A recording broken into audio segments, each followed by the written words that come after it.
Alexander's Treasure, Sam Reilly, Book 22. Written by Christopher Cartwright. Narrated by David Gilmore. Chapter 1. The World, French Polynesia, Present Day. The sea was deceitfully placid on the night of the tragedy. A glance across the tropical waters of the Tuamotu archipelago revealed its tranquility. The flat sea reflected like a mirror the bright glow of the rising blood-red moon, where the still water gave way to the World, the largest privately owned residential yacht on Earth, as it cut a silhouette of silver along the horizon. The ship offered 165 privately owned residences aboard, to the tune of some $7 million apiece, extraordinarily luxurious apartments that were constantly transported to exotic and historical locations around the globe. It was the epitome of luxury for its stately guests and residents. The average occupancy of residents and their guests hovered around the 150 mark, while their every whim was catered to by a crew of 300, making it roughly 2 crew for every passenger afloat. Although some chose to live aboard full-time, the majority used it periodically. Flying the flag of the Bahamas, the World had a gross tonnage of 43,188 tons. It was 644 feet 2 inches in length, with a width of 98 feet and a draft of 22 feet. The ship had 12 decks and a maximum speed of 18.5 knots. The ship was the idea of Knut U. Kloster, whose family had a long history in the marine industry.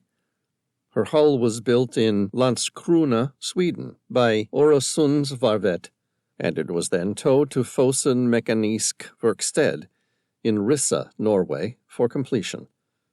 The vessel was launched in March 2002, and purchased by its residents in October 2003. The management company was responsible for the operation and administration of the ship, including hiring the employees. The residents, through their elected board of directors and a network of committees, provided guidance to the management about the ship's itinerary, finances, and lifestyle. The ship had a large lobby, deli, and grocery store, a boutique and showroom, fitness center, billiard room, golf simulator and putting greens, a full-size tennis court, jogging track, a spa, swimming pool, and cocktail lounges. There were 6 restaurants for dining that supplemented the kitchens or kitchenettes in most of the residences. For onboard entertainment, there was a movie theater, library, and music performances. In addition to shore excursions, various classes were offered on board. In addition to the long list of facilities, the ship offered an equally impressive array of activities, both on board and offshore, to its guests and residents. These ranged from tours in the ship's private submersibles, helicopters, fishing boats, along with highly customized tours with local guides, and talks from various experts in any field that take the fancy of the ship's wealthy guests. It was because of this last activity that Sam Reilly had found himself on board, giving a speech tonight. The ship was on its way to Australia, and as such, one of its directors had championed the idea of bringing in a notable maritime archaeologist to come and discuss his discovery of the mahogany ship from a few years back. The speech was well received, and Sam Reilly was rewarded with a standing ovation. His eyes scanned the auditorium. It was a small crowd of fewer than 30 people. Not many of the total guests on board the cruise ship, and much less than he expected, given the exorbitant fees and effort the operators had gone to get him and Tom on board.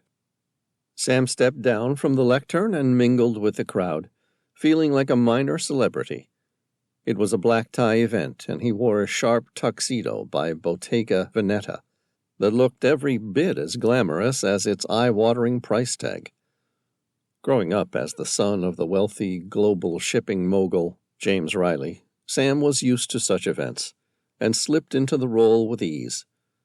His face was set with the habitual insouciance of which he was well known, as he went around the room meeting people, shaking their hands, and getting to know his audience. The guests were a unique assembly of people. Every one of them had once been the top of their field, and almost without exception that field had been the creation of wealth. Some were born into it, others earned it the old-fashioned way, some inherited it, but a simple glance at them revealed that they all shared one common attribute: power. They were used to getting their own way in life. They were used to being the best and most important people in whatever room they occupied. And despite this being a talk about maritime archaeology, a casual glance around the room showed Sam that for the most part these were not merely armchair wannabe treasure hunters. A significant portion of those here probably possessed a master's degree in archaeology or an honorary doctorate, after having funded some major dig or expedition. Among the crowd was Ajax Montgomery, retired British Navy officer and proud captain of the world. Beside him was Airlie Chapman, a senior director on the management board of the cruise ship, as well as an heir to a large fossil fuels exploration company. It was at Airlie's request that Sam Reilly was on board the World tonight. Sam Reilly found Airlie Chapman easy to talk to. At 45 years of age, she was young to be the CEO of a large oil company, and he'd assumed that it was a matter of her being an heiress, but within minutes of speaking to her, he could easily have accepted that she was otherwise capable of earning the position on merit alone. She was tall and attractive, with an air of authority that he found enjoyable rather than snobbish. She had a porcelain face, framed by long brown hair, with blue eyes and minimalistic glasses. He made his way through the crowd and met Michael Westgate, a billionaire telecommunications mogul with a sharp tongue and quick wit, who confided that he'd always loved the Indiana Jones franchise. Sam spent some time with him before moving along and meeting several more guests that consisted of retired CEOs, tech entrepreneurs who'd struck gold during the dot-com boom of the late 90s, and a couple of wealthy philanthropists who were determined to rid the poorest communities of the world of preventable diseases through their extensive vaccination program. On the opposite side of the auditorium, Tom and Genevieve made their way through the crowd, greeting their esteemed guests. Tom looked uncomfortable and out of place in a Brioni tuxedo, his broad shoulders and massive frame designed for maritime salvaging rather than a black tie event. Beside him, Genevieve wore a red dress by Carla Zampatti. Hugging her slim and muscular figure, a slit up the hem of the dress revealed her shapely thighs. She looked sexy as hell, and surprisingly well at ease in her evening dress. The night wore on, and the stories of maritime archaeology, lost worlds, long-forgotten cultures, adventures, and legends being regaled became more and more grandiose and outlandish. Sam, along with the rest of the guests, continued to drink the expensive whiskey being endlessly offered, that he had no doubt cost more than his Italian designer tuxedo. Through the course of the night, he slowly made his way through the group of esteemed guests. Socializing and interacting with them, he found himself enjoying their conversations with surprising yet genuine interest. It was rare for him to enjoy the company of the ultra-rich. Not that he had any personal prejudice against them. After all, it was of their class that he'd had the good fortune to have been born. And not that rich were by definition any more selfish than those who were poor or middle class, just that for those affluent enough to afford an apartment on board the World, it was often difficult to see or even imagine the perspective of those who survived on under $1 million a year. But as Sam glanced around the auditorium, he found himself surrounded by surprisingly down-to-earth people, without any of the regular miasma of greed that seemed to forever shadow the billionaire class. The after-party continued long into the night, with guests only beginning to retire after midnight. The remaining guests sat around a small series of leather lounge chairs, appearing to settle in for the long haul. Sam followed Tom and Genevieve to the door, catching them to thank them before they left for the night. Sam, determined not to be the one to end the party, turned to return to the remaining guests, but was stopped by Airlie Chapman, who placed a hand on his shoulder and said, "Do you mind if I discuss a discreet matter with you before you return to the party?" He met her eye and smiled with a mixture of curiosity mingled with a touch of concern about whether she'd misread their lively conversation with flirtation. "Sure. What's this about?" Airlie's eyes darted toward the remaining guests before landing on him. She lowered her voice. "Alexander's treasure." "Ah," Sam replied, feeling relieved. "What do you want to know?" Her lips parted in a half-grin. "Everything." Sam considered what he knew about the story. "Some say it's a myth." "I heard the same thing once told of Atlantis and of the mahogany ship." She let a winning smile creep across her lips. She leaned in close to his ear and whispered, "You proved them all wrong about those. No reason you shouldn't find Alexander's treasure, too." "True." Sam spread his hands in a gesture of acceptance. "Then again, I can't just wave a magic wand and transform a legend into fact. You might need to meet me halfway there with something concrete." "What are you after?" He suppressed a smile. "Some sort of evidence Alexander's treasure exists would be nice." She retrieved a felt satchel from her handbag and placed it in his hand. "I wonder if this might help convince you." Sam could feel the weight in his hand and instinctively knew whatever was inside had been made from solid gold or lead. He untied the leather string and opened the satchel. Gently, he poured the single item onto his hand. It was a gold coin. He examined the ancient coin. It was a Greek tetradrachm depicting the face of Alexander the Great, the Macedonian king and most revered conqueror in history. He turned it over. The obverse depicted an image of Zeus, perched on a throne, holding an eagle in one hand and a scepter in the other. It was a common mintage, struck roughly 2,300 years ago, in silver. They were valuable, somewhere in the range of $2,000 to $3,000, but nothing special. Only this one had been struck in gold, not silver. Legend had it that Alexander the Great, fearing assassination, had his hoard of treasures secured over years of conquests melted down and minted into coins, a treasure to be buried. Coins were traditionally set using a die, which was set in an anvil.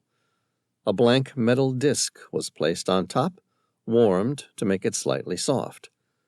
The minter then held in his hand the other die and hammered it on top of the blank disc. The strike would then leave an impression on both sides of the coin. Alexander had access to the die casts traditionally used for silver tetradrachms. Only his treasure was secured entirely in gold. Thus he produced the only golden tetradrachms of the era, depicting his face and that of Zeus. Drawings and letters had suggested that nearly 10,000 of these coins had been minted, but until now, and despite numerous searches for the hidden treasure, none had ever been found. Sam expelled a breath. His face twisted into a mask of curiosity and disbelief. "All right. I'm interested. Where did you get this?" "At the bottom of the sea, during a routine oil exploration search." Sam's lips curled with incredulity. "You accidentally discovered Alexander's treasure?" She shook her head. "No, a shipwreck. One of the sailors was carrying the gold coin. The only proof that Alexander's fabled treasure even existed. Sam asked, "Where?" That's a secret." Sam frowned. "Did you want my help or not?" She shrugged. "All right. The coin was found somewhere within the Black Sea. I can get you the exact coordinates if you want to take a look." "Yes, of course," Sam said. "But I meant, where did the Hellenistic sailor obtain it?" She grinned. "That, Mr. Reilly, is what I would like you to find out." Chapter 2. Sam caressed the coin in his hand, turning it over so that he could examine it more closely. "Have you considered that it might be a fake?" She let herself laugh at that. "Unlikely." His eyes narrowed.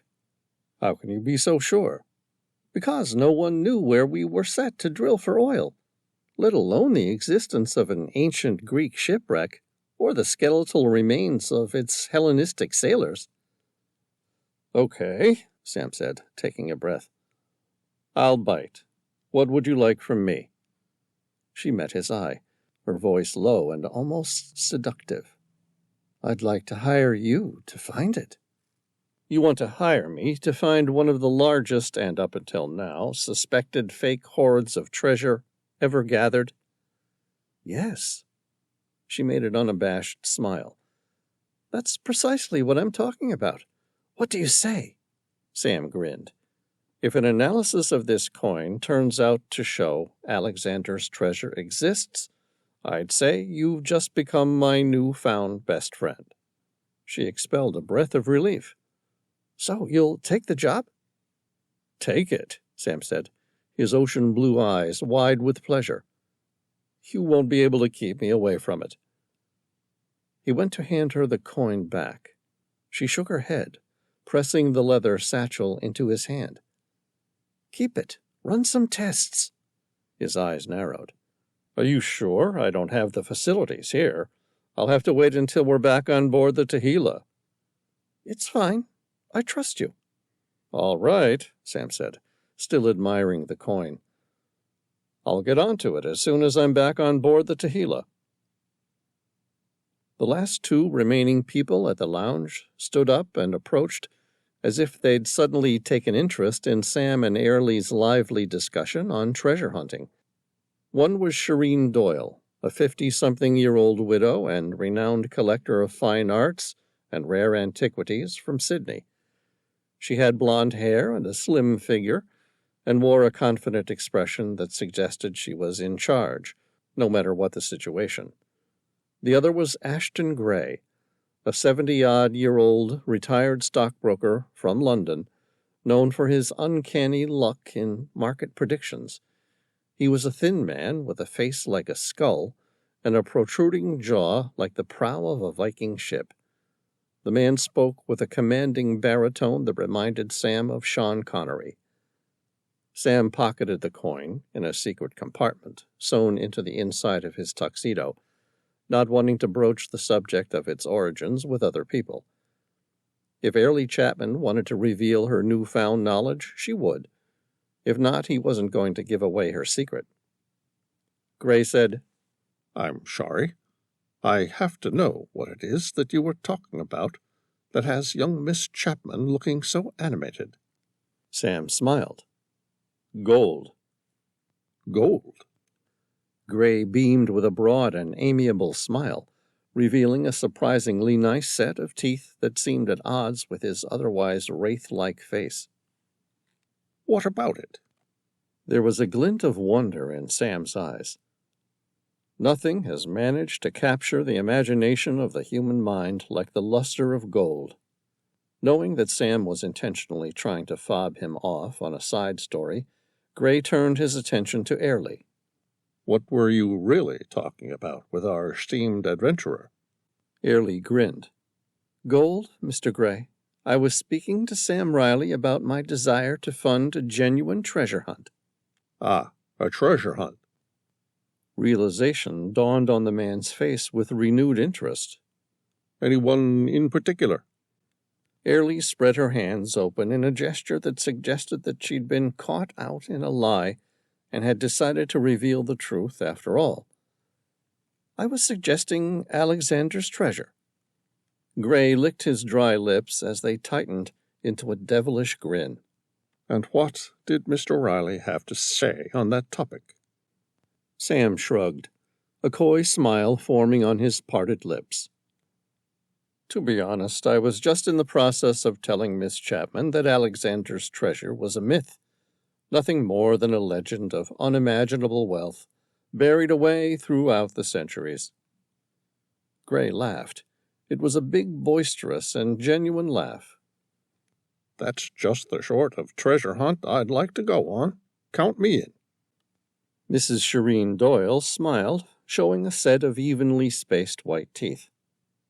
If he gets to come along, I'm in too. Sam laughed. All right, we're all going hunting for Alexander's treasure, just as soon as one of you can find me evidence that the thing ever existed. Airlie smiled. I'll drink to that. One of the waiters, dressed in the world's livery, approached carrying 4 glasses, 2 with whiskey, 1 with an exotic cocktail, and 1 with Bailey's on the rocks. The waiter already knew what each of them had been drinking, and had come prepared in case anyone wanted another one. Care for a drink? Sam said, Sure, thank you. All 4 of them removed their glasses. Airlie raised her glass of Bailey's and said, To finding Alexander's treasure. Sam bit his lower lip, suppressing a grin. Hey, I was talking about a treasure hunt. Who said anything about finding it? They all laughed at that, and then downed their respective drinks. The stories, adventures, and over-the-top anecdotes continued, followed by more drinks.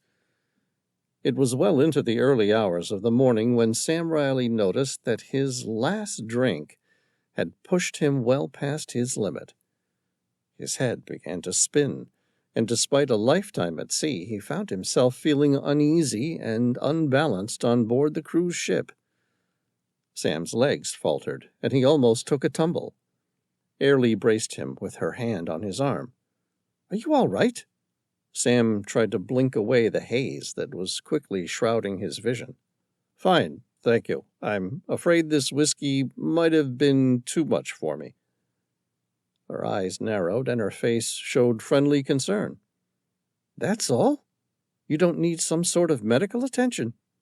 Sam dismissed her concern with a wave of his hand. No, not at all. I've just drunk more than I should have, that's all. I think I'll call it a night. Airlie persisted. Okay. Do you need help getting to your room?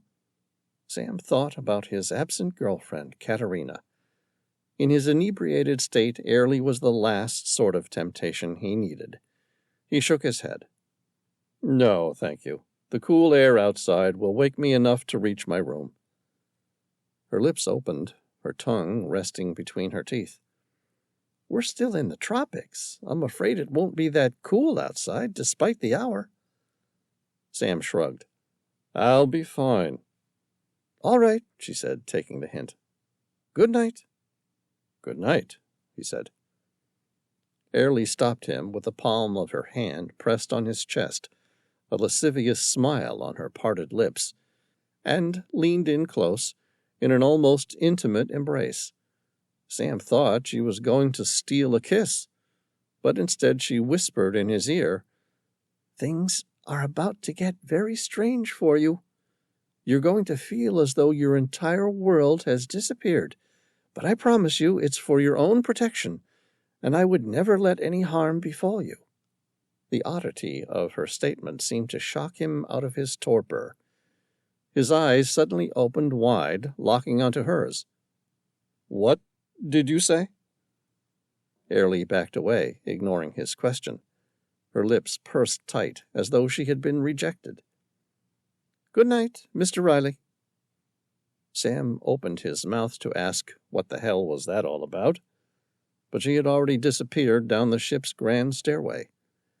He said his good nights to Shireen and Ashton, and all 3 of them parted their ways. Sam headed out onto the main promenade that wrapped around the ship and made his way toward the stern. Despite the calm waters, the world seemed to sway. Sam tried to balance, but the open spacing of the deck meant his hands didn't find purchase on any nearby railings. His heart began to race. Something was really wrong with him. This was more than being overly drunk. He wasn't a big drinker generally, but he'd been young once and had gone through college. It wasn't like he hadn't ever consumed too much alcohol. He knew what it felt like. And this was different. Big time. He felt his hands go sweaty. His tongue felt numb and dry in his mouth, and he heard the beat of his heart pounding in the back of his ears as it drummed on in a rapid staccato, sounding his impending demise. Out the corner of his eyes, he thought he spotted shapes and monsters in the shadows. His eyes were the next to go. His sight turned from a blur into darkness. He was progressing into a state of delirium. Sam opened his mouth to call for help. He began to tumble. His hand suddenly caught purchase on a railing. He gripped it and hung on for dear life. Beside him, the darkness gave way to a vision. There was a large wave coming up to greet him. He wanted to scream, but he felt paralyzed. Like a bad dream, nothing made sense.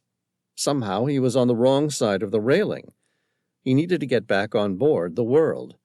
Otherwise, he'd be washed out to sea when the crest of the wave hit him. He took a deep breath. There was no time to waste. Gripping the railing, he jumped back on board the World. Only, instead of the teak deck upon which he'd expected to land, his feet found nothing but thin air. He kept falling, his mind, affected as it was, struggling to grasp the realities of what he'd done. All he could do was wonder, where had the ship gone? As he free-fell all the way to the sea far below, his feet struck the water first before he submerged deep below the water, where darkness swallowed him whole. Chapter 3. Tom Bauer stirred from the depths of sleep. He rolled on his side and sat up. His eyes blurred into focus, and he gazed out the expansive glass windows at the sea below. He slept without a shirt on. The muscles of his massive chest tapered into a slim waist, casting a silver shadow in the moonlight. It was still the middle of the night. He blinked the fog from his mind. Something had woken him. It was unusual. He was a deep sleeper and rarely woke by accident. Before his sleep-disturbed mind could come up with a reasonable answer, he was interrupted by 3 long rings blaring over the ship's PA system. Something's happened, he thought, without too much consideration, before laying back down in bed again. He covered his head with a pillow and considered going straight back to sleep. After all, it was impossible to hit an iceberg in the tropical waters of French Polynesia. And besides, he'd met the captain, a Mr. Ajax Montgomery. The man seemed infinitely competent, and Tom was sure he would be capable of dealing with whatever problem had arisen. Beside him, Genevieve began to wake, giving an almost feline stretch of her arms. Tom smiled at the sight of her near-naked body. She often reminded him of a pixie with a kind face, short brown hair, blue eyes, and an impish grin. Of course, that's where the similarities ended. Behind her mask of innocent beauty was one of the most intelligent, strong, and deadly women he'd ever known. Being in the warm tropics, she had gone to bed with no more than her underwear on, leaving him a welcome view of her athletic figure, full of lithe muscles. Her eyes opened. "Good morning." "Can't sleep?" he asked, pulling her comfortably into his arms. "Not with that siren blaring?" Tom shrugged. "It will stop soon enough, and we can get back to sleep." She smiled at him. An impish and lascivious grin spread out across her parted lips, the tip of her tongue just touching the spacing between her white teeth. "I have a better idea." Tom suppressed a grin. You think we should order room service? She ignored that, put her arms round his neck, and kissed him. It was a sweet moment. Her lips on his were soft and mobile. He closed his eyes for a second and inhaled the scent of her skin. He gazed lovingly at her body, still amazed at his good fortune to have her in his life. The warmth of her breath on his lips, she opened her mouth and resumed kissing him passionately. A few seconds later, the captain's voice came over the internal PA system. It was calm and collected, as one would expect of a gentleman who had probably spent his life in charge of sea-going vessels. Genevieve pulled back from Tom. Something's really wrong. Tom's ear pricked up, straining to make sense of the problem. I'm sure it will be all right. See, listen to him. That's not the voice of the captain of a sinking ship. Still, it's not the voice of someone willing to wake up his rich and powerful guests, all 150 of them, at... Genevieve glanced at her wristwatch. At 2:30 a.m.? Tom gave an indifferent nod, pulling her in close to him, and enjoying the warmth of her arms wrapped around his body. Whatever it is, I'm sure they will have it under control.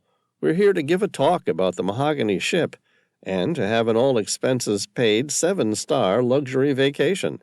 And that's what I plan to do. You're right, she said, pulling herself in close and kissing him passionately. The captain's voice continued to drone on, and suddenly something about it caught Tom's attention. This is not a drill. Someone has fallen overboard. We're in the process of turning around. We're sorry for the delay. There, in the back of his mind, Tom remembered the ship's warning that 3 sharp siren rings over the ship's PA system meant there was a man or woman overboard. Tom sat up, his back ramrod straight, his mind immediately on the task at hand. In seconds, his mind, working like a computer, had considered all the possibilities. The person could be killed just by the fall. They could be struggling to swim. Maybe they couldn't swim altogether.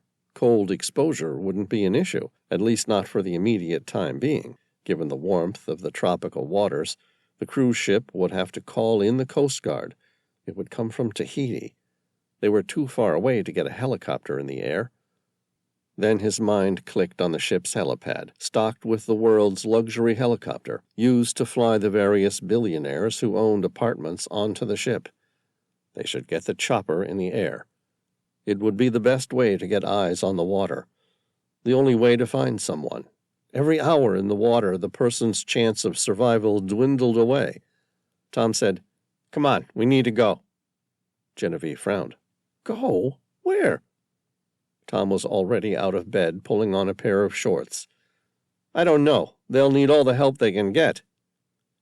This ship must have 300 staff who are trained and ready to assist in the event of a person overboard?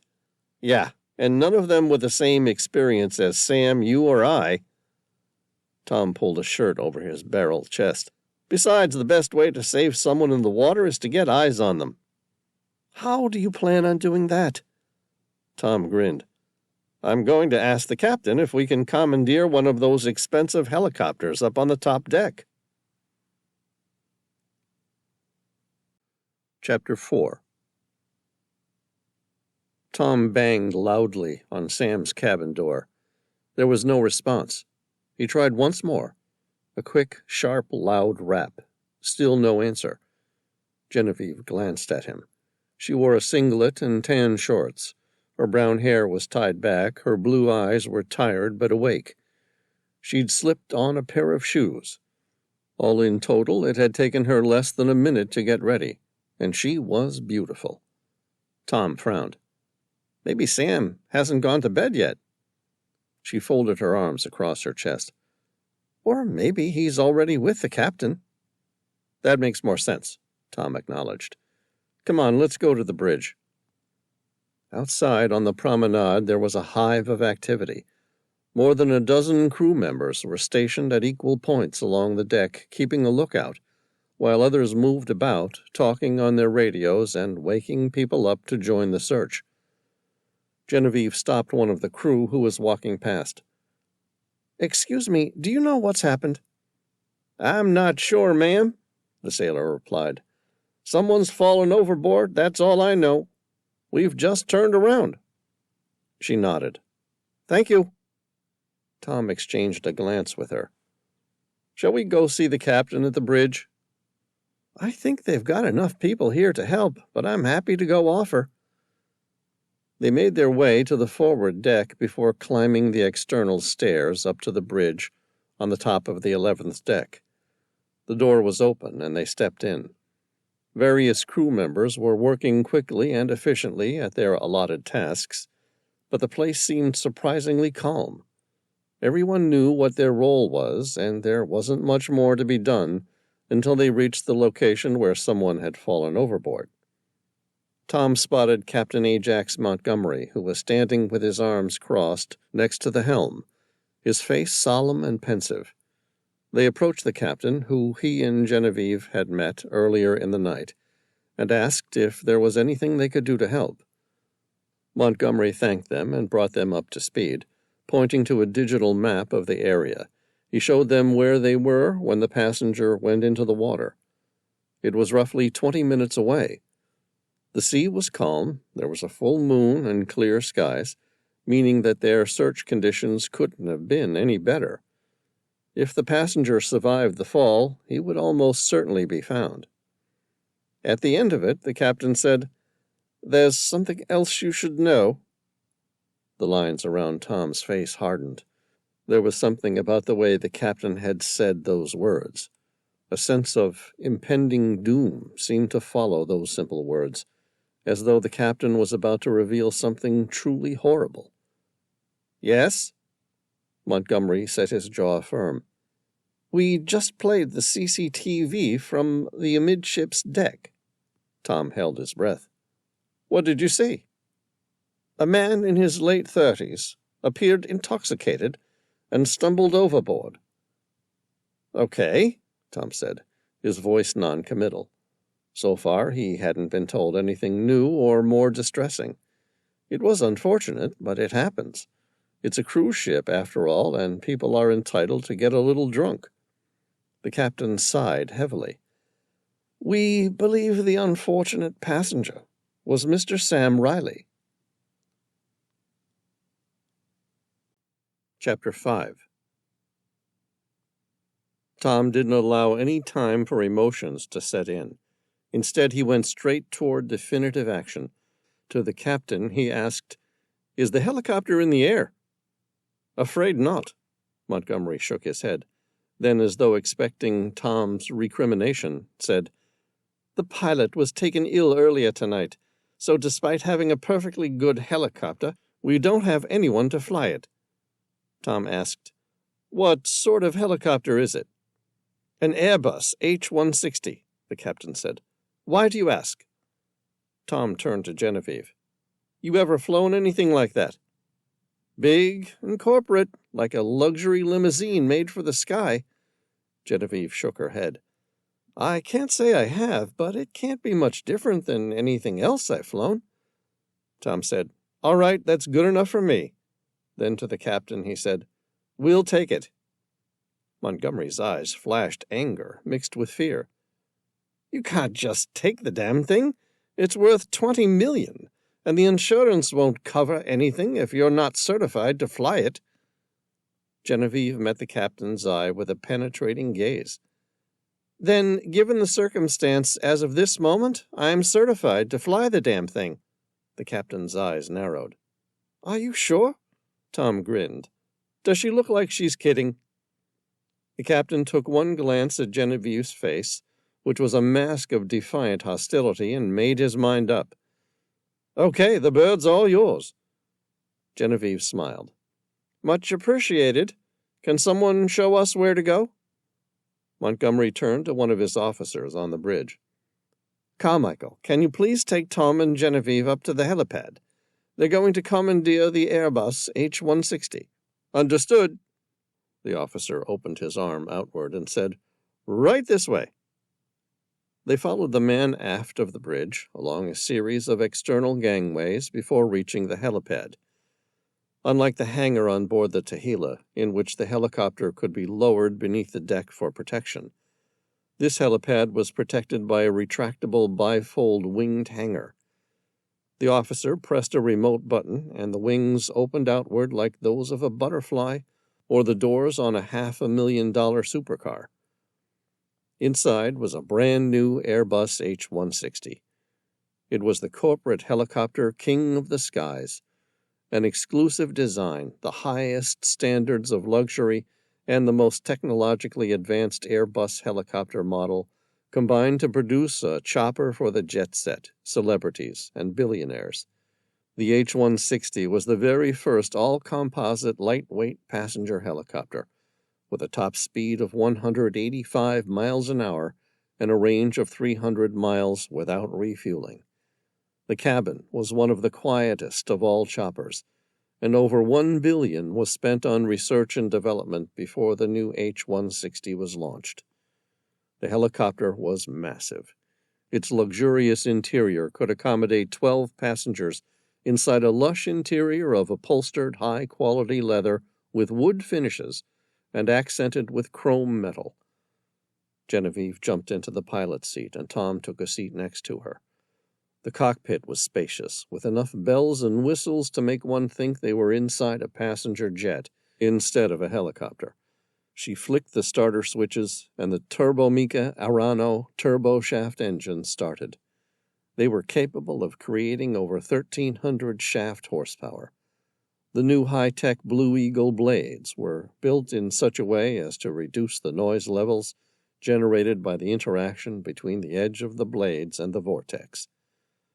Tom inputted the latitude and longitude coordinates into the GPS of where the world was when Sam Reilly fell into the sea. He watched the rotor blades pick up speed, quickly disappearing into a near-silent blur. He exchanged a glance with Genevieve. "You sure this thing's running?" "Yes," she confirmed with a suppressed grin. "Her engineers have made her whisper quiet. I'll give them that." A few seconds later, a green light came on, confirming the rotor blades had reached the RPM required for takeoff. Genevieve confirmed the RPM was in the green, and a second later adjusted the controls, and the Airbus H-160 took to the air. The helicopter took off slowly, moving with the determined confidence of a flying bus. Genevieve lowered the nose, and they set off in Sam's direction. Tom exhaled a deep breath. From the air he had a good vision of the sea. There was a full moon directly overhead, which shone down like a powerful flashlight across the glassy water, as still as a mill pond. They couldn't have asked for better conditions. It didn't take long to reach the coordinates where Sam fell in. Tom swallowed. "See anything?" Genevieve slowed the Airbus to a slow hover. "Not yet." He ran his eyes across the GPS and confirmed that they were directly overhead of the spot. "We're at the right place, but just remember the world is a little over 500 feet in length. That means Sam fell in somewhere within that 500 feet. Allowing for drift, he should be somewhere within a 1,000 to 2,000 square foot radius." "Agreed," she replied, her eyes setting on the sea below. Tom stared out the cockpit windshield. The sea was glassy, without the single crest of a wave to hide a person floating. Tom naturally had excellent vision, and right now he could see for miles. He scanned the water, but there was no sign of anything, not even any flotsam or something to suggest someone had recently been in the water. A somber shroud of disbelief surrounded the cockpit. Both Tom and Genevieve could feel it, but neither accepted it. The facts just weren't matching up with any reality they could accept. Sam Reilly, no matter how intoxicated he might have been, couldn't have drowned in such perfect conditions. Hell, the man could probably tread water in his sleep.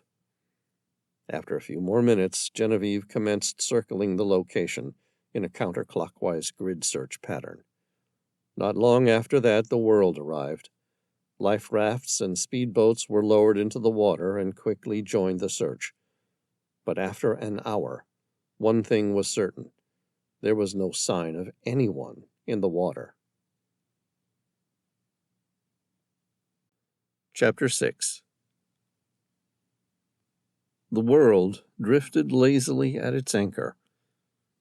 The gray of pre-dawn broke the horizon, and slowly, one by one, the myriad of stars that pierced the velvet darkness of night disappeared. Nearby, more than a dozen small boats scoured the calm waters, their powerful spotlights flickering across the imperceptible ripples of the sea. A melancholy silence seemed to envelop the scene, despite its hive of activity. At 5:14 a.m., the first slither of sunrise finally pierced the sky. Tom's eyes drifted upward as the Airbus H-160 was being refueled. It was the beginning of a clear sky, another beautiful day in paradise, and with it the impossible certainty that his friend Sam Reilly wasn't ever coming back. It had now been a little over 3 hours since Sam had entered the water. Tom had no doubt that Sam could comfortably tread water for that time, even if he was heavily intoxicated, and hypothermia wasn't likely to be a problem given the French Polynesian Sea temperature was currently 83 degrees Fahrenheit. In reality, Sam could probably survive for more than 48 hours in such conditions. But there was only one explanation as to how Sam could have disappeared in such a short time. With every hour of the expanding search grid, the explanation became more and more likely, almost irrefutable. It was unacceptable and impossible, yet Tom knew with certainty it was the only possible answer. And still he refused to acknowledge the fact. Sam Reilly was most likely dead. There were more than a dozen explanations that could have led to his death. Maybe he was really just so intoxicated that he couldn't stay afloat. Hell, Tom hadn't watched the clip, but from what he'd been told, Sam was struggling to walk. Other theories included the fact that Sam had fallen the height of 4 decks, roughly 52 feet, into the water. Landing in the water from that height would be like hitting concrete. If he landed badly, he could have broken his neck, or even just hit his head in such a way to render him unconscious. If he was really unlucky, Sam could have been picked up by a shark and dragged under. Of course, the unlikely chance of that was astronomical. Yet with each horrendous possibility, Sam Reilly's probability of survival deteriorated. Genevieve interrupted his thoughts. Pointing to the helicopter's fuel intake pipes, she said, "Her dual tanks are full. Are you ready to go again?" "Yeah, let's go," Tom said, climbing on board the helicopter. This time the passenger compartment that formed the fuselage was filled with crew from the cruise ship, every one of them equipped with binoculars and ready to act as spotters. Genevieve took off and quickly resumed flying their previous search pattern. While the Airbus H-160 was being refueled, a forward-looking infrared camera was attached to the nose. The device was typically used on military and civilian aircraft to produce a thermographic camera that senses infrared radiation. The sensors installed in forward-looking infrared cameras, as well as those of other thermal imaging cameras, use detection of infrared radiation, typically emitted from a heat source, thermal imaging, to create an image assembled for video output. Tom switched the FLIR on, and a gray screen lit up with the image of the sea below. He adjusted the camera, and several human bodies lit up brightly over each of the rescue boats. But in the water, there was nothing but gray. Genevieve continued to fly the search pattern, and Tom scanned the display from the FLIR, diligently analyzing every square of its grid. The hours stretched by, and still they found nothing. Their second flight rewarded them with nothing for their efforts, but only 15 minutes into their third flight, one of the spotters identified something black in the water. Genevieve hovered the helicopter low for a closer inspection. It looked like a dark shirt or possibly even a jacket. Either way, there wasn't anything they could do about it from the air, and she was reluctant to bring the Airbus H-160 any closer to the water for fear that the downdraft would sink the jacket or they'd lose it entirely. Tom radioed one of the rescue boats and had them pick it up. They moved immediately, and it didn't take long to get an answer. It was a tuxedo. Inside there was a brand name, Bottega Veneta. That confirmed it. Sam Reilly was wearing that jacket when he went into the water. It was good news and bad.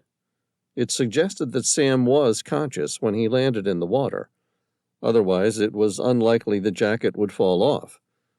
More likely, Sam, having fallen into the water, had removed the jacket to make treading water easier and less cumbersome. They resumed their search, focusing on the areas immediately surrounding their finding. It was a good sign. The jacket had managed to drift nearly 10 miles overnight, proof of just how powerful the sea drift and currents could be, despite the water's outward appearance of stillness. Somewhere in the back of his mind, Tom felt as though something was wrong about its location. Even given the possibility of an almost invisible sea current accounting for its drift, it seemed impossible that the tuxedo should have floated so far away. Tom sighed, feeling hopeful for the first time since he'd woken up. If they were wrong about the sea drift, there was every chance they were wrong about everything. It meant they would need to refocus their search and rescue efforts based around the new hydrographic projections. It wasn't much, but it was a chance, and Tom was willing to take it. Back on board the World, someone handed Tom the tuxedo that was pulled from the water. He picked it up, immediately noticing the weight of the waterlogged tuxedo in his hands. His eyes ran across the expensive garment. He read the brand inscription, Bottega Veneta. Expensive as all hell. It was designed for Sam. The shoulders looked roughly the right size for him, too. Tom was about to hand the tuxedo back to the sailor and tell him to add it to the pile of flotsam and debris recovered from the water that may or may not have belonged to Sam Reilly. But as he held the tuxedo in his outstretched hand, he stopped. It was the weight that had given him pause. At first he had assumed it had to do with being waterlogged, but the expensive garment was made of expensive natural materials that were naturally hydrophobic, meaning they resisted water, making it almost completely dry, meaning there was another cause for the jacket's heaviness. Tom ran his hands along the insides of the jacket and came across a small, round indent that came from an almost imperceptible crease in the dark material. He turned the tuxedo inside out and examined the outline of what appeared to be a coin, searching for a hidden zipper. There was none, or certainly nothing so crude. He spread the material out, searching for a slight crease that might indicate a hidden opening. He was ready to use a knife on the tuxedo, but restrained himself, because there, at the upper end of the jacket, he found the opening to the hidden pocket. 2 opposing pieces of material slid together to form an invisible latch. Tom unclipped it and retrieved the sole content inside. His lips curled upwardly as he examined a solid gold coin. He recognized it immediately. How could he miss it? The coin was a golden tetradrachm, with the face of Alexander the Great on one side and Zeus on the other. The ancient Greek tetradrachms were always made of silver, except this one wasn't. As far as Tom was aware, only 1 mint of golden tetradrachms was ever produced, and even those were nothing more than a myth, nothing better than a legend. The legend of Alexander's treasure. Tom held the coin up to the light and stared at the face of the ancient Macedonian king, Alexander the Great, one of the most successful military commanders of all time. If the stories were to be believed, the man had collected one of the greatest treasures of the ancient world, only to have the bulk of his wealth minted into golden tetradrachms, a wealth beyond anyone's dreams that disappeared upon his death. Tom shook his head. Suddenly things were beginning to make sense. Many people would be willing to kill for such a treasure. The question that stood out most in his mind was, if Sam Reilly knew where Alexander's treasure was hidden, what would someone do to find it? Would they be willing to kill for it? Hell, yes, they would. 42 hours later, the search was officially called off, and Sam Reilly was presumed dead. Chapter 7. The Tehillah arrived on the scene the next morning. Tom and Genevieve took a runabout across from the world to greet the crew. Their faces were a mixed mess of incredulity and profound loss. Matthew's usually reserved expression was shattered, all his tears spent, leaving him simply looking broken. Veyron's eyes appeared glazed, and he responded automatically like a zombie, not quite ready to take in the new world in which he'd awoken. Caliburn, the genetically engineered golden retriever, sat on the deck, resting his head on his outspread paws, his tail tucked tight between his legs. The dog's large brown eyes were forlorn, staring at Tom as if to beg him to tell them all that the news wasn't true. Elise openly cried. It had been a hard day for Tom. Already he'd had to break the news to Sam's girlfriend, Caterina Marcello, Sam's father, and the U.S. Secretary of Defense. But somehow watching Elise's usual mask of emotional steel fracture so completely seemed to affect him the worst. He'd never seen Elise lose her composure before. Sam and Elise had met during CIA training when she was still a kid. Somehow in the process, Sam had always been somewhat of a father figure to her, and one glance at Elise, and Tom knew that she felt like she'd just lost her father. Elise crossed her arms. Her wide mouth that usually smiled so broadly was now turned down at the corners in an expression of grim determination. She met Tom's gaze with the defiance of someone who needed to know the whole truth of a tragedy. "How did this happen?" Tom's lips formed a firm line as he suppressed the urge to cry. "I have no idea," Elise persisted. "What did the CCTV tapes show?" Tom spread his hands in a gesture of supplication. "I don't know, not much. Sam was obviously heavily intoxicated. He was struggling to stand upright. In fact, he almost looked like he was hallucinating at the end. He braced onto the railing as though a giant wave was about to strike him, and then, looking terrified, he jumped overboard." Elise ran her fingers across her face, wiping away tears. Grief was replaced by confusion and incredulity. "That doesn't sound like Sam." "Which part?" Tom asked. "Getting so drunk that he would willingly jump to his death? The part about being unsteady on his feet? Hallucinating? Or actually jumping to his death?" "None of it," Elise agreed. "But I'm talking about being that wasted. We've all seen Sam drink. He's not a big drinker, but he knows his limits. He doesn't like to lose control of any situation. He naturally reins himself in well before that happens, especially when he's out in public at a conference or a speaking arrangement. So what went wrong this time?" Tom shrugged. "I don't know. Maybe he just got carried away telling stories of his adventures with people who were infinitely keen to listen. They were serving expensive whiskey, the sort of stuff Sam's dad would have drunk. I suppose Sam might not have realized how much he was having." Veyron shook his head emphatically. "No, I'm with Elise.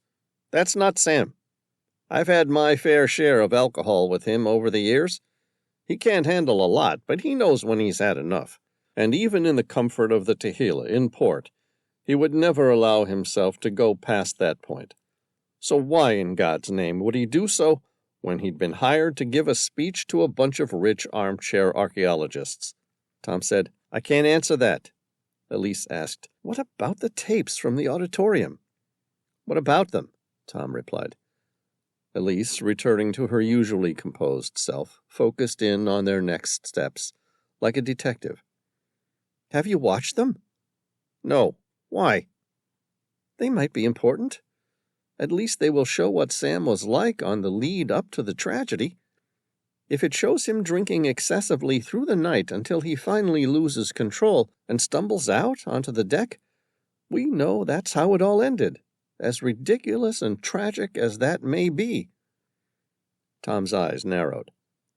And if it shows that he wasn't drinking that much? Elise licked her lips. Then we know someone's been lying. About what? I don't know. Let's review the tapes and find out. Okay, Tom agreed. Tom picked up his phone and contacted Captain Montgomery. They spoke for a few minutes, the inflection and tone of Tom's voice slowly getting harder until he eventually ended the call without saying goodbye. Elise met his eye. What did the captain say? Tom crossed his arms. That those CCTV security tapes are restricted. Restricted? A puzzled look crossed Elise's face. A man's dead. Their star guest. They must be nuts to try and cover it up. That was the word that hit home to Tom. They're trying to cover something up, aren't they? There was a general consensus among the crew of the Tehila that it was the right conclusion to make. Genevieve was the first to voice the next question. But what are they trying to cover up? And how are we going to find it? Elise grinned. I suggest I hack the world's security system. Chapter 8. Elise worked at the round table, the technological hub at the heart of the Tehila. Her fingers tapping a sharp staccato on the keyboard of her laptop in a complex game of cat and mouse as she tried to access the world's security mainframe. It turned out, unsurprisingly, that the world had invested some serious dollars into their cybersecurity. Apparently, billionaires as a demographic are exceedingly secretive about their activities. As the hours went by, only Tom and Caliburn remained, both holding an equally inflexible resolve to wait and see what the truth had to offer them. The rapid exchange of keys being tapped came to an end. Tom looked up and saw a look of triumph plastered across Elise's face. You did it? She nodded. I did it. Tom stood up and walked around the table so that he could look at the computer monitor over her shoulder. What can you access? Everything. Really?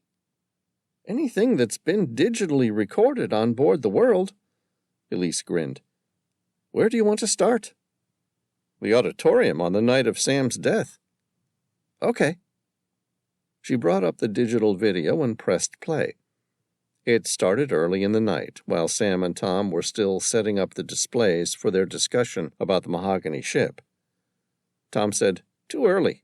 Bring it forward about an hour or two.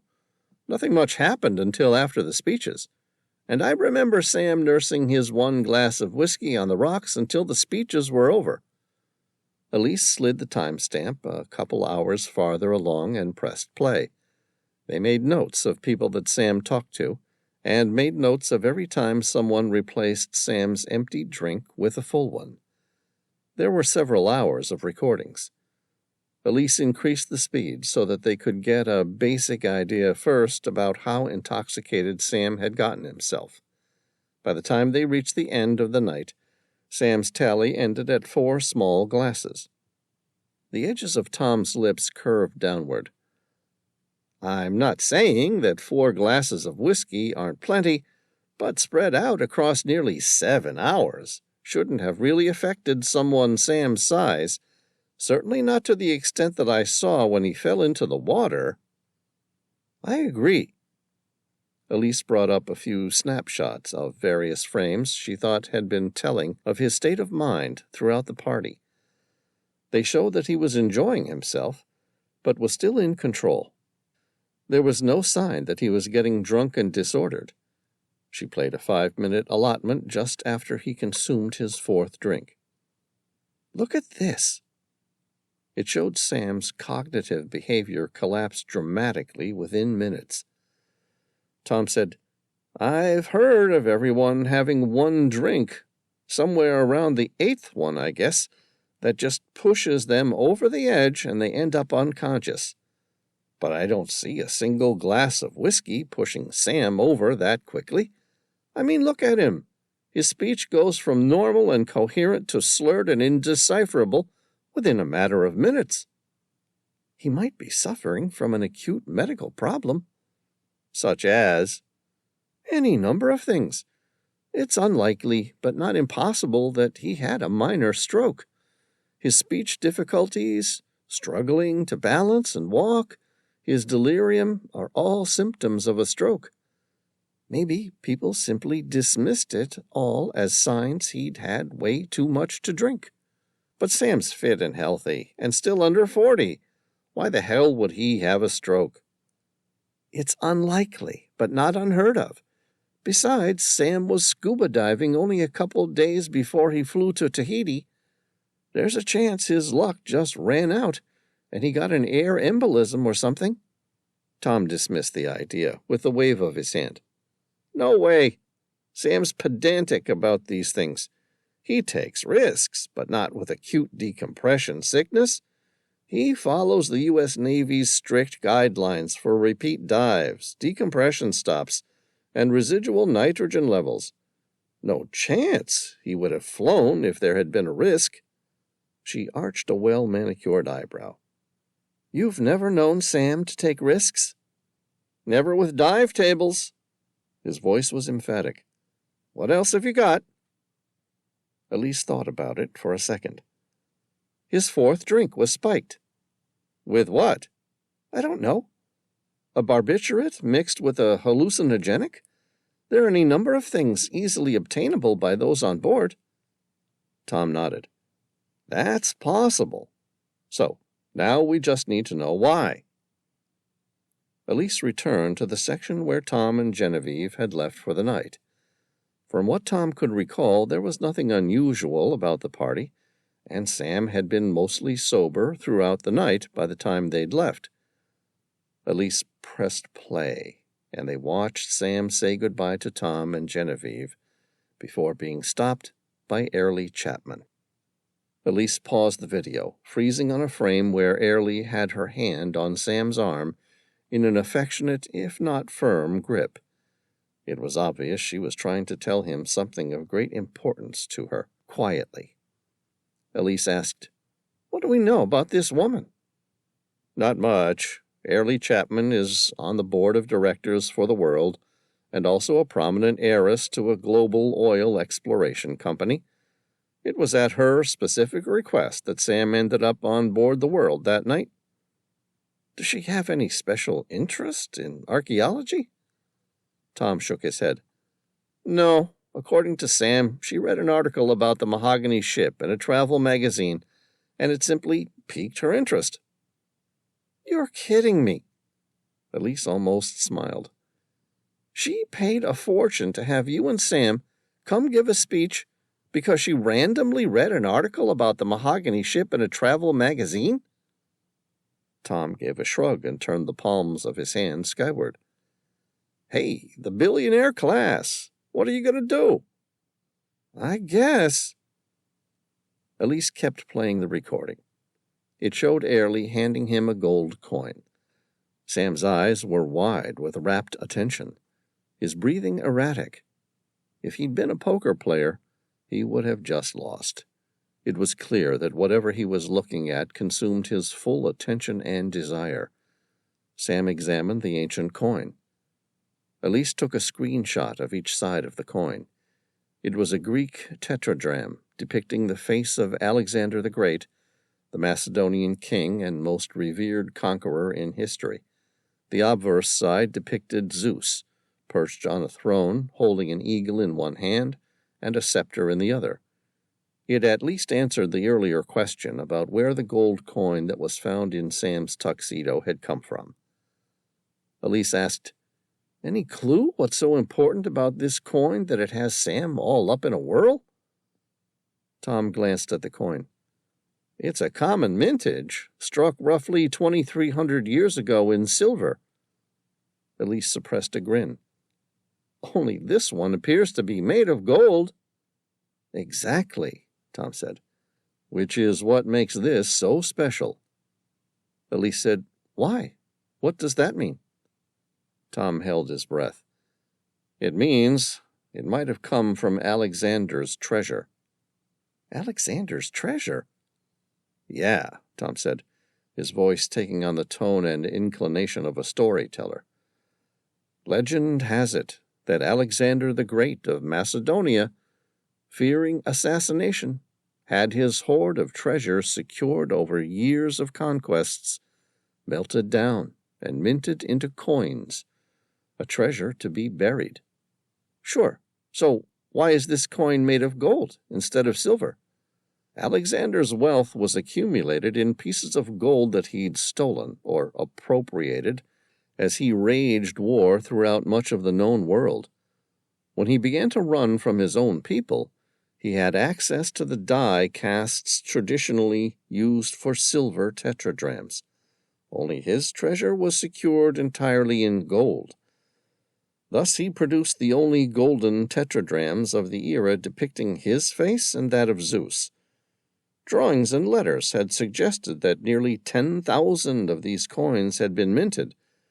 But until now, and despite numerous searches for the hidden treasure, none had ever been found." "I can see why Sam's interested." Elise pressed play, and they watched as Airlie propositioned Sam, trying to employ him to lead an expedition to locate and retrieve the fabled treasure of Alexander the Great. By the expression on Sam's face, she would be hard-pressed to convince him not to take the job.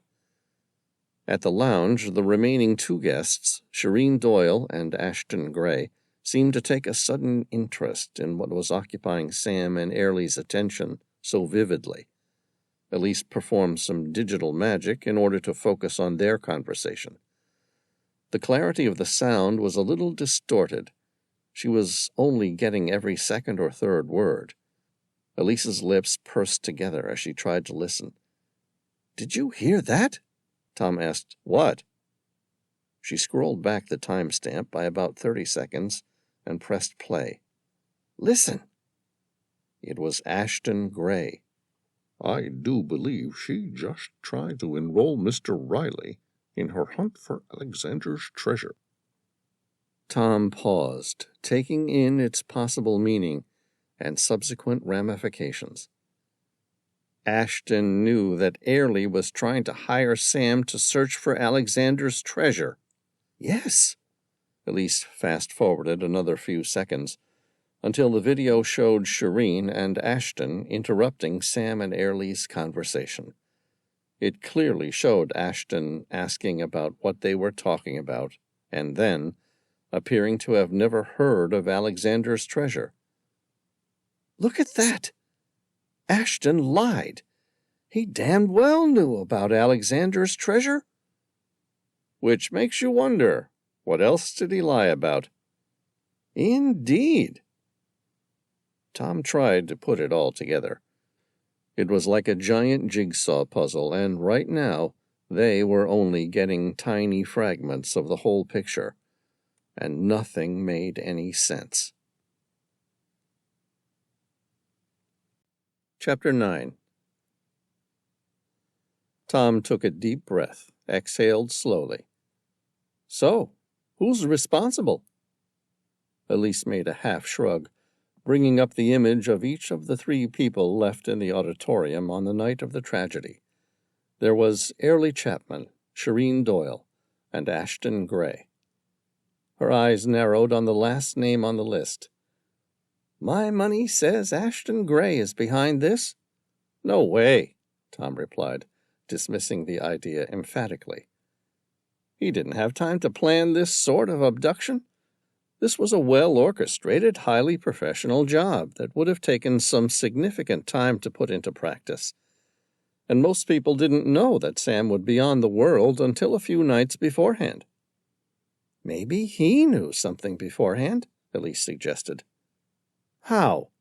Sam only agreed to give a speech a few days earlier, and he didn't know anything about Alexander's treasure until Airlie handed him the gold tetradrachm. I don't know. Elise tilted her head to the left, her eyes distant and glazed, as though searching for a solution. Maybe Ashton already knew about Airlie's discovery? It's a possibility. What about Shireen Doyle? The art stealer, Elise said, considering the rich widow's background. Conservative estimates place her personal wealth in the vicinity of $1.2 billion. She certainly has the financial means to pursue such an elaborate scheme, but where's the motive? Tom's face hardened. You mean, why would someone so rich go to such lengths to find treasure? Yeah. We could say that about all three of them. Ashton's the poorest of all three, but his fortune is still somewhere around the $300 million mark, so there's no reason he's searching for Alexander's treasure to get rich. It's a matter of personal pride, isn't it? I suppose so, and all three of them are highly competitive. If they have gotten it into their heads to find this treasure, I suppose any one of them would be willing to go to great lengths to find it. And there is always the matter of the luster of gold. Elise let the words drip off her lips and hang in the air. The luster of gold? It drives people insane. Show someone a bank account with a long list of zeros at the end, and they get excited. But let them look at gold, touch it, feel the weight in their hands, and they'll go insane. It's human nature. It triggers the primal and very embodiment of greed. For the amount of gold lost in Alexander's treasure, I'm certain people would kill to get their hands on it. Okay, I'll accept that, Elise said, the tone of her voice suggesting that she didn't understand the nature of human greed any more than a professional writer might naturally grasp astrophysics. So, what do you think about Shireen Doyle? I doubt it, Tom said. Of all three of them, she appeared to be the least interested. In fact, if I had to hazard a guess, watching the way she flirted shamelessly with Sam, I'd say she was more interested in him physically than his treasure-hunting abilities. She suppressed a smile. All right, which leaves just one person as a possible suspect. Airlie Chapman. Tom considered that, his head naturally nodding with agreement. Exactly. She was the one to organize Sam to come in the first place. But that still leaves one major thing that doesn't make sense. What? Elise said, Why did Airlie bother to show Sam the coin in the first place? Tom shrugged. Maybe she wanted to be sure that Sam was the right person for the job? You think if he wasn't able to spot the connection with the coin being gold, Airlie would have second thoughts about bringing him in on the expedition? Wouldn't you? Maybe. Elise pondered this for a moment, then said, There must be millions of pieces of lost treasures out there. No reason why someone like Sam should know all about every last one of them. So why bother? At the end of the day, she's not after what Sam already knows about the treasure, but his ability to find the next clue in the puzzle required to finally locate it. At that point, Genevieve stepped into the mission room and took a seat next to Tom and Elise at the round table. Tom showed her the small section of the tapes and brought her up to speed with what they had found. Afterward, Genevieve said, You believe that if someone thinks Sam Reilly might know the truth, They could have had him killed to prevent him finding the treasure." "No," Tom said, closing his eyes, as though he were trying to imagine what happened. "I think it's possible any one of these billionaires in that room would love to add finding ancient treasure to their list of sizable accolades. And the best way to do that would be to kidnap one of the best bona fide treasure hunters in the world." "You think Sam Reilly was kidnapped to find the treasure of Alexander the Great?" Genevieve asked, without hiding the skepticism from her voice. Tom said, "Don't you?" "It's a possibility," Genevieve admitted.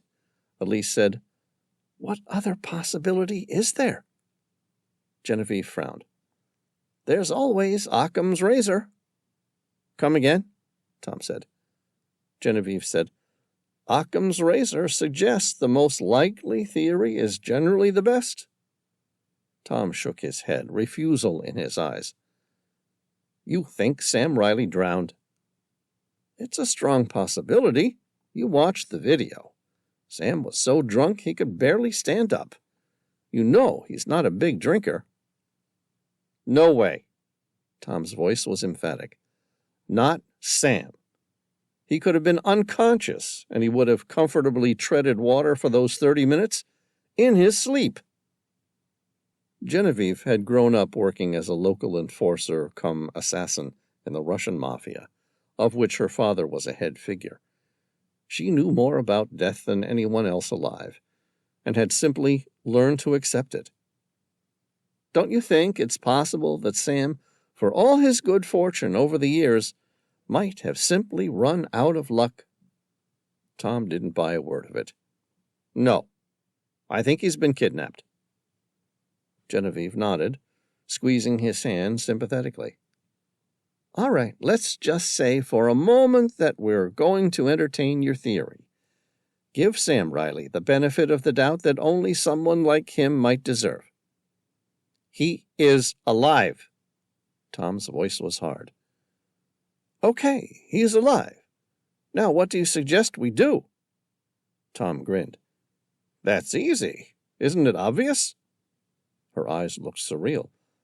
"Not really." Tom grinned. "We have to find the treasure of Alexander the Great." Genevieve let that sink in for a second. "You want to find the ancient, potentially mythical treasure of Alexander the Great." "That's right." Genevieve continued to play this out in her mind, as though listening to it out loud might make Tom realize just how crazy it sounds. "Something that no one has been able to do since his death, some 2 and a bit thousand years ago." "Yes." A smile spread out across Tom's face. "And what's more, we need to beat Sam Reilly to it." Chapter 10. Airlie Chapman picked up her cell phone and dialed a number by memory. A few seconds later, she heard the receiving phone begin to ring. It could have been any random cell phone, used by any of the billions of people who use them on almost every part of Earth, with one exception. This one went through an encryption system, making it nearly impossible to tap into and listen. A man answered it immediately. Neither person spoke for a few seconds. Then Airlie said, "Well, you mind telling me what the fuck went wrong?" She could feel the tension in the air. The man swallowed. "Someone beat us to him." A puzzled look crossed her face. "You were meant to have a boat in the water." "We did," the man tried to argue. Airlie didn't let him. She was used to being in charge, particularly with something as important as this, and she wasn't going to let him dictate the conversation. "You promised me that you could be there within seconds and wouldn't let him drown. He's no good to me drowned. We were in the water and ready to go after him as soon as he hit the water." Her voice raised a notch. "So what went wrong?" "I have no idea." "Did you see him in the water?" "Yeah." Airlie's eyes flashed anger, her porcelain face suddenly taking on a new hardness as she bit down her frustration. "So what happened? How did you lose sight of him?" The man recovered his composure. "He looked happy enough in the water. He wasn't drowning, that's for sure. If anything, I'd say he was laughing, as though the whole thing was just one big joke to him. The bastard probably thought he could swim to Tahiti from where he'd fallen in if the worst came to it." Tahiti was only 2 miles away. Airlie's lips parted into a half grin. He probably would have succeeded, too, if it had come to it. "So what happened?"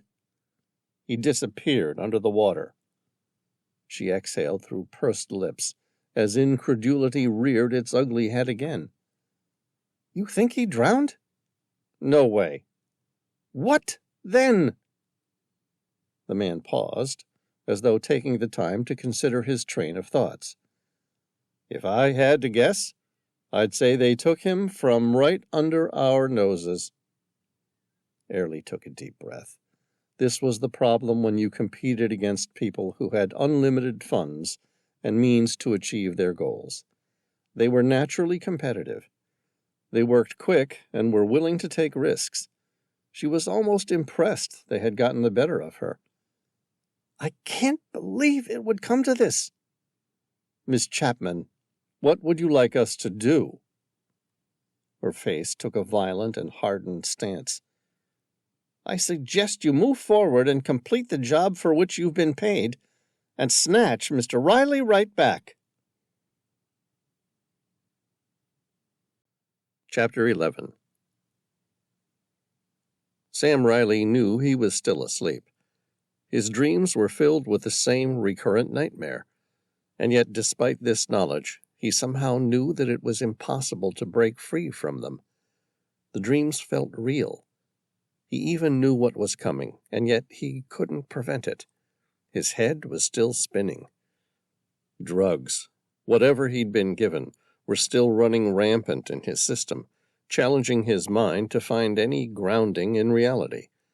Like the worst of nightmares, this one was impossible to shake. It was a mixture of Groundhog Day and Nightmare on Elm Street. He blinked. A moment later, the crest of a wave splashed across his face, and once again he was back at the beginning, where it had all started. He fell into the water with a large splash. He kicked with his legs, but somehow couldn't quite reach the surface. Above him, his eyes could see the obtuse blur of moonlight penetrating the surface. It wasn't far, yet it might as well have been a mile away for all his chance of reaching it.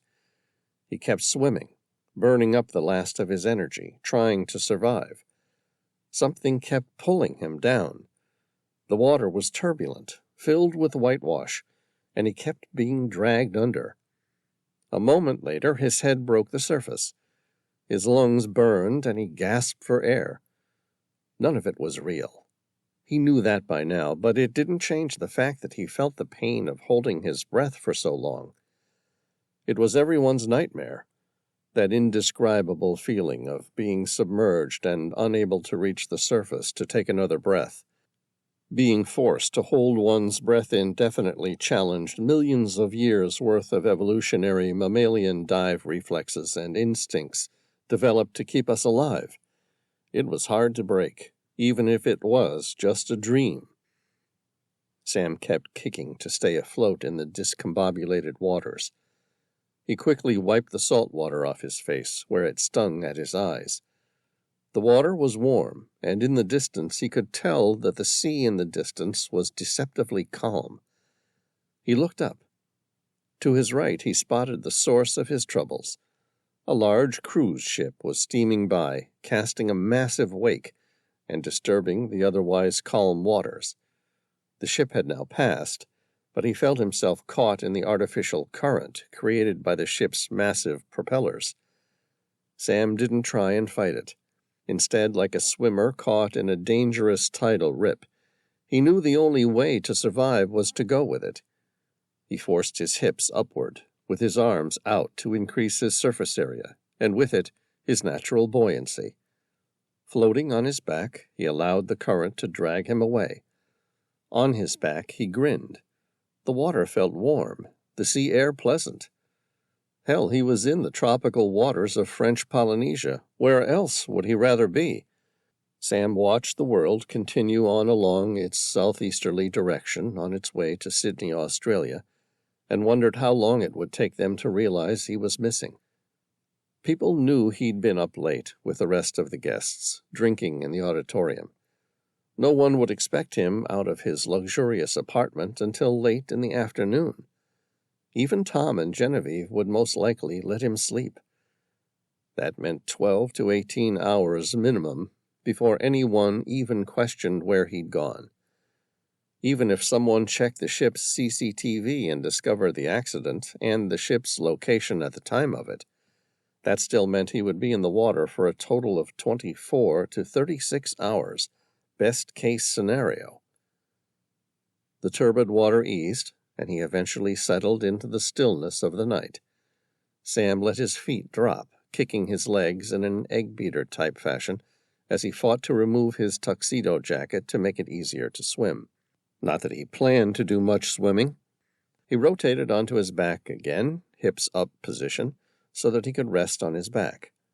Sam opened his eyes and stared up at the myriad of stars that spread across the inky blackness of the night sky.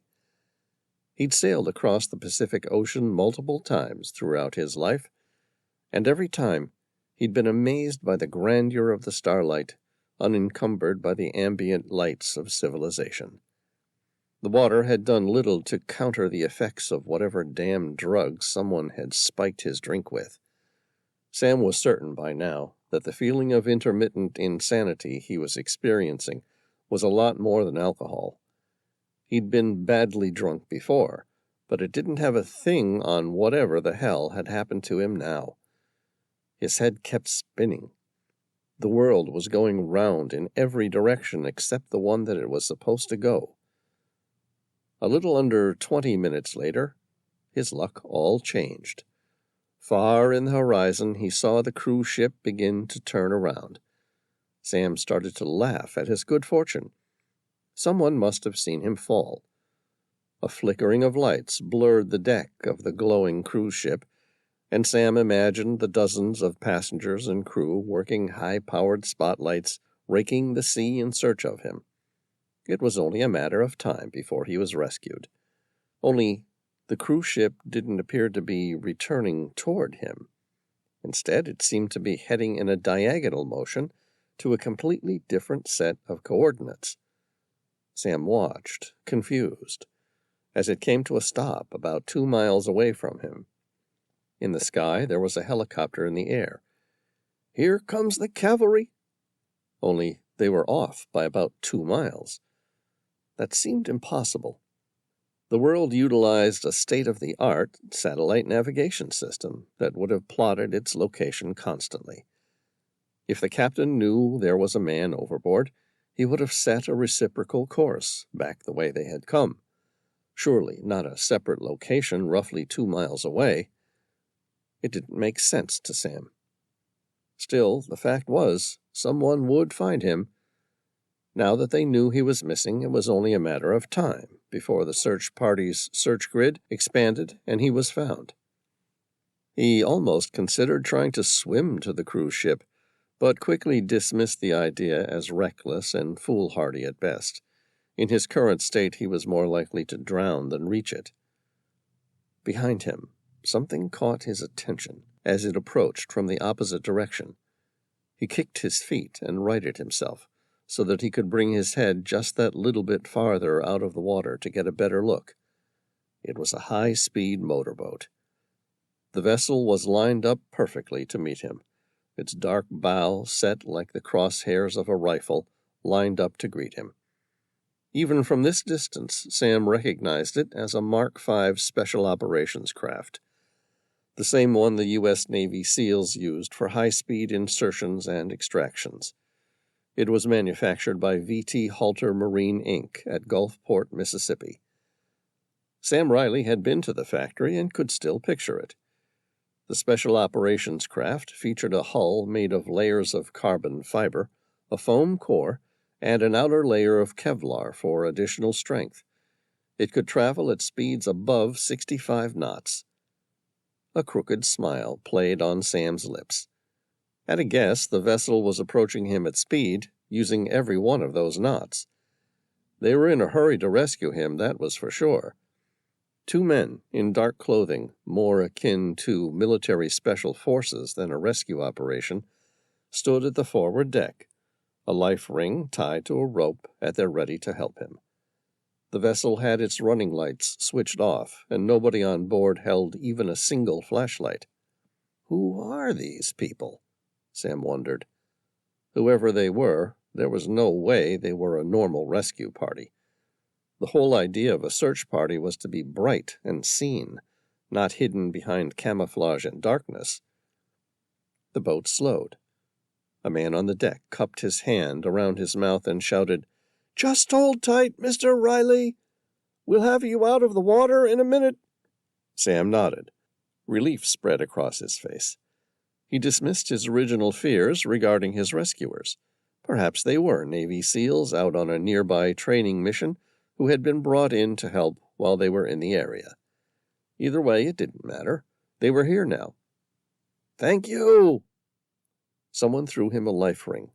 Sam grabbed it, thankful for its buoyancy. His muscles naturally relaxed. He'd been treading water for under half an hour. It wasn't particularly difficult, but the drugs were still having their effect on him, and what would have normally been a walk in the park seemed to have drained him of all strength. The man who threw the lifebuoy to him began to draw in the rope that it was attached to. Sam felt himself slowly pulled toward the vessel. His eyes lifted up toward the man. He mouthed the words, "Thank you." Once again he defied the odds and had survived. He would be out of the water within seconds. He was safe. And then something grabbed his right leg and pulled him under. Chapter 12. It all happened fast. Water rushed against Sam's face like the ripples of a jet. Sam's mind simply couldn't make sense of what was happening.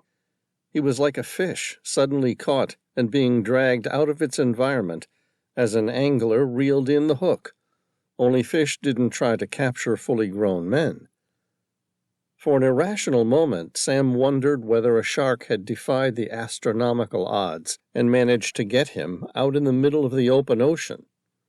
The chances were minuscule, and the fact that it had happened seconds before being brought out of the water by his unlikely rescuers seemed even more impossible. Sam didn't believe in the concept of accepting his fate. Giving up wasn't in his nature. His internal fight-or-flight mode kicked in, and he threw all the strength he could muster into it. Kicking with both legs, he tried to fight off whatever the hell had snatched his leg. Within seconds, he'd been dragged at least 30 or more feet underwater, more than one atmosphere. The sudden change in pressure made his eardrums feel like they were going to rupture as they fought to equalize with the newfound pressure. He instinctively opened his jaw and tried to swallow to relieve the tension. But it was a secondary problem. He knew he needed to escape. From what, he had no idea, but he could work that out later if he lived. Without a face mask, he could see little more than a misshapen blur under the water. He tried to focus on his legs, but couldn't see anything. Definitely nothing that might have dragged him under. He ran his fingers down his legs and stopped. The wire was so thin, he barely felt it with his hand, although now that he thought about it, his leg hurt from the taut wire. There was a wire, hooked around his ankle like a lasso. He fumbled to free it. As soon as he had, the wire, heavily weighted by something, quickly disappeared as it raced to the bottom of the sea, and Sam was free to make his way to the surface again. He looked up and began to kick his way to the freedom. On the surface, Sam could see the flicker of spotlights raking the water. Whoever was up there was still trying to find him. All he had to do was reach them. He made long, slow, purposeful movements with his legs, trying to reach the top. The surface appeared deceptively close. All the same, he knew that he would make it, until something caught his leg again. He tried to kick it off, only to see the crisp beam of a scuba diver's flashlight. He blinked, and the light disappeared. Sam twisted his body, trying to free himself from the vice-like grip of his opponent. Sam imagined someone's fingers trying to hold on.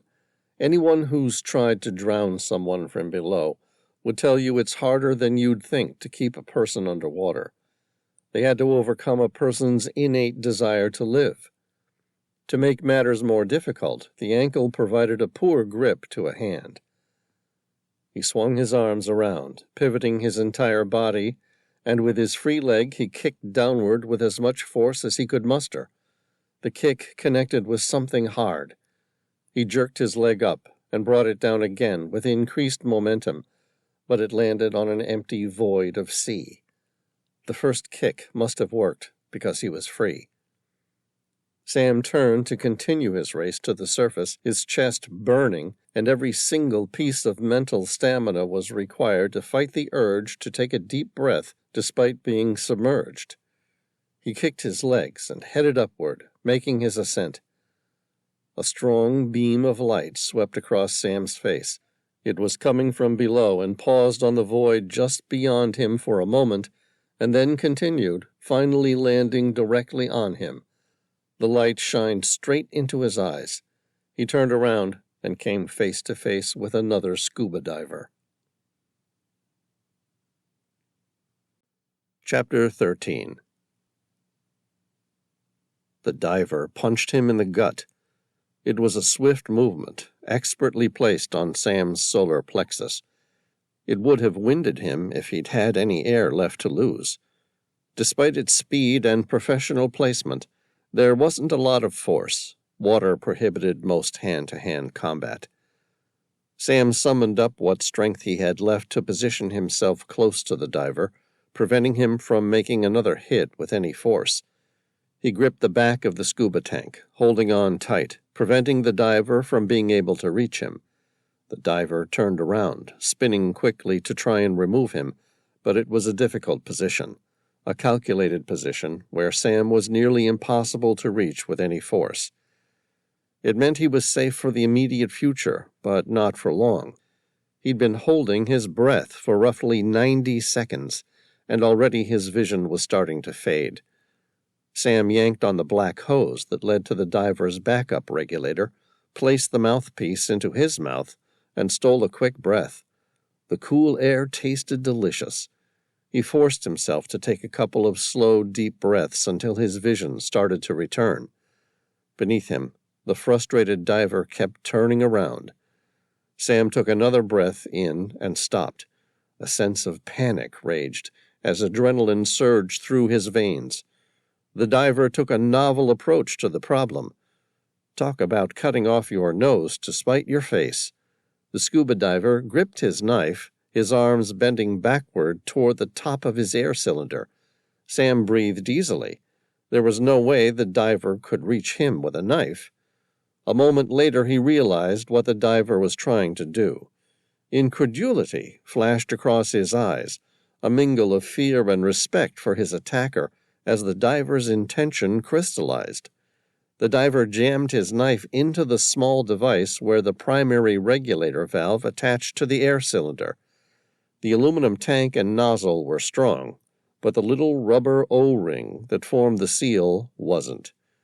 The point of the titanium dive knife found its purchase. The diver twisted the knife, and the O-ring split. Compressed air, now freed, rushed to the surface in a haze of whitewash. Sam's vision turned to a white, impenetrable blur of bubbles as his air supply dried up instantly. He swallowed, holding his breath again, and kept hold of the diver. In the process, the diver began to turn around, thrashing to relinquish his unwanted guest. Sam saw his opportunity in the total blindness, kicked off the diver, and began to swim toward the surface. It almost worked, too. But in a last-ditch attempt by the diver to keep him, the man caught his leg once again and pulled. The diver released his buoyancy control device, and with it, the dive tank and his entire setup, which immediately floated to the surface. Sam noticed the man had an auxiliary air supply via a small pony bottle attached to his mouth. It made sense. The man wasn't just gambling that he could hold his breath longer than Sam. He had rigged the rules and had a secondary supply of air. Now the diver was trying to hold him down long enough to drown him. His attacker had assumed the only way to kill him was to drag him down long enough to drown him, or at least get close enough to him to drive the knife somewhere where it had the potential to kill him. The man probably guessed that Sam, in his hypoxic state, would be unable to concentrate on anything but trying to reach the surface. It was a mistake. Instead of fighting to reach the surface, Sam turned his energy to pulling, driving himself downward to meet his attacker. With his right leg he kicked hard, and it connected at the space between the pursuer's dive mask and face. It wasn't strong enough to do any real damage, but the man relinquished his leg as he tried to fix his mask. It only took a second, but it was enough for Sam to kick the man's head again. This time there was enough force to send his opponent off to see stars. Sam didn't wait to see how much damage he'd inflicted, but instead swam to the surface. His mind struggled to focus, and in his disoriented state, he felt like he was never going to reach it. He felt as though both his legs had been attached to something heavy, which was dragging him under time and time again. He could see the slight ripples of the water lapping on the surface only a few feet above him, but it may as well have been a mile. Sam turned to swim toward the surface, and came face to face with another scuba diver. This one was a woman. Beneath her dive mask she wore an expression of deadly certainty, like a card player who knew she held the winning hand. There was something about her that seemed familiar to him, like he'd met her before, but he couldn't quite place her. Sam tried to push past her and make his way to the surface. The woman merely placed a small metal device on the back of his chest. A second later, he felt his entire body convulse as the woman depressed the taser. It was lights out for good. Chapter 14. Sam opened his eyes. He was lying on a narrow bunk bed, the sort of thing found in ships or army dormitories. It had an ultra-thin mattress that rested on a steel alcove that was surrounded by a series of heavy steel bulkheads. There was a distant hum of an electric engine, but he couldn't quite place it. His head ached, but for once the delirium seemed to have finally abated. This was reality. No longer was he reliving the nightmare of how he'd reached this point. Somehow, after hours or even days of fluctuating in and out of consciousness, as the concoction of drugs and sudden volts of electricity played on his perception of reality, he felt as though he'd finally been grounded. Everything seemed louder, as though his sense of hearing had somehow heightened overnight, making him acutely aware of every sound. In fact, he wasn't imagining it. His hearing had improved. It was an evolutionary quirk. 3.7 billion years of evolution on Earth meant that most creatures, big and small, survived better during times when their lives were at risk, if their sense of hearing was better. He took a deep breath, exhaled, and looked around the dark confines of the steel-hulled room in which he'd awoken. But the question remained. Where, exactly, had his sudden grounding taken place? He looked around, trying to orient himself. The room was mostly dark, with the dull ambient fluorescent lights outside barely providing enough light to see. There was no door, and he wondered if he could leave if he tried to. Sam touched the metal wall next to the bed he'd woken up in. It vibrated just slightly, and an image in his mind of a turbine spinning matched the constant drum he'd heard since waking. I must be on board a ship. The realization was no surprise. He was out at sea. They'd taken him from the water in the Pacific Ocean. No reason he wouldn't still be there. Although he wouldn't have been surprised to find himself waking up on one of the nearby islands of French Polynesia. He carefully stood up and looked at the floor below. It was metal, more like a steel grate on a working ship. Although he'd only just clambered out of the bed, his feet felt stable. Sam caught his balance, expecting the slightest movement as the ship rolled, pitched, and yawed in even the flattest of swells. He closed his eyes, removing one of his main senses and heightening the vestibular response of his middle ear. It confirmed what he was beginning to suspect. There was no swell or movement of the waves. Even in a flat sea, he knew there was a certain amount of movement. He was in a submarine. Sam let that thought play out in his head. It made sense. What better way to abduct someone who had fallen overboard than with scuba divers and a submarine?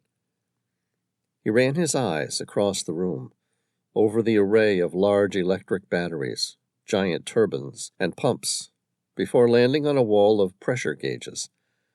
In an instant, he knew where he was.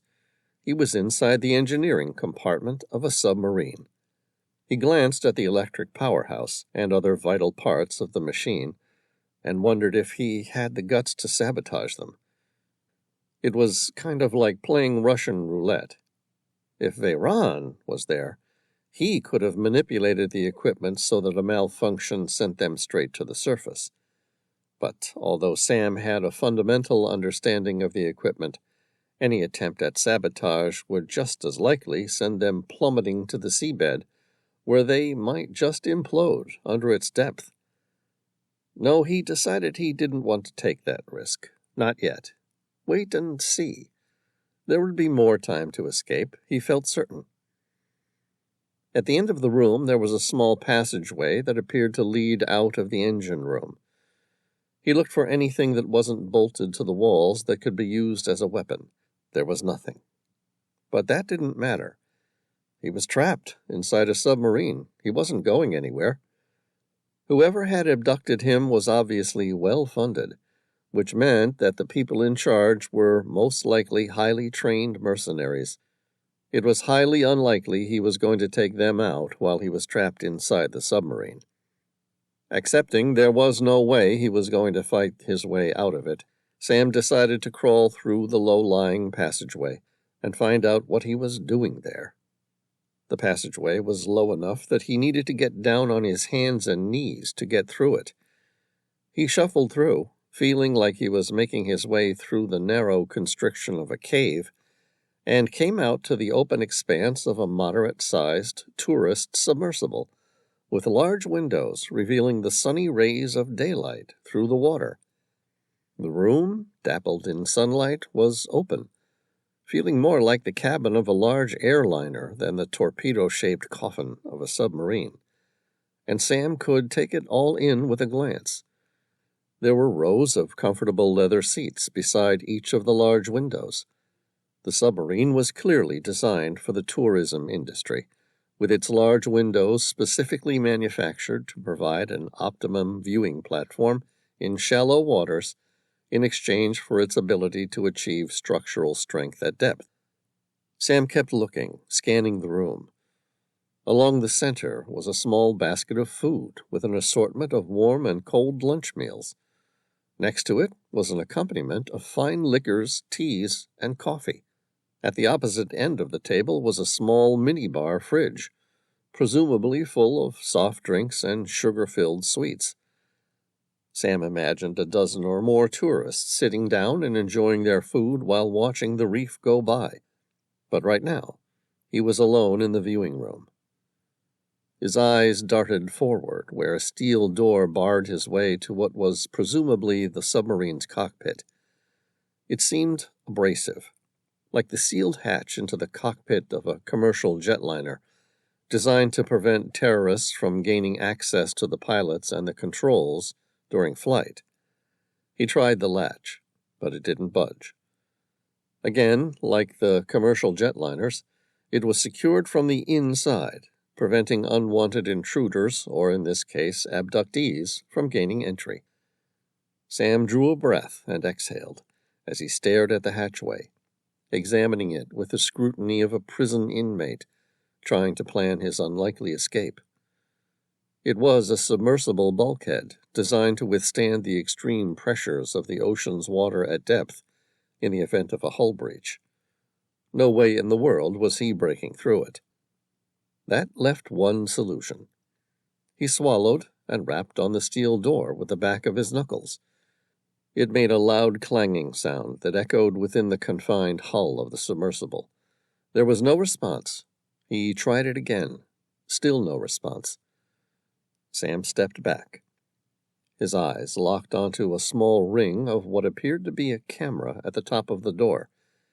It looked like the peephole on a hotel door, and he imagined someone on the other side watching him, waiting to see what his next move would be. Sam exhaled. He wasn't going to play anyone's game. His eyes locked defiantly on the camera lens, and he said, "All right. You've gone to some lengths to bring me here. You might as well tell me why." Still no response. Sam shrugged. "Okay, suit yourself."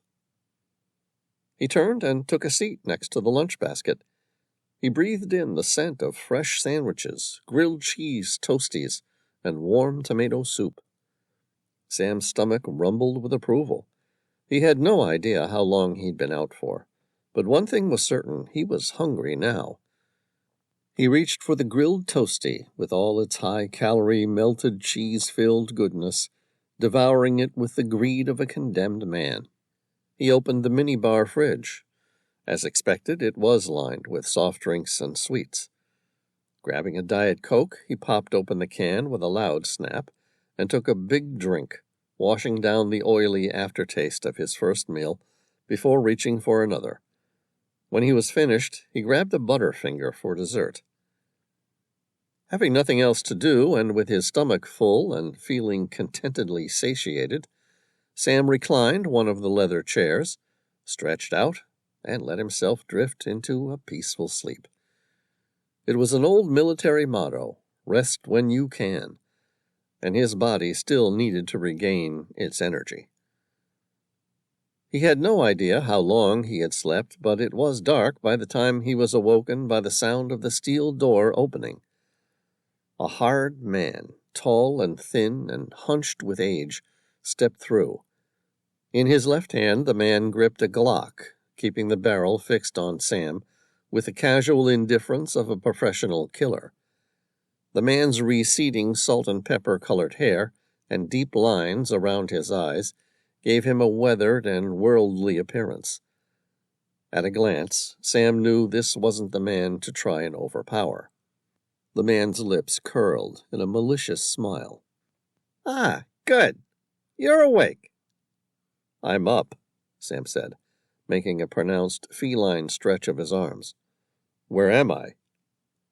The killer's eyes drifted across the steel hull with its large windows leading to the clear water outside before landing on Sam, taking him in, trying to measure him up. He made a wry grin, and Sam could almost imagine the man trying to picture why they had bothered going to such great lengths to abduct him. "Isn't it obvious? You're in a submarine." Sam grinned. "I gathered that much. I mean, where are we?" The man shrugged. "Somewhere in the Pacific Ocean. I'm afraid I can't really get much more specific than that for the time being." "Why have you taken me here?" Again, that same stupid grin. It was like, "Really? We're going to play stupid again?" "That's obvious, isn't it?" The fine muscles in Sam's face crunched together in confusion, as though he might have somehow neglected something that should have been clear. "Afraid not." The man drew a breath. "You're here to help my employer find Alexander's treasure." Chapter 15. The Tehila drifted restlessly on its anchor, as though it too was waiting eagerly to be freed of its restraints to meet its next adventure. Inside, Tom Bauer placed the single gold coin on the round table. The table's 3D scanner took a digital recording of the coin before weighing it. 13.2 grams. It was an exact match for a gold tetradrachm, of which ancient Greece had produced many, but none with the head of Alexander the Great on one side and Zeus perched on a throne holding an eagle in one hand and a scepter in the other. On his laptop, he searched for the name of a New York coin dealer who specialized in ancient Greek numismatics. He typed "Coin Dealer New York" in his browser. A long list of gold, coin, and jewelry dealers came up. He added the additional criterion to his search, ancient Greek numismatics.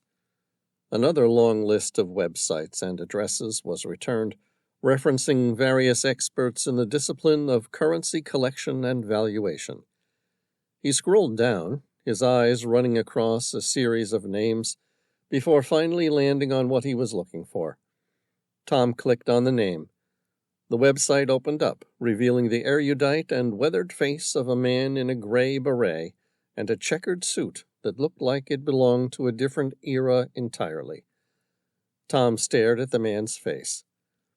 He had a receding chin, a sharply pointed nose, with twin white marks either side of the bridge where spectacles had probably rested for some 40-odd years.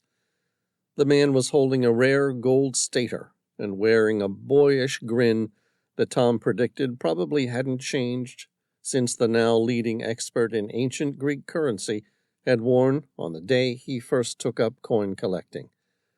At the bottom of the image was the name Dean Potter, along with his contact details. Tom pressed the icon and copied the man's cell phone number to his own. A moment later, he made the call.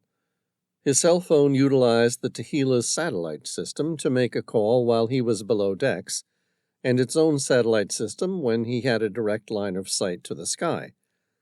The phone made the connection and went straight to voicemail, recorded in Dean Potter's baritone voice. Tom left a message that he was a friend of Sam Reilly and needed help identifying the authenticity of an ancient Greek coin, and that it was urgent he contacted him as soon as he'd seen the coin. Afterward, Tom texted the image of the coin to Dean Potter, along with all of its details, such as size and weight. With there being little more he could do until he heard back from the numismatists, Tom continued scrolling through the website, looking at the various other Greek coins out of curiosity. He reflected that the Greeks appeared to have no shortage of mythological creatures on their ancient coins, as he stared at a tetradrachm with a hippocamp, a mythological creature depicted as having the upper body of a horse, with the lower body of a fish, on board a Phoenician galley, and a lion attacking a bull. According to the website, the coin came from the ancient city of Byblos, which is Greek for the Phoenician city of Gebal, located in modern Lebanon. The coin itself was valued at over $10,000. He ran his eyes across a series of ancient Greek coins, including various drachmas, tetradrachm, and octadrachm, which were all dated 500 BC to 100 AD. The basic measure of gold and silver in ancient times was the drachma, which is the name still used in Greek coinage today. Many ancient coins are designated by their weight of gold or silver, with the drachma weighing approximately 4.4 grams. Other coins, more or less valuable than the drachma, are given names with multipliers, so tetradrachm is a coin which weighs 4 drachma. Kenya's octadrachm weighs 8 drachma. Tom didn't get much further before his cell phone rang. He answered it. "Hello, Tom Bauer speaking." "Mr. Bauer, this is Dean Potter. I believe you tried to get in contact with me a few minutes ago." "Yes, that's right. I was going to ask you about a coin." Dean's voice was breathless. "You found Alexander's treasure?" Tom suppressed a smile. "Just a single coin, so far. but we might have a few leads. How confident are you that this thing isn't a fake?" "Well, I won't know for sure until I examine the coin in person." Dean Potter struggled to suppress his disappointment. "But based on the images I've seen and its weight, I'd be very surprised if it wasn't." "You seem very certain of yourself." "I am. There are specific markings that one would expect to find if this was really one of the coins from Alexander's lost treasure." "Such as?" "It all has to do with the way these coins were made." Tom held his breath, trying to recall what rudimentary knowledge he had of the process, imagining what Dean Potter had seen that he'd missed. He exhaled. "What does this have to do with how the coins were made?" "Everything." "Go on." Dean Potter paused, like a professor giving a lecture, unsure just how far back he needed to go. "All right, what do you know about the process of ancient coin minting?" "Not a lot," Tom admitted. "Ancient coins were made by casting in molds or by striking between engraved dies. The Romans used to cast their larger copper coins in clay molds carrying distinctive markings. Not because they knew nothing of striking, but because it was not suitable for such large masses of metal. Casting is now used only by counterfeiters." "Yes, that's about right," Dean confirmed. "The oldest coins were cast in bullet-shaped or conical molds and marked on one side by means of a die which was struck with a hammer. The blank, or unmarked piece of metal was placed on a small anvil, and the die was held in position with tongs. The reverse, or lower side of the coin received a rough incuse by the hammer. Later, a rectangular mark, a square incuse, was made by the sharp edges of the little anvil, or punch. The rich iconography of the obverse of the early electrum coins contrasts with the dull appearance of their reverse, which usually carries only punch marks." Tom asked, "What about the shape?" "The shape and number of these punches varied according to their denomination and weight standard. Subsequently, the anvil was marked in various ways, and decorated with letters and figures of beasts, and later still the anvil was replaced by reverse die. The spherical blanks soon gave place to lenticular-shaped ones. The blank was made red-hot and struck between cold dies. One blow was usually insufficient, and the method was similar to that still used in striking medals in high relief, except that the blank is now allowed to cool before being struck. With the substitution of iron for bronze as the material for dies, about 300 A.D., the practice of striking the blanks while they were hot was gradually discarded." "Okay, so what were they doing during Alexander the Great's time?" Dean said, "In the Middle Ages, bars of metal were cast and hammered out on an anvil. Portions of the flattened sheets were then cut out with shears, struck between dies, and again trimmed with shears. A similar method had been used in ancient Egypt during the Ptolemaic kingdom, but had been forgotten. Square pieces of metal were also cut from cast bars, converted into round discs by hammering, and then struck between dies. In striking, the lower die was fixed into a block of wood, and the blank piece of metal laid upon it by hand. The upper die was then placed on the blank, and kept in position by means of a holder around which was placed a roll of lead to protect the hand of the operator while heavy blows were struck with a hammer. An early improvement was the introduction of a tool resembling a pair of tongs, the two dies being placed one at the extremity of each leg. This avoided the necessity of readjusting the dies between blows, and ensured greater accuracy in the impression." "So, how can you tell that the image of the coin I sent you wasn't a fake?" "As you are aware, gold and silver have long been esteemed as the king and queen of metals, for good reason. No other members of the mineral family surpass these two metals in nobility." "Noble metals?" "A noble metal is one that doesn't oxidize or corrode easily. Gold is the most noble of all metals. It is resistant to air, water, salt, and most acids. Heat does not destroy gold, allowing it to be melted and remelted. Nearly all the gold ever mined is still in existence today, in one form or another. Silver is second only to gold in its nobility. Is that the only reason gold is more valuable? Not quite. It has other attributes that are sought after. Metal that can be hammered into thin sheets without crumbling or breaking is called malleable. Ductile metals may be stretched under pressure into thin wires without breaking. Gold is the most malleable and ductile of all metals, silver the second. Gold can be pounded into sheets less than 4/millionths of an inch thick. An ounce of gold can be drawn into a wire more than 40 miles long. Tom returned to the point in case. So how does this apply to Alexander's tetradrachm?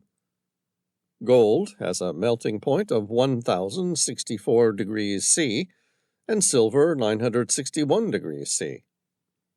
Okay, Tom raised his eyebrows. And that makes a difference to the coin? It did with these.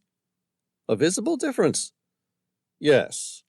You see, the higher temperature meant that Zeus's scepter melted slightly differently, forming the imprint of 2 instead of 1. Tom found himself inadvertently holding his breath as his eyes immediately ran back to the gold coin still on the round table. They locked on the image of Zeus on the obverse side. There, where his scepter should have been, there appeared to be a second, much less noticeable one. He swore. There it was, the definitive telltale sign of a second scepter. Tom's ecstasy was replaced by the uneasy certainty that it all seemed too easy. They were missing something. He paused. On the other end of the line, Dean Potter said, "Mr. Bauer, are you still there?" Tom nodded to himself. "Yeah, I just had a question for you, and I was trying to work out how to put it." "Go ahead." "You obviously knew about this telltale sign of Zeus's double scepters. Otherwise you wouldn't have been so certain on the outset." "That's right," Dean Potter confirmed. "Answer me this, then," Tom said, his lips curling inward with incredulity. "How would anyone know about the double scepters if I'm the only person in the world in possession of the only golden tetradrachm from Alexander's treasure that's even been found?" Dean Potter let out a laugh. It was warm and welcoming, like someone who was happy to let you in on a secret joke. When he stopped, he said, "That I can answer." "All right, I'm all ears." "I believe some tests were conducted some years ago." "Tests?" "Yeah. Someone took the molds and the die casts for silver tetradrachms, and using the same forging techniques that Alexander the Great's men had used, molten gold was poured. And the result?" Tom smiled. "Zeus holding 2 scepters on the obverse side?" "Exactly. But not many people know that, which is why I'm so certain this wasn't a fake." Tom was already Googling the word tests and Alexander's treasure, trying to see the research for himself, but found nothing. "Interesting. Really interesting, Mr. Potter. Tell me, you wouldn't happen to have a copy of these tests, would you? I tried to find them, but the internet doesn't seem to be relinquishing anything on the topic."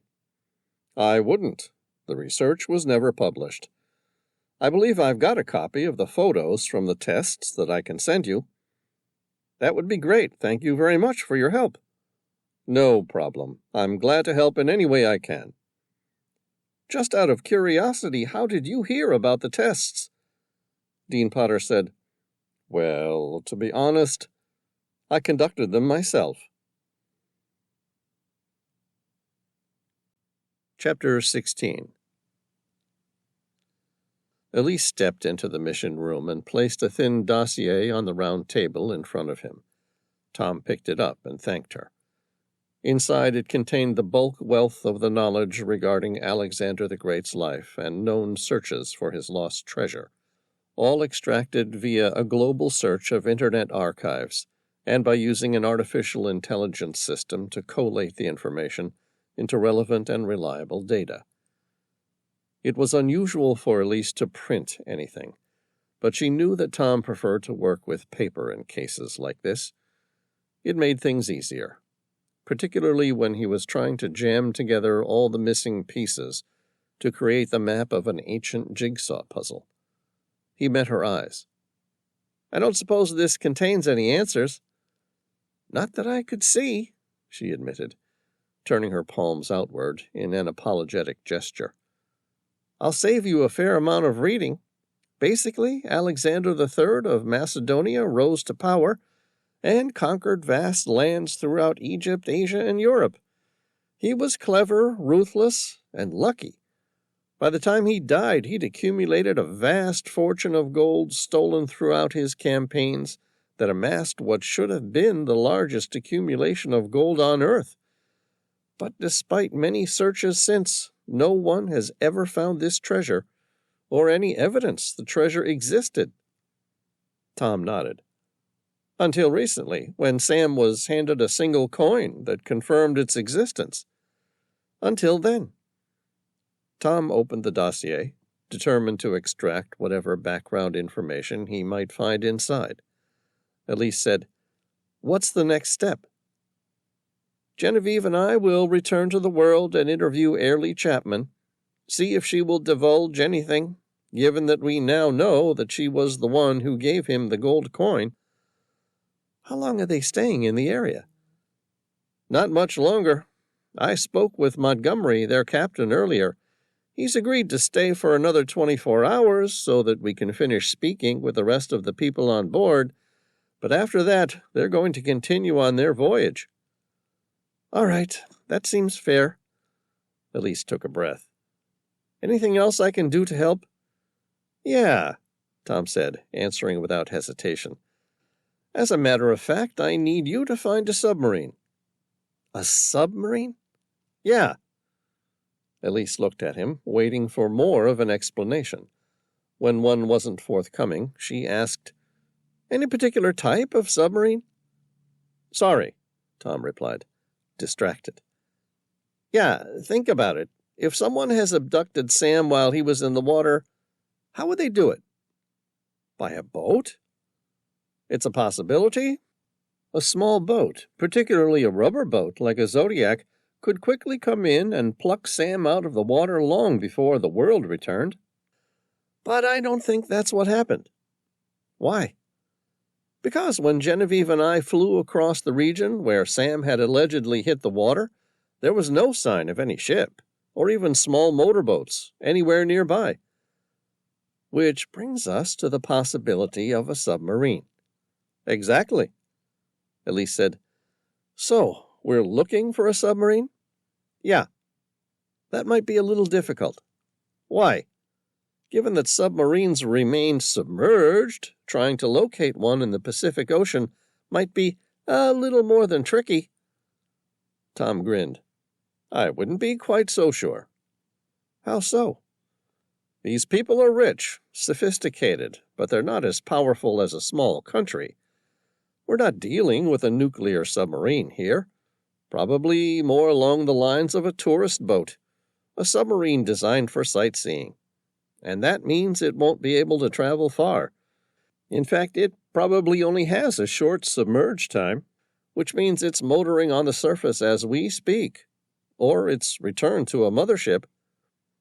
"Find the mothership and you'll find the submarine." "Exactly." "What exactly should I be searching for?" Elise asked, pulling up the few scatterings of satellites in the region, used predominantly for GPS, used in maritime navigation, rather than espionage. "You're looking for a fairly large ship that was in the region on the night, something that stopped or had been heaved to when Sam fell into the water." "All right, I'll see what I can find." "Thanks, Elise. Let me know the second you find something. Every hour we lose that submarine, our chances of finding Sam alive diminishes."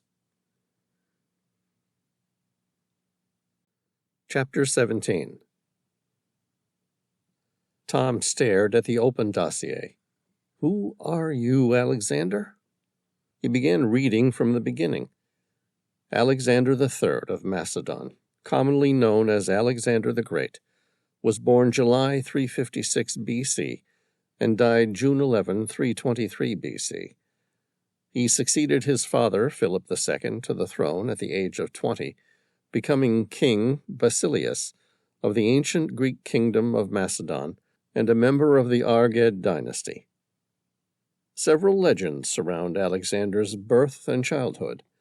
According to the ancient Greek biographer Plutarch, on the eve of the consummation of her marriage to Philip, Olympias dreamed that her womb was struck by a thunderbolt that caused a flame to spread far and wide before dying away.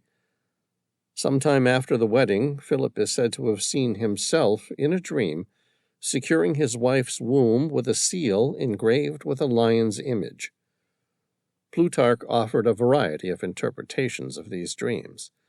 That Olympias was pregnant before her marriage, indicated by the sealing of her womb, or that Alexander's father was Zeus.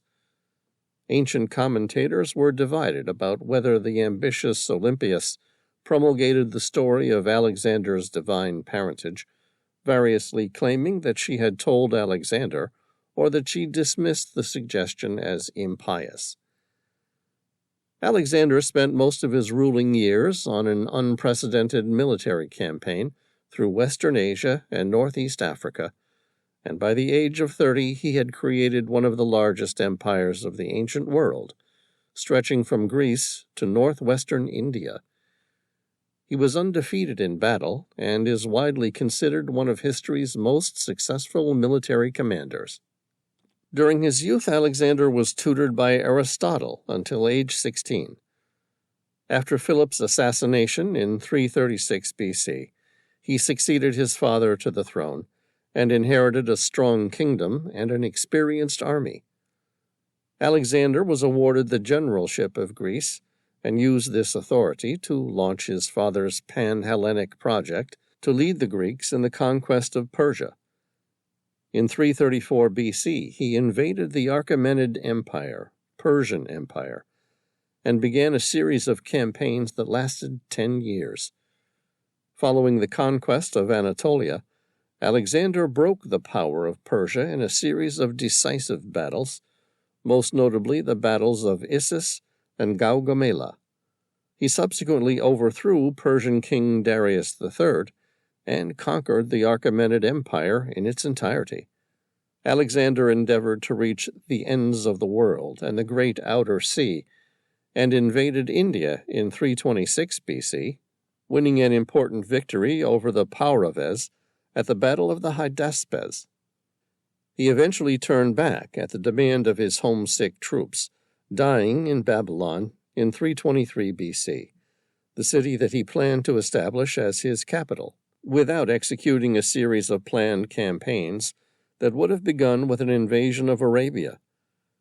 In the years following his death, a series of civil wars tore his empire apart, resulting in the establishment of several states ruled by the Diadochi, Alexander's surviving generals and heirs.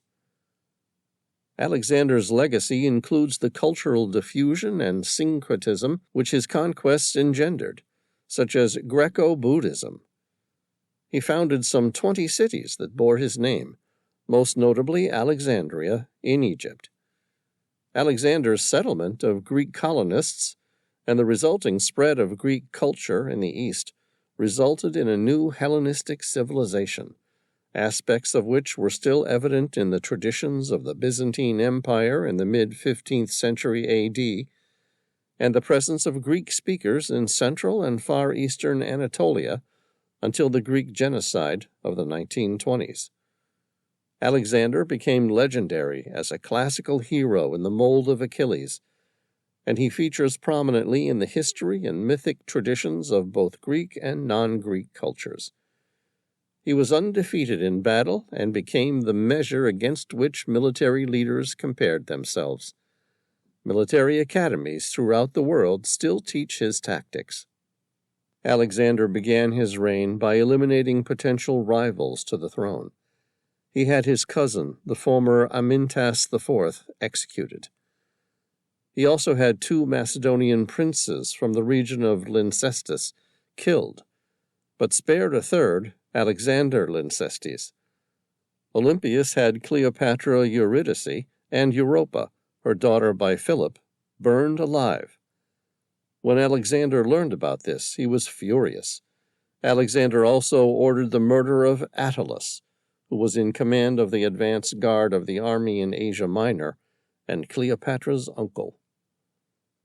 Taking over the invasion project of Philip II, Alexander's army crossed the Hellespont in 334 BC with approximately 48,100 soldiers, 6,100 cavalry, and a fleet of 120 ships with crews numbering 38,000, drawn from Macedon and various Greek city-states, mercenaries, and feudally raised soldiers from Thrace, Paeonia, and Illyria. He showed his intent to conquer the entirety of the Persian Empire by throwing a spear into Asian soil and saying he accepted Asia as a gift from the gods. This also showed Alexander's eagerness to fight, in contrast to his father's preference for diplomacy. After an initial victory against Persian forces at the Battle of Granicus, Alexander accepted the surrender of the Persian provincial capital and treasury of Sardis. He then proceeded along the Ionian coast, granting autonomy and democracy to the cities. Miletus, held by Achaemenid forces, required a delicate siege operation, with Persian naval forces nearby.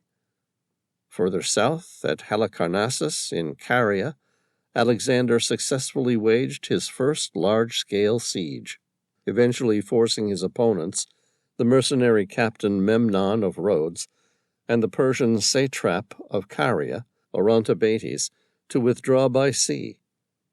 Alexander left the government of Caria to a member of the Hecatomnid dynasty, Ada, who adopted Alexander.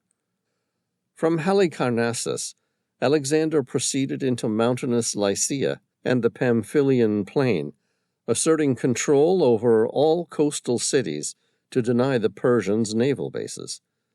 From Pamphylia onwards, the coast held no major ports, and Alexander moved inland. At Termessos, Alexander humbled but did not storm the Pisidian city.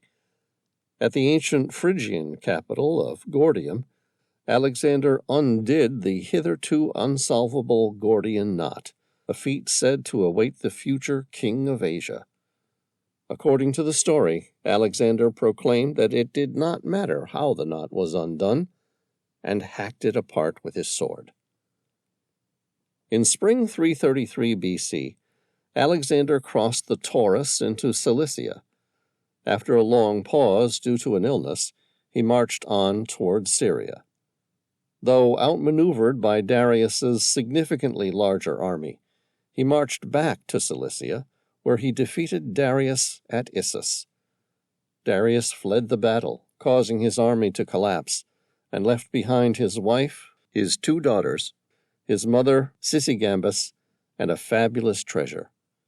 He offered a peace treaty that included the lands he had already lost and a ransom of 10,000 talents for his family. Alexander replied that since he was now king of Asia, it was he alone who decided territorial divisions. Alexander proceeded to take possession of Syria and most of the coast of the Levant. In the following year, 332 BC, he was forced to attack Tyre, which he captured after a long and difficult siege. The men of military age were massacred, and the women and children sold into slavery. When Alexander destroyed Tyre, most of the towns on the route to Egypt quickly capitulated. However, Alexander met with resistance at Gaza. The stronghold was heavily fortified and built on a hill, requiring a siege. When his engineers pointed out to him that because of the height of the mound it would be impossible, this encouraged Alexander all the more to make the attempt. After 3 unsuccessful assaults, the stronghold fell, but not before Alexander had received a serious shoulder wound. As in Tyre, men of military age were put to the sword, and the women and children were sold into slavery. Alexander advanced on Egypt later in 332 BC, where he was regarded as a liberator. He was pronounced son of the deity Ammon at the oracle of Siwa Oasis in the Libyan desert. Henceforth, Alexander often referred to Zeus Ammon as his true father, and after his death, currency depicted him adorned with the horns of Ammon as a symbol of his divinity. During his stay in Egypt, he founded Alexandria by Egypt, which would become the prosperous capital of the Ptolemaic kingdom after his death. Tom quickly skimmed past the long list of battle accomplishments. His attention landed on Alexander's death and the prophecy of Colonus. Colonus was a Hindu Naga sadhu, whom Greeks called gymnosophists, or philosopher. He had accompanied the Greek army back from Punjab, upon request by Alexander. He was 73 years of age at that time. However, when Persian weather and travel fatigue weakened him, he informed Alexander that he would rather die than live disabled. He decided to take his life by self-immolation. Alexander tried to desist him from doing so, but upon the insistence of Colonus, Alexander relented, and the job of building a pyre was entrusted to Ptolemy. The place where this incident occurred was Susa, in the year 323 BC. Colonus is mentioned also by Alexander's admiral, Nearchus and Chares of Mytilene. He did not flinch as he burnt to the astonishment of those who watched. Before immolating himself alive on the pyre, his last words to Alexander were, "We shall meet in Babylon." Thus he is said to have prophesied the death of Alexander in Babylon. At the time of the death of Colonus, Alexander, however, did not have any plan to go to Babylon. No one understood the meaning of his words, "We shall meet in Babylon." It was only after Alexander fell sick and died in Babylon that the Greeks came to realize what Colonus intended to convey. Tom looked at the notes regarding the death of Alexander the Great. Alexander died in 323 BC in Babylon. There has been much debate over the cause of his death, with some historians saying that it was secondary to typhoid fever, while others referred to an infection from injuries sustained in recent battle. Either way, it was in Babylon the greatest warrior finally succumbed to his death. By the end of Alexander III's reign, he had become the Bacillus of Macedon, hegemon of the Hellenic League, Shahanshah of Persia, Pharaoh of Egypt, Lord of Asia, and in short, the greatest leader of the entire known world. Tom put down the dossier. It made for an interesting read, but had done little to help him locate Alexander's treasure or Sam Reilly. He stood up and found Genevieve in the armory, cleaning and oiling weapons, as though she was already preparing for a full-scale war. The sight made Tom smile. They all dealt with grief in different ways, each and every one focusing and fixating on what they could do to help. Naturally, for Genevieve, the solution was a full-scale war. She put a Gatling gun down on the table. She met Tom's eye, seeing immediately that he needed something. "Where are we going?" "Back to the world." "All right, what's on the world?" Tom said, "Answers." "Okay," she said, non-committally. Tom continued, "Airlie Chapman doesn't know Elise hacked into the world's security footage system. I want to show her the coin and see what she has to say about it." "She'll lie." "Of course, but even in that we might find the truth." Genevieve's expression showed that she wasn't convinced it would be that easy, but she was happy to go along for the ride. "Sure. What do you want me to do? Airlie Chapman's our prime suspect. If she didn't abduct Sam, I'm willing to bet my retirement trust that she knows who did. Either way, it's going to be interesting to see how she reacts to the news that we know she gave Sam Reilly that coin. You've interviewed plenty of people in the past. I want you to keep an eye on her reactions. See if you can tell what game she's playing, and if there's anything we can pick her up on." "Understood." Genevieve's lips parted in a smile. "You don't think she'll play ball?" "Not a hope in hell," Tom said, his lips forming a defiant line. "She'll clam up tight, probably lawyer up and start telling us we have no legal jurisdiction, especially given that the world flies the flag of the Bahamas and was sailing in international waters at the time of the alleged accident. All right, let's see if we can make her talk." Tom exhaled slowly. "Airlie Chapman's never going to admit to having anything to do with Alexander's treasure." Chapter 18. Airlie Chapman stared at the gold tetradrachm. If she was surprised by its sudden appearance, she didn't show it. Her eyes met Tom's with more than undeterred defiance. There was something else there, too. Call it insouciance, or simply innocence. She stood up and closed the door to her office. As director of the world, she had access to a small office at the center of the ship, along with a security room and boardroom. She said, "I suppose you're wondering where Sam Reilly got that coin." "Ordinarily, I would have guessed it was something that Sam had kept on himself as a souvenir or a reminder of something he was working on. But he hasn't ever mentioned it to me, so that made me hope more realistically, that perhaps someone on board the World might have given it to him." "That I can at least explain," she said, her hands held outwardly in a gesture of apology. "I gave it to Sam Reilly, and I'm afraid it's because of me that he got killed." It was Tom's turn to look surprised. Airlie's piercing blue eyes caught him. There was a flash of recognition in them, and for a moment Tom cursed himself for being able to be read like a book. A wry smile came across her parted lips, part mischievous, part intrigued and accusatory. "You don't think he's dead?" Tom exhaled. "No."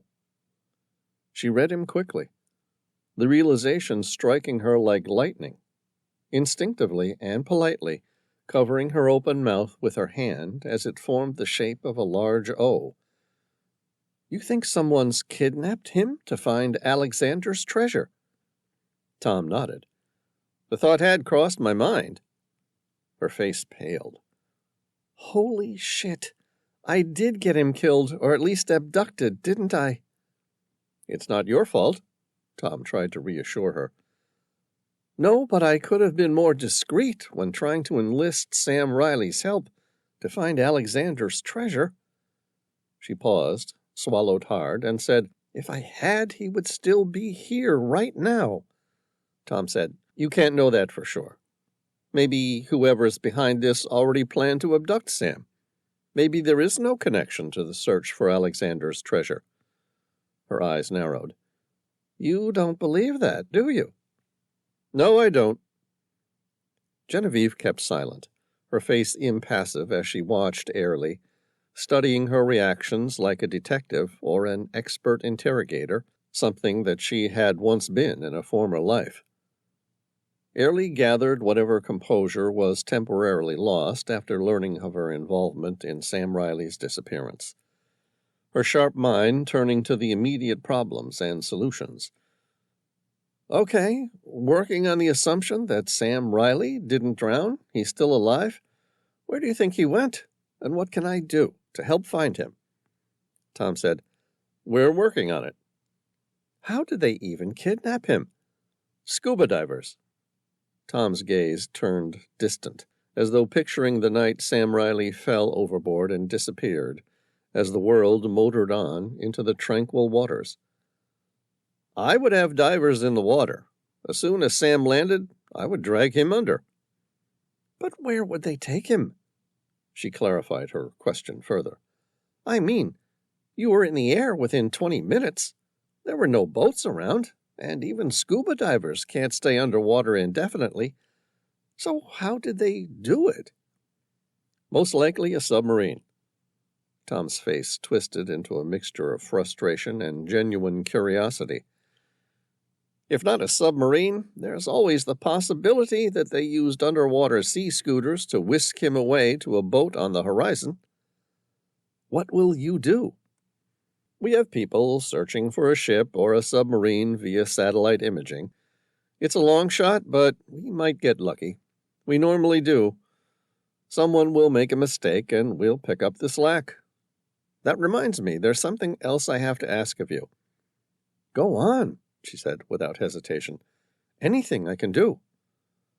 I need to ask you not to mention to anyone our theory that Sam Reilly is still alive, abducted so that he could be used to find Alexander's treasure. Okay.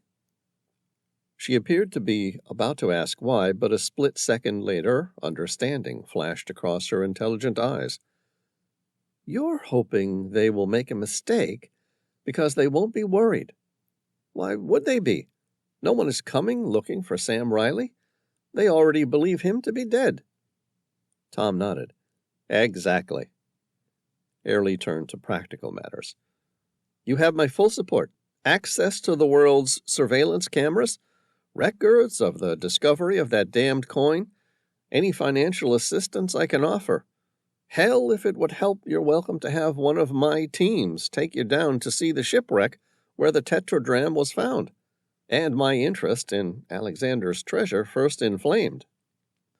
Tom exchanged a glance with Genevieve.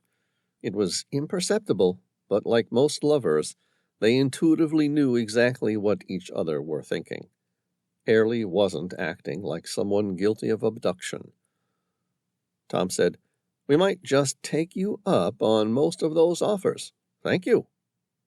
Airlie closed her eyes, took a deep breath, and exhaled slowly, like someone who practiced yoga and meditation regularly in times of stress. I mean it. Anything you need, you have it. Thanks. We appreciate it, Tom said. Can you remember who else was around when you showed Sam that coin? She thought about it for a second. Yes, there were 2 people still in the auditorium. I meant to wait, but the night was getting late, and they appeared to be so engrossed in their own conversations that I didn't think it would matter. Tom pressed her for answers. Who were they? Shireen Doyle and Ashton Gray. Can you introduce us? Sure. She picked up the phone on the desk and dialed 9 to connect to security. Hello, this is Airlie Chapman. I need you to locate Shireen Doyle and Ashton Gray for me and bring them to my office. I have some people who would like to interview them in regards to Sam Reilly's tragedy. A few seconds later, she put the phone back in its receiver. Tom asked, Any luck? Yes and no. Tom raised his eyebrows. What happened? Shireen Doyle will be here in a few minutes, but I'm afraid you won't be able to speak to Ashton Gray. Why not? Ashton Gray left the world 20 minutes ago via helicopter. Chapter 19.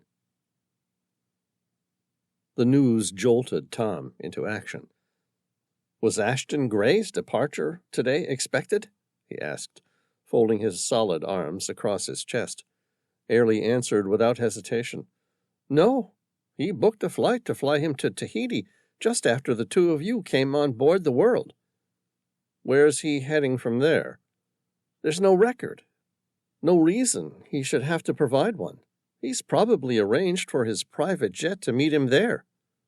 Is that normal? She raised her eyebrows. That one of our millionaire owners should take it into their head that they want to be somewhere else on the planet at a whim? Tom shrugged. Well, is it? Yeah, there's nothing unusual about that. All right, Tom said, accepting the reality of what they were dealing with. I'll contact someone on board the Tahila who can track the helicopter's movements and find out where Ashton's heading once he gets to Tahiti. Tom made the arrangements with Elise to find out where Ashton was heading. If they got lucky, the man might lead them straight to Sam Reilly. It might even be the break that they really needed. No sooner had he finished making the arrangements than there was a knock on the door, and one of the security officers brought a woman into Airley's office. Tom recognized the woman as Shireen Doyle from the CCTV of the auditorium. She wore a floral dress that hugged her slim and shapely figure of a much younger woman than her chronological age. Airley stood up and said, "I'll leave you some privacy to talk." Tom said, "Thank you." He offered his outstretched hand to Shireen. "Hello, my name's Tom, and this is Genevieve. We are colleagues of Sam Reilly, and we're trying to get some information from you about the night of the tragedy." She rejected his handshake, folding her arms across her chest with the indifference of someone who instinctively knew they were the most important person in the room. With the certainty that her time was more valuable than theirs, she got straight to the point. "What can I do for you?" Tom said, "We're just trying to fill in a few gaps from that night." She gave a half shrug as though she didn't care. "What do you want to know?" Tom said, "You can start with whether or not that was the first time you ever heard of Alexander's treasure." Shireen's face was impassive and blank. Her eyes met his, but were devoid of any recognition. "Alexander's treasure? What's that?" Tom thought if she was faking it, she was damned good at it. His lips curled into a grin. "You don't remember Sam Reilly talking about Alexander's treasure?" She smiled, revealing a nice set of evenly spaced white teeth. "Sam Reilly talked about a lot of things that night. Archeological legends, myths, ancient civilizations that might or might not have been made up for all I could tell. A shipwreck found more than 100 miles inland that the Australian government still denies existed. To be honest, I switched off about halfway through his talk." Genevieve gave an incredulous smile. "You're not a fan of archaeology?" "Not really," Shireen admitted. "I specialize in fine arts and rare antiquities." Genevieve asked, "Aren't those the same things?" "They're really not," Shireen replied, without bothering to explain why. "Okay," Tom said. "So what made you go to Sam Reilly's talk?" She smiled broadly and without restraint, her mouth set with an expression that suggested the answer was obvious. "To socialize with other wealthy people. Why not?" Tom stared at her face through narrowed eyes. "And you've never heard of Alexander's treasure?" "No," she said without hesitation, her crisp tone and inflection suggesting that she wasn't interested in finding out either. "Have you ever heard anyone else mention it?" Tom persisted. "No, like I said. I'd never heard of that treasure until you mentioned it today. So that includes not hearing anyone else mention it, unless you're calling me a liar." "Not at all. Just trying to get some facts straight." "All right," Tom said, with his hands held outward in a gracious gesture of apology. "If that's the case, then I apologize for wasting your time." "Very good," Shireen said, turning to walk out the door. Genevieve stepped forward to stop her, but Tom lifted his hand in a gesture indicating they let her go, and Genevieve moved out of her way. She watched Shireen leave without saying goodbye. When the door closed, he turned to Genevieve. "Well?" "I think she's a bitch," Genevieve grinned. "But I don't think she's the one who abducted Sam Reilly. Not that I wouldn't put it past her, simply that I don't think she knows about Alexander's treasure." Tom said, "Come on, let's go get copies of those security tapes." All in total, they spent a little over 2 hours retrieving data and security footage from around the world on the night of Sam Reilly's disappearance. Most of it they already had access to, but it was an important step in legitimizing any information they were to find, and without it they would need to keep pretending they didn't know about anything they were yet to discover via Elisa's hacking efforts. It also made it easier to see if anything had been altered or doctored on the official security tapes that might indicate someone trying to cover up the truth. When they were finished, Genevieve asked, "You want anything else while we're here?" "No, I'm happy to leave this ship and get back to the Tehila. There's still plenty of work to do. We need to find out what Ashton Gray is involved in." "Agreed. He's our most likely suspect at this stage." "Not that we're going to get a chance to talk to him. He'll probably be on the other side of the planet before we can reach him." "Probably?" "Yeah. One thing's certain. If Ashton Gray's gone to ground, with his resources, we're never going to see him again." They stood up to leave the security room, and the main door opened inward. An older man walked through with an outstretched hand. He wore a congenial grin and said, "My name's Ashton Gray. I believe you were looking for me." Chapter 20. Ashton Gray was an elderly man with a completely bald head and a face like a skull. In contrast to his wraith-like features, his teeth seemed unnaturally white, making his smile seem somehow crooked. Tom took his hand in his. It was hard, more like what you would expect from a manual laborer than a retired stockbroker. His grip full of strength, his skin abrasive and heavily calloused.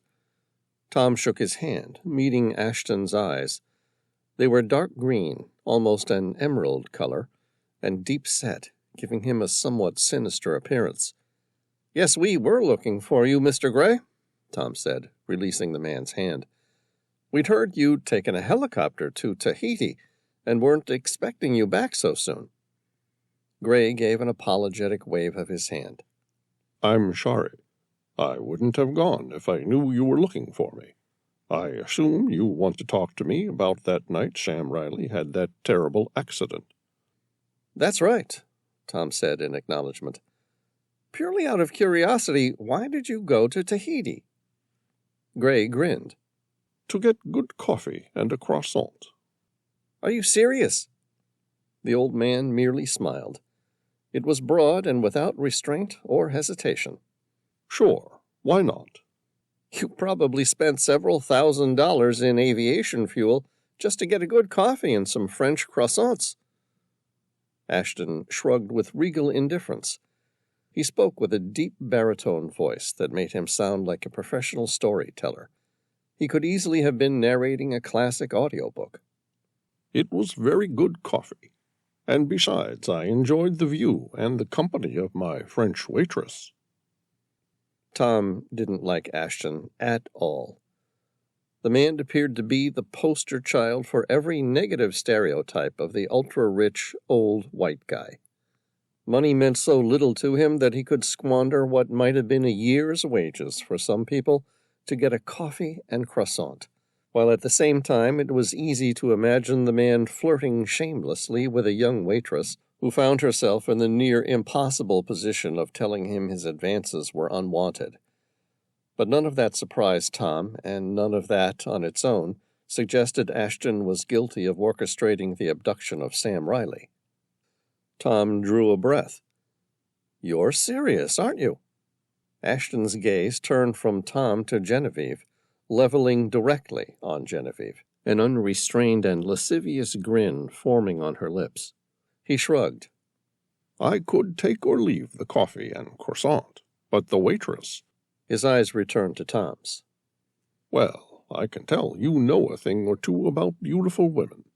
Their company are worth more than all the money in the world." Tom bridled at the implied inflection that Genevieve was a beautiful object, but refused to get drawn into the sexual fantasies of a lecherous old man. He only hoped that Genevieve could maintain equal restraint, just long enough for him to draw out any information about Sam Reilly's disappearance before she put the man in the hospital for any unwanted advances. A waitress serving an obscenely rich customer might try hard to politely deflect a man's unwanted advances, but Genevieve was a totally different kettle of fish, and, if left unchecked, He had no doubt she would make him pay dearly for his indiscretions. Ashton, having noticed the sudden rise in tension, returned to the topic on hand. How can I help? We believe that you, Shireen Doyle, and Airlie Chapman were the last 3 people in the auditorium with Sam Reilly on the night of the accident, Tom said, his inflection on the word accident. No reason to make Ashton believe they suspect anything more than an accident. That's right. The 4 of us were drinking heavily. Tom asked, Do you remember why?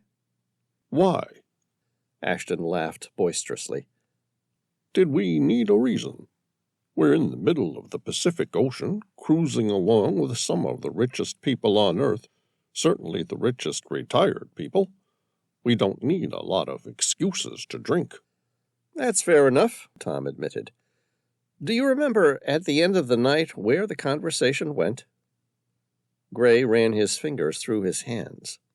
You want to know what we were talking about at the end? Tom had seen the footage. He knew Ashton had been interested in joining the hunt for Alexander's treasure. The question was, would the man lie? He persisted, Can you? Sure, I wasn't that drunk, Gray said. As a matter of fact, we were talking about Alexander's treasure. So he wasn't going to lie. Tom wasn't willing to give away anything. He asked, Alexander's treasure? Yeah, according to legend, Alexander the Great, probably the most successful military leader to have ever lived, conquered vast lands, estimating more than 3,000 square miles, from Macedonia into Asia, Europe, Egypt, and North Africa. Gray's eyes widened as he became enamored by the mystery of the story. His voice deepened, and once again Tom was reminded of a good narrator. The voices of Neil Gaiman, Jeremy Irons, and David Gilmore came to his mind.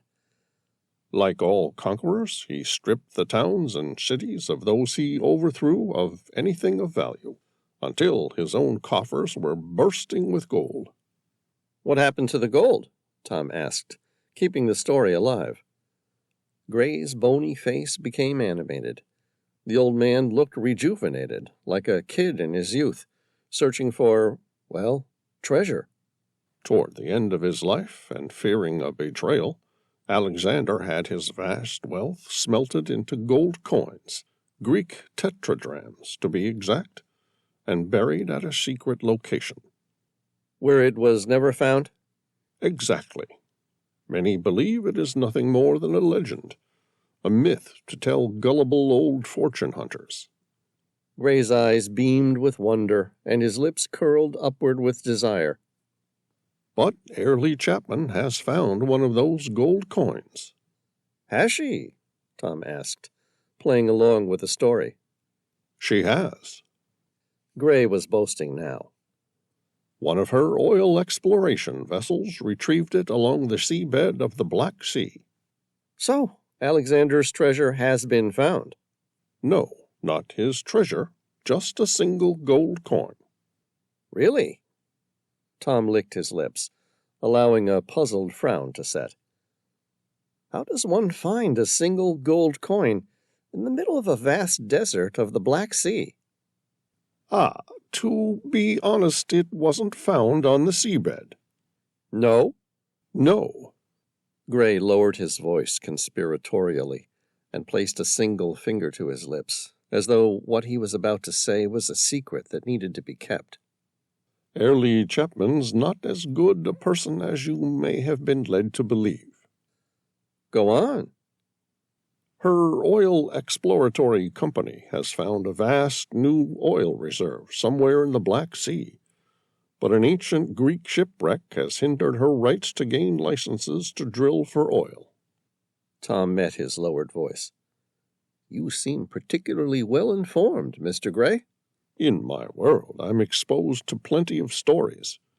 You see, I have one of those faces that people tend to forget about, and when they do, they feel free to talk in my presence, erroneously assuming that I'm either too old or disinterested to listen.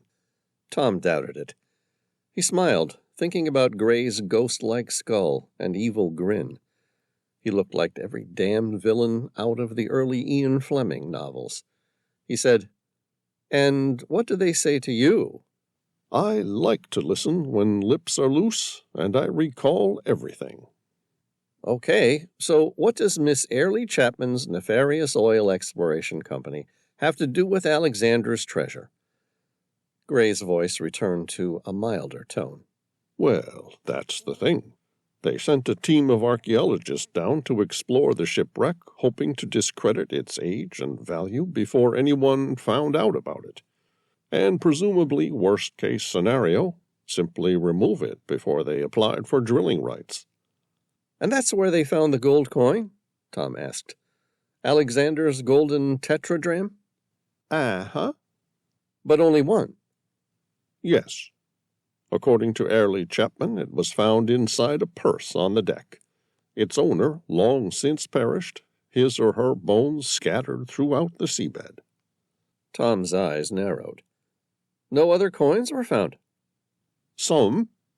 Gray's tone was measured and a little more reserved, as though now he was getting to the nitty-gritty of it all.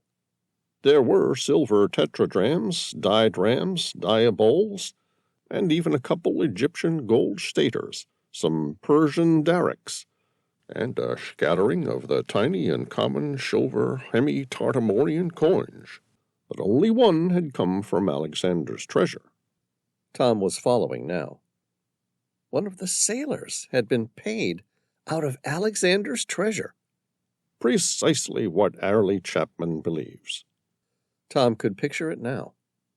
Alexander the Great, fearing for his life, decides to bury his treasure at a secret location. He hires a ship and a crew to bury it on some distant and unknown lands, on an island or inside ancient sea caves. And in the process, he pays the captain or the owner of the ship a single gold tetradrachm, probably worth more than a year's pay. Probably, Ashton agreed. Tom drew a breath. And somewhere afterward, the sailor, along with his ship, suffers the tragedy that plagues all sailors and is lost in the Black Sea, where her hull and much of her inner workings have been left untarnished by the Black Sea's unique hypoxic state. So I've been told. The question remains, was the ship just coming back from its voyage with Alexander the Great's treasure, or had that happened years earlier before the ship sunk? Gray steepled his fingers. And that is the very question that Airlie Chapman was trying to hire Sam Reilly to discover. The story was matching up with the one Airlie had told him, but he wasn't about to tell Gray that. Airlie Chapman tried to hire Sam Reilly on the night that he died? Yeah, she wanted him to help lead an expedition to locate Alexander's treasure. Tom took in a deep breath and slowly exhaled, as though he wanted to consider what he'd just heard, taking in the revelation and all its severe complications. Wow. Ashton Gray's smile took on a curiously malicious appearance, as though he'd suddenly found some sort of morbid fascination by being struck with a new idea. Say, you don't think someone tried to kill Sam Reilly because they thought he was close to finding Alexander's treasure? No, definitely not. Tom's words were a little too emphatic, and inwardly he reproached himself for playing his part too dramatically. Ashton nodded. You're right. That's not what they would do at all. What? Tom asked. I mean, if someone thought Sam Reilly was onto something on the hunt for Alexander's treasure, no one in their right mind would try and kill him. Of course, they would abduct him and coerce him to find the treasure for them. Tom felt a shadow of fear crease over him. Ashton Gray had come to the very same conclusion as himself. He needed to shut it down. Mr. Gray, I think you've read too many crime thrillers. As much as I want to believe it, the simple fact remains that we've seen the security footage of that terrible night, and Sam Reilly, heavily intoxicated, stumbled overboard, where he almost certainly drowned. Ashton Gray appeared to realize the somber turn of the conversation. He dipped his head out of respect. I understand. You're probably right. Is there anything else I can help you with? I think that's it. I just wanted to close any gaps in Sam Reilly's history on that night. Thank you for your help, Mr. Gray. You're welcome. I'm sorry it happened. It's a terrible way to end such an extraordinary man's life. Tom nodded and lowered his head in subdued silence. Me too. They watched Ashton Gray leave. When the door closed and they were on their own, Tom said, "What do you think?" Genevieve shrugged. "I think the guy's a misogynist pig and an asshole, but I doubt that he orchestrated the abduction of Sam Reilly." "Yeah, that's what I'm thinking." Tom met her gaze. "So, that's it. We're in agreement. Airlie Chapman, Shireen Doyle, and Ashton Gray weren't involved." "I doubt it. Even so, it wouldn't hurt to have Elise go through their digital histories and find out if any of them were lying about their past. Maybe they're better actors than we give them credit for." "Agreed." Tom opened the door to leave. His cell phone started to ring. He glanced at the name on the incoming call list and smiled. "It's Elise. I'll let her know." He hit the green button and answered the call. "Hey, Elise." Elise said, "I found the mothership." Tom's heart raced. "You found it? Are you sure?"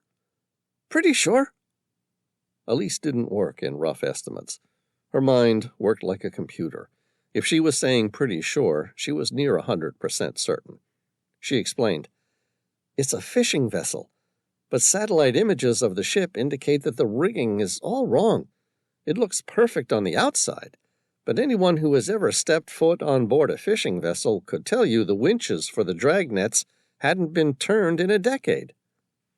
"Good work. Where is it?" 80 miles south of here, heading southwest, possibly onward to New Zealand or even to Australia." Elise drew a breath. "It was anchored just 3 miles south of the world on the night Sam Reilly fell overboard. There's something else, too." "What?" "Satellite images show a distinct ripple and a dark, elongated cloud about 100 feet behind the faux fishing trawler." Tom tried to picture the image. The realization struck him like a rock. It was jarring and manifestly clear. The fishing vessel was towing a submarine. Chapter 21. The pilot gracefully eased the submarine to a stop. Sam Reilly fidgeted in the confines of his makeshift seat. He tried to shift his weight and lean forward against his cuffs to get a better look out the large viewing porthole. Bursts of sunlight speckled the clear water at a diagonal angle, suggesting something directly above was casting its shadow across the submarine. His eyes drifted downward, expecting to see the white sands of a tropical island, but instead found nothing but infinite sea. No fish were visible, suggesting that they were still a long way out from land.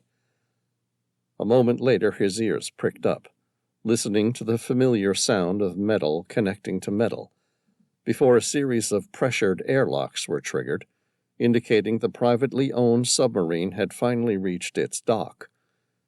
Its docking mechanisms clasping together with a crisp, rasping sound to form a watertight seal on the underside of a private jetty on a secret island, or even the hull of a mothership.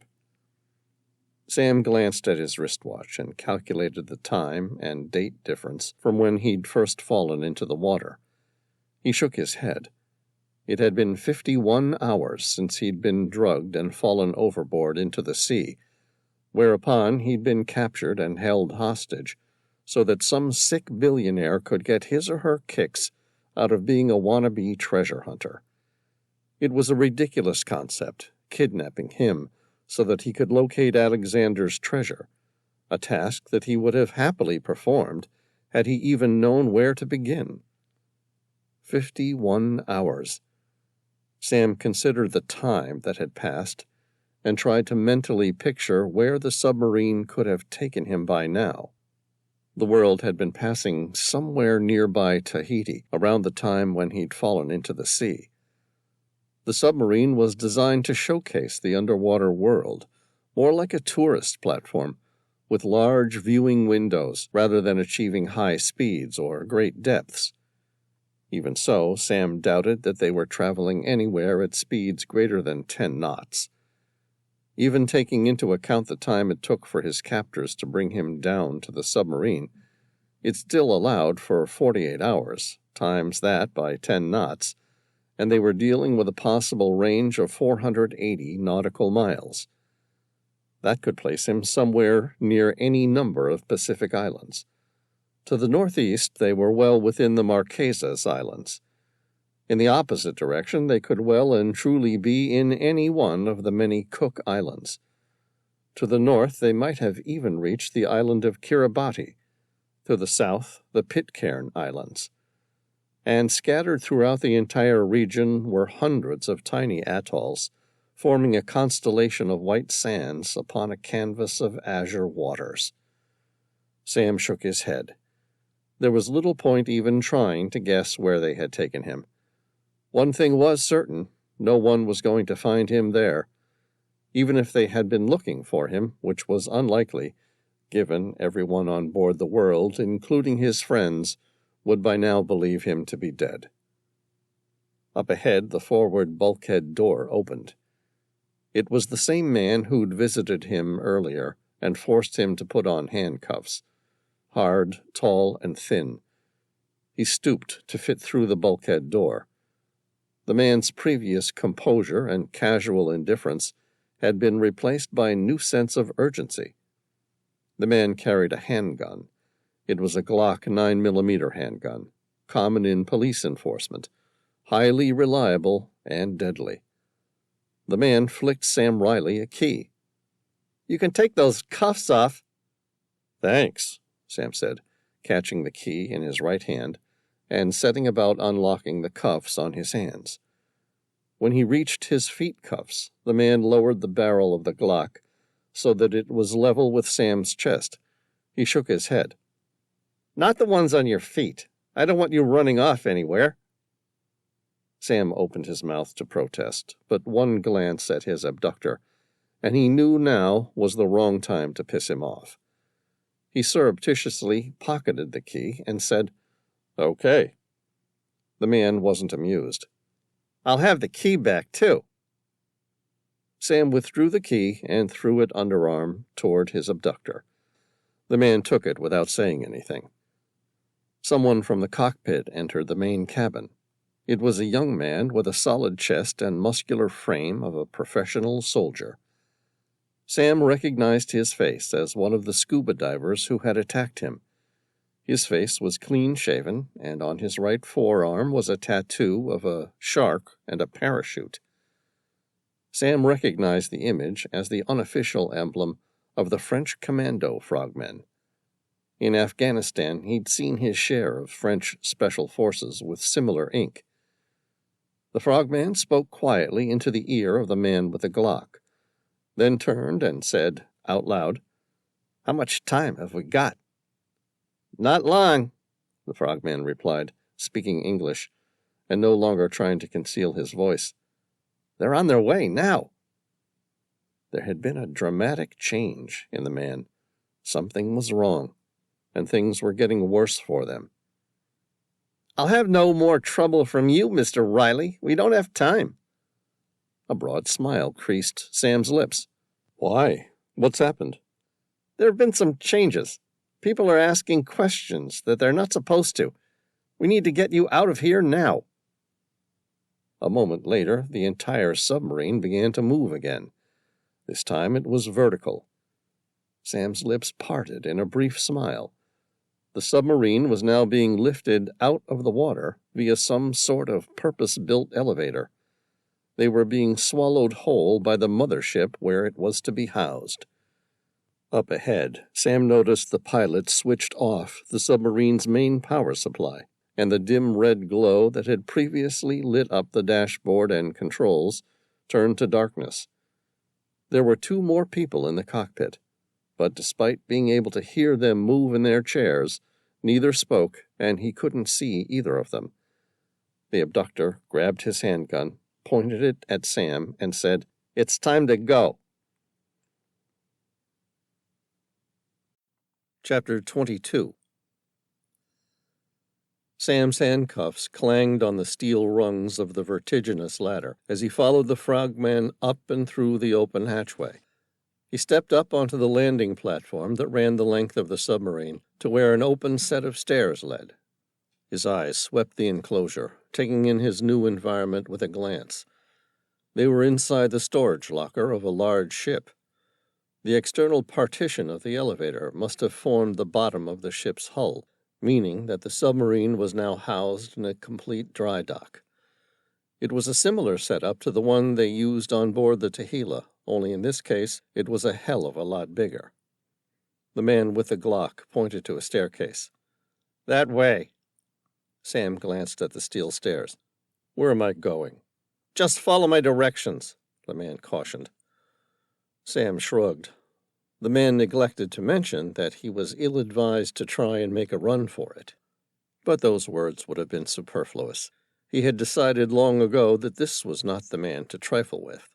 "All right." He followed the stairs upward onto a landing platform before opening a heavy steel door which led into a series of narrow corridors. Following his abductor's directions, he kept going straight ahead before turning right.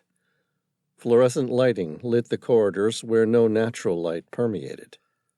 The omnipresent smell of diesel enveloped his senses, and it was obvious that this was the bowels of the ship, where engineers and workers manned the ship's heavy machinery and diesel power plant. At the end of the long corridor, Sam opened another door to reveal in the darkness what would become his place of residence for the foreseeable future, until he was capable of locating Alexander's treasure, or his capturers lost interest in him and most likely had him shot and his body permanently disposed of in the ocean. Sam switched on the light. His eyes gazed around the room, expecting to see a prison cell. Instead, he was met by grand indulgence in every way. It set a luxurious contrast with the sparse practicality of the engine room through which he'd just traveled.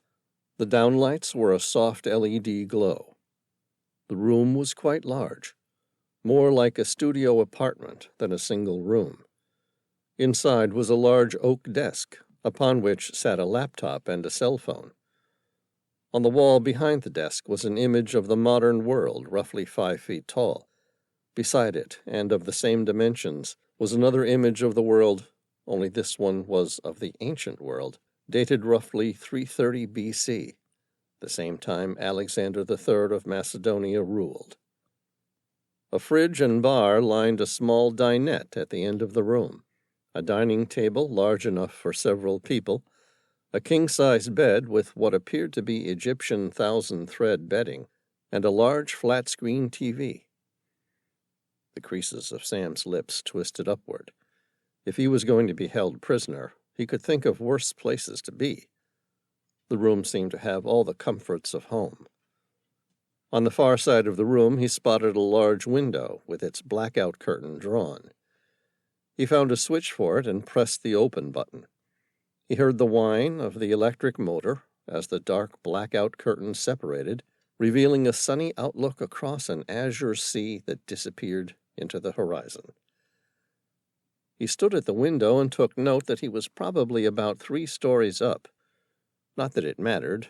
The window was to allow light into the room and didn't offer any means of opening or escape. Sam turned to his captor. "This is to be my home until I find Alexander's treasure?" The man nodded. "That's right." Sam took a seat at the oak desk. There were several books on the topic of Alexander the Great, ranging from his military escapades, family tree, and theories regarding the loss of his infamous treasure.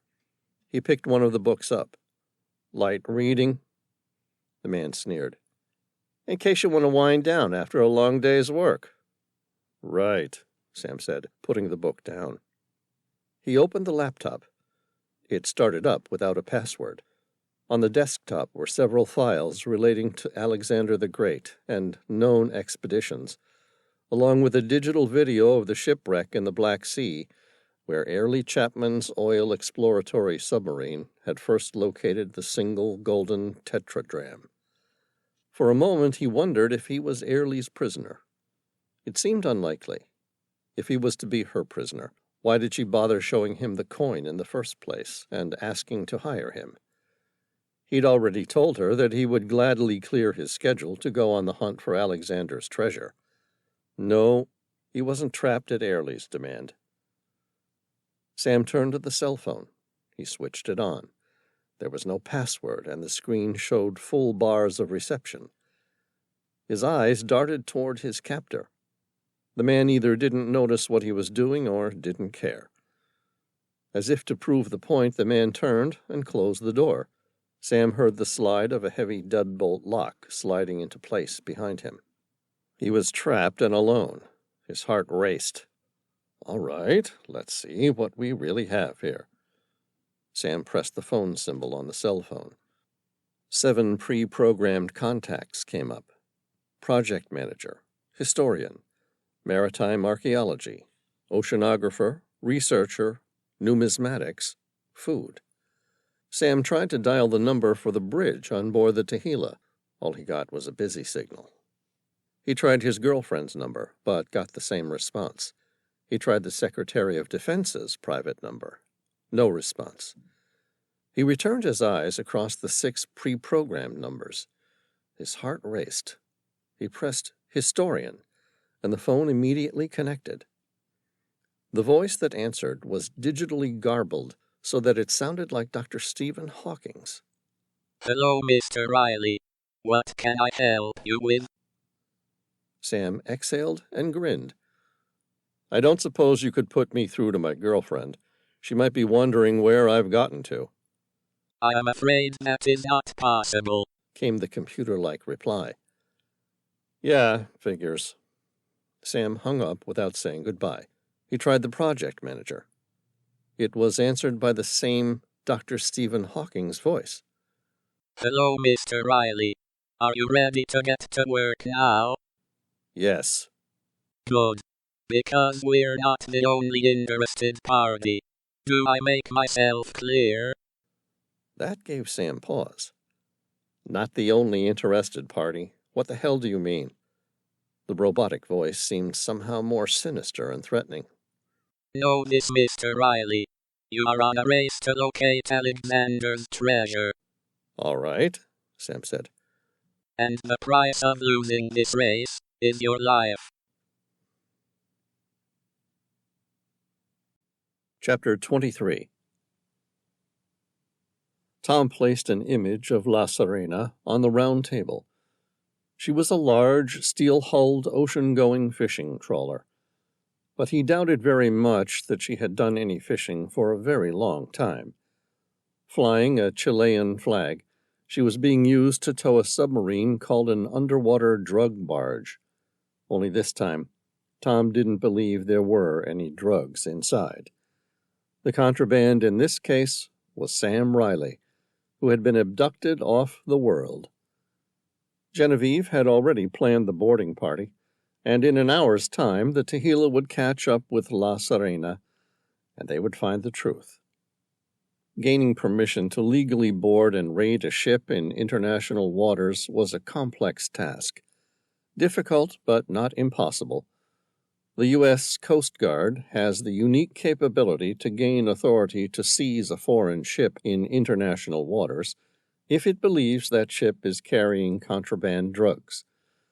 Since the early 1980s, the Coast Guard, which is a division of the Department of Transportation and the primary maritime law enforcement agency of the United States, has been engaged in missions specifically to intercept drug smugglers on coastal waters. Under federal law, the Coast Guard's mandate includes arresting traffickers even if they are on the high seas, that is, far outside any country's territorial boundaries.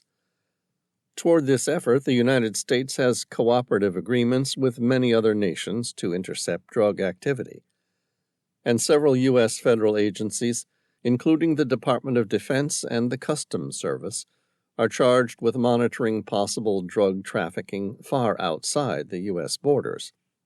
In this case, the trawler La Serena raised suspicions when it appeared to be a fishing vessel that lacked operable fishing equipment, and satellite imaging showed it to be towing what appeared to be a submarine. When a suspicious vessel is identified at sea, the Coast Guard notifies the State Department, which then gets permission from the vessel's flag nation for the Coast Guard to board. In this case, it was Chile, and they had already granted approval.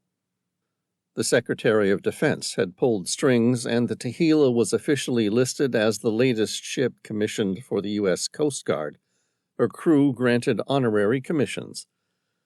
In the mission room, there was a mixed sense of anticipation and fear. Tension was in the air, and people were strung taut like piano wire. Similar to boxers before a fight, it was the waiting that was difficult.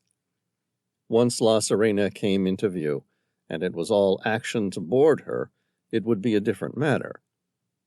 Tom's eyes drifted across the faces of those sitting at the round table. Veyron gripped his M870P shotgun and wore the hard and determined expression of someone who knew that all their hopes and dreams would be won or lost in the next 15 minutes. Genevieve wore a makeshift U.S. Coast Guard uniform that gave her the rank of a boarding officer captain. She carried an M4A1 carbine with a close-quarter battle receiver, a replacement upper receiver developed by the U.S. Navy. The CQBR features a barrel 10.3 inch in length, similar to the Colt Commando short-barreled M16 variants of the past. This shorter barrel makes the weapon significantly more compact, which makes it easier to use in and around vehicles and in tight, confined spaces. Special units such as commandos boarding ships and bodyguards for senior officers have found such shortened weapons very useful and use the CQBR. As a backup, she carried a Beretta M9 semi-automatic 9mm pistol. Caliburn, their genetically enhanced golden retriever, wore an official boarding vest that identified him as a drug sniffer dog, his eyes eventually landing on Elise, who was somber as she methodically went about her business of disassembling and checking the working mechanisms of a pair of Israeli Uzis. The sight brought a slight smile to Tom's face.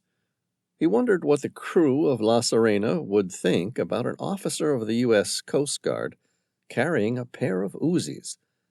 It might give them away. So what? Consequences be damned.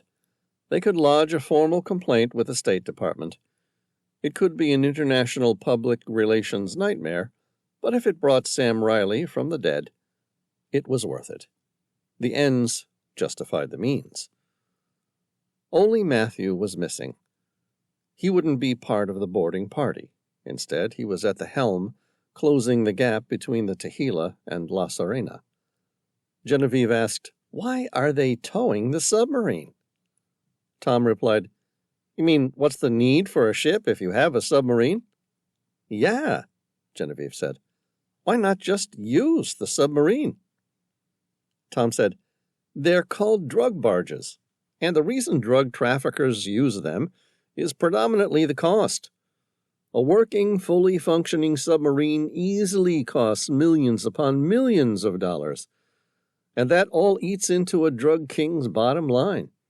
By towing an underwater barge, basically the shell of a cheap submarine, they can shift large amounts of contraband without anyone knowing via routine satellite imaging of observer planes, both of which the real U.S. Coast Guard utilizes to track suspected drug ships.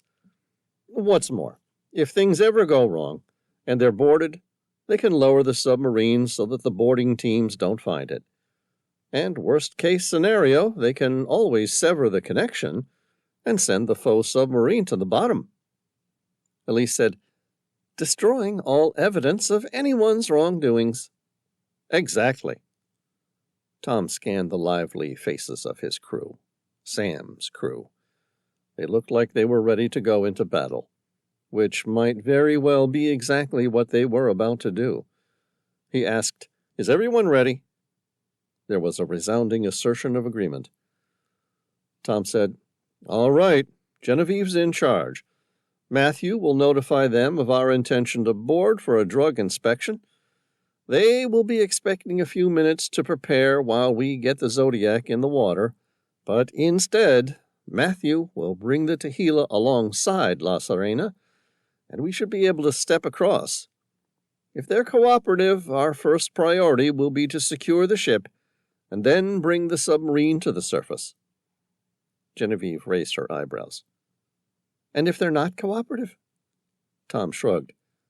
"If they want to fight, I'm sure the four of us can give them one they won't forget." The internal ship's phone next to the round table rang. Tom picked it up. "Yes," Matthew said. "We're in position." Chapter 24. The radio remained silent. At the helm of the Tehila, Tom and Matthew stared at the marine radio. This was it. Either the crew of La Serena played the game, or they didn't. Matthew tried again, still no answer. Either the skipper of La Serena couldn't hear them, or more likely, was refusing to acknowledge them. Matthew tried again, identifying the Tehila as a U.S. Coast Guard vessel authorized to board and search their vessel. After the failed third attempt, Matthew turned to Tom. "I guess it's your show now." Tom shook his head. "Not my show. This one's Genevieve's specialty." "Okay, I'll bring the Tehila around and come in on their starboard side. Our decking is a similar height, so you should be right to jump across. I'll get you as close as I can." "Agreed." Tom turned to the rest of the team. "All right, I guess this is Genevieve's way." Genevieve removed the safety from her M4A1 carbine, a disturbing grin forming on her parted lips, revealing a sadistic pleasure that Tom found hard not to be concerned about. "My way it is." The team moved quickly up through the bowels of the ship until they were standing on the open deck. The Tehila's powerful engines began to turn at full power, and the ship picked up speed, sending a trail of whitewash aft, where her powerful water jets projected forward, accelerating like a race car until her bow lifted out of the water and she began to aquaplane. Half a nautical mile up ahead, La Serena tried to pick up speed to escape. It was a futile race. The faux fishing trawler was no match for the lithe and streamlined, heavily engineered Tehila. What's more, La Serena was towing a submarine, which acted more like a drogue sea anchor. La Serena, little more than a speck on the horizon, quickly came into view. Down below, at the helm, Matthew cut the power to the engines. It was a perfectly timed maneuver, expertly placed.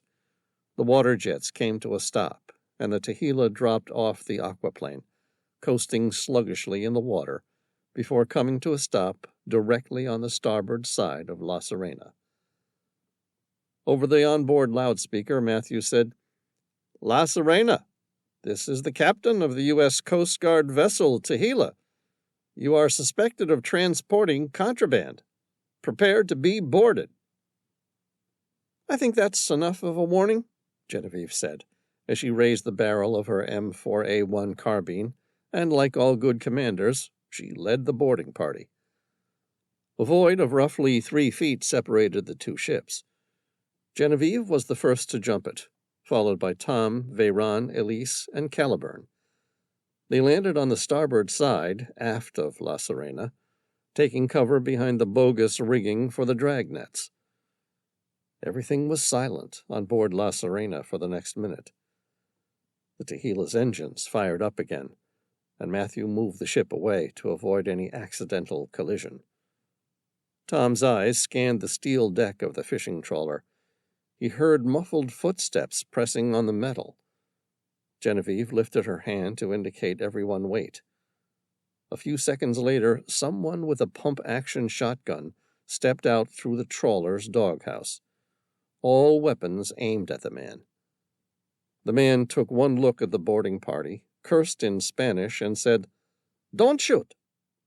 Genevieve shouted, "Put down the shotgun." The man's eyes darted between Genevieve and the rest of the boarding party, all armed to the teeth. His decision was already made for him. "Okay, I'm going to put down my weapon."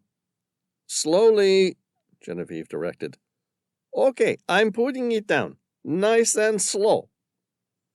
Tom watched as the man lowered the shotgun to the deck, nice and slow, as he'd been directed. There was fear in his eyes, but there was something else there, too. His gaze kept shifting, furtively looking past them and across the port side of the coiled dragnets. There was something in his expression that worried Tom. Genevieve said, "Now raise your hands high above your head where we can see them. Do you understand?" "I understand," the man replied, dutifully following her orders. Genevieve asked, "How many people are on board?" "3," the man replied without hesitation. Genevieve nodded. "Okay. If we find that number changes once we finish our inspection, I'm going to shoot you in the head, understand?"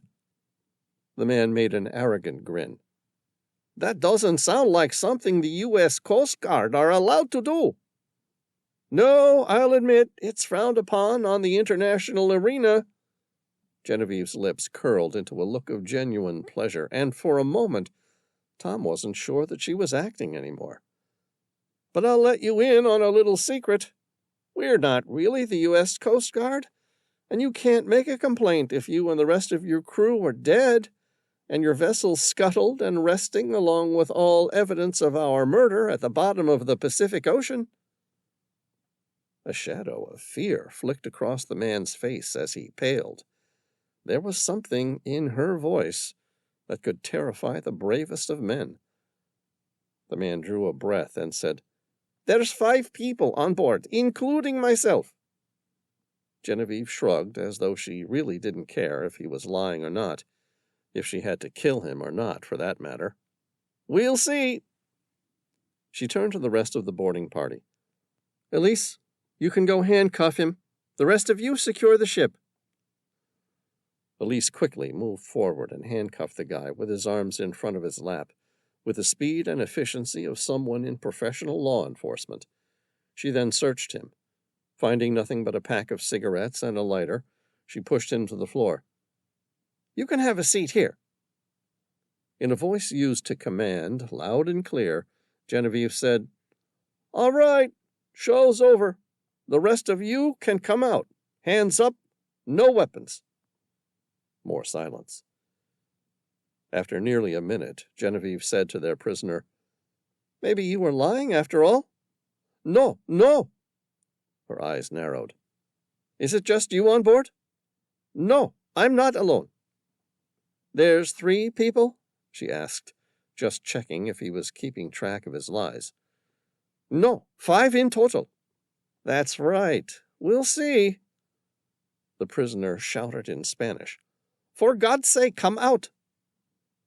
A few seconds later, 3 people, 2 men and 1 woman, stepped out from the doghouse and onto the main deck. Their hands were above their heads.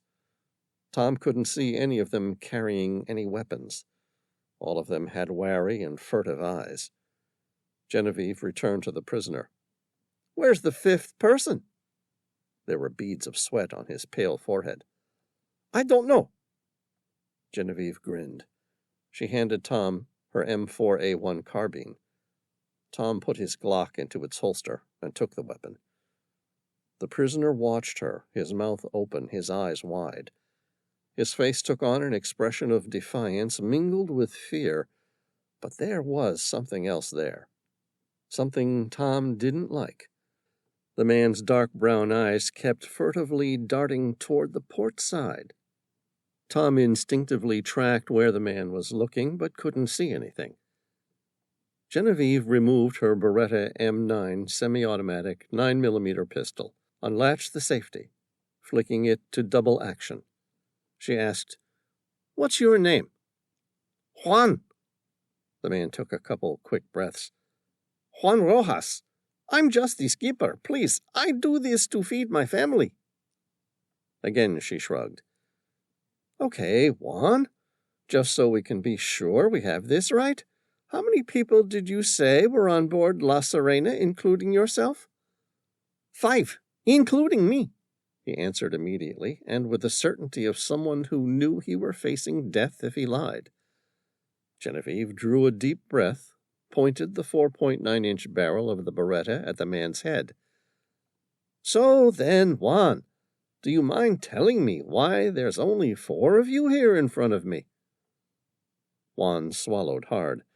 He drew back, making a placating gesture with his handcuffed hands. I swear I don't know. Behind them, Caliburn gave a short bark. Genevieve turned, and the 5th crew of La Serena cut the cable connected to the submarine. Veyran and Genevieve moved quickly to subdue the 5th person. Tom raced to the edge of the railing, his eyes scanning the water, where the submarine, no longer being towed, began to sink rapidly into the deep abyss of the Pacific Ocean. Chapter 25. The disaster unfolded quickly, revealing its deadly truth. Working submarines cost millions of dollars. That's why drug traffickers use inoperable ones. What they were looking at was little more than the shell of a submarine. It was more like a trailer than a moving submarine, a means of towing large quantities of contraband close to shore without being detected. If the Coast Guard boarded, the crew could sever the cable, sending their illegal substances to sink to the safety of the seabed far below. Right now, someone had just severed the cable, sending the submarine on its way to the seabed far below. And a shell of a submarine couldn't survive long at depth. It would implode long before it reached the seabed. Tom glanced at Veyran, who, as an engineer and expert on submersibles, knew right away what was going on, and said, I'll get the winch cable ready. Both men turned to see that what remained of the original cable was now too short to be attached to the rapidly sinking submarine. Tom urgently searched the deck. Several coils of chains were fixed to the dragnets, giving authenticity to the trawler's ruse, but a single glance at them forewarned Tom that they had been rusted through and would never uncoil. Still, if the ship regularly towed a submarine, they must have another means of towing, a second winch, a backup coil of chain. He just needed to find out where it was kept, and he needed it right now. Tom grabbed his Glock and pointed its barrel at Juan. The drug smuggler's eyes mirrored his own fear. I need a coil of chain strong enough to bring up that submarine. You people are fucking nuts, Juan said, holding up his cuffed hands in a placating gesture. Their eyes met, and he seemed to sense that Tom wasn't the sort of person to try and manipulate. He sighed. Inside the doghouse, second doorway on the left, there's a storage locker. You'll roll it out and then attach it to the winch. Tom didn't acknowledge the man. Instead, he turned to Veyran. Quick, help me with the chain. They ran into the doghouse, entered the second room on the left, and found the chain spool right where Juan had said it would be. It was on a long spool, wrapped around 2 large wheels. The thing weighed about 150 pounds. He and Veyran rolled it on its side, and then rolled it out of the doghouse and to the back of La Serena's deck. Tom said, Help me lift this over the railing.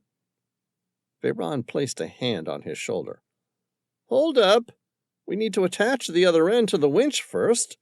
Tom rolled out about 10 feet of chain. Here, you go sort out this end, and for God's sake, don't drop it. There wasn't enough time to get dive gear on. Elise, who had already caught on to what Tom was planning on doing, brought him a life jacket. It was an older model, the type that didn't automatically inflate on immersion. Instead, this one manually inflated by releasing compressed carbon dioxide from a canister when the deployment ring was pulled by the wearer. Tom slipped it over his head, ensuring that he tightened the straps, and locked the single carabiner clipped at his chest. Drawing the final chain link from the coil and threading it through the carabiner before locking it tight. The last thing he needed was for it to come undone. Both his and Sam's life depended on it. A moment later, Tom heaved up the massive spool of chain and stepped to the edge of the aft deck. In the water far below, he could still see the dark cloud, the last remnants of the submarine. It wasn't exactly sinking like a stone, but it was moving, and the deeper it got, the faster it would sink. Veyron's eyes were incredulous. "What are you doing?" Tom took a few deep breaths. He met Veyron's eyes. "This!" And holding the heavy spool of steel chain at his chest, he stepped into the water. Chapter 26. Tom hit the water feet first. In total, there was more than 150 pounds of steel rolled up in its reel. All this weight dragged him down fast. Like the diving sled used by freedivers, he was shot toward the seafloor. Tom held the reel of 2¼ inch marine-grade steel chain as he descended like a rocket. Gripping each end of the wheels, the spool uncoiled rapidly, and he just hoped to hell that he had enough to reach the submarine. He raced straight down. Bubbles rushed past his face as he kept descending. He worked hard to equalize his ears, but the speed at which he dropped made it hard to keep up. The submarine, already more than 60 feet below the surface, was starting to pick up speed on its descent. Tom gripped the handles of the reel, allowing the chain to uncoil at speed. Down below, the dark shadow began to take shape. Even as an unpowered hull, the submarine's elongated shape made it look like a vicious predator. Seconds went by, and Tom caught up with the submarine, landing feet first onto the aft deck, just behind the small conning tower, which housed the submarine's only hatchway. He needed to reach the prow. If he attached the steel cable to the midsection, it would try and drag the submarine up vertically, a feat impossible for the cable to handle. And thus he needed to reach the prow where the submarine could be pulled naturally toward the surface. Tom kicked his feet and moved along the submarine's narrow deck.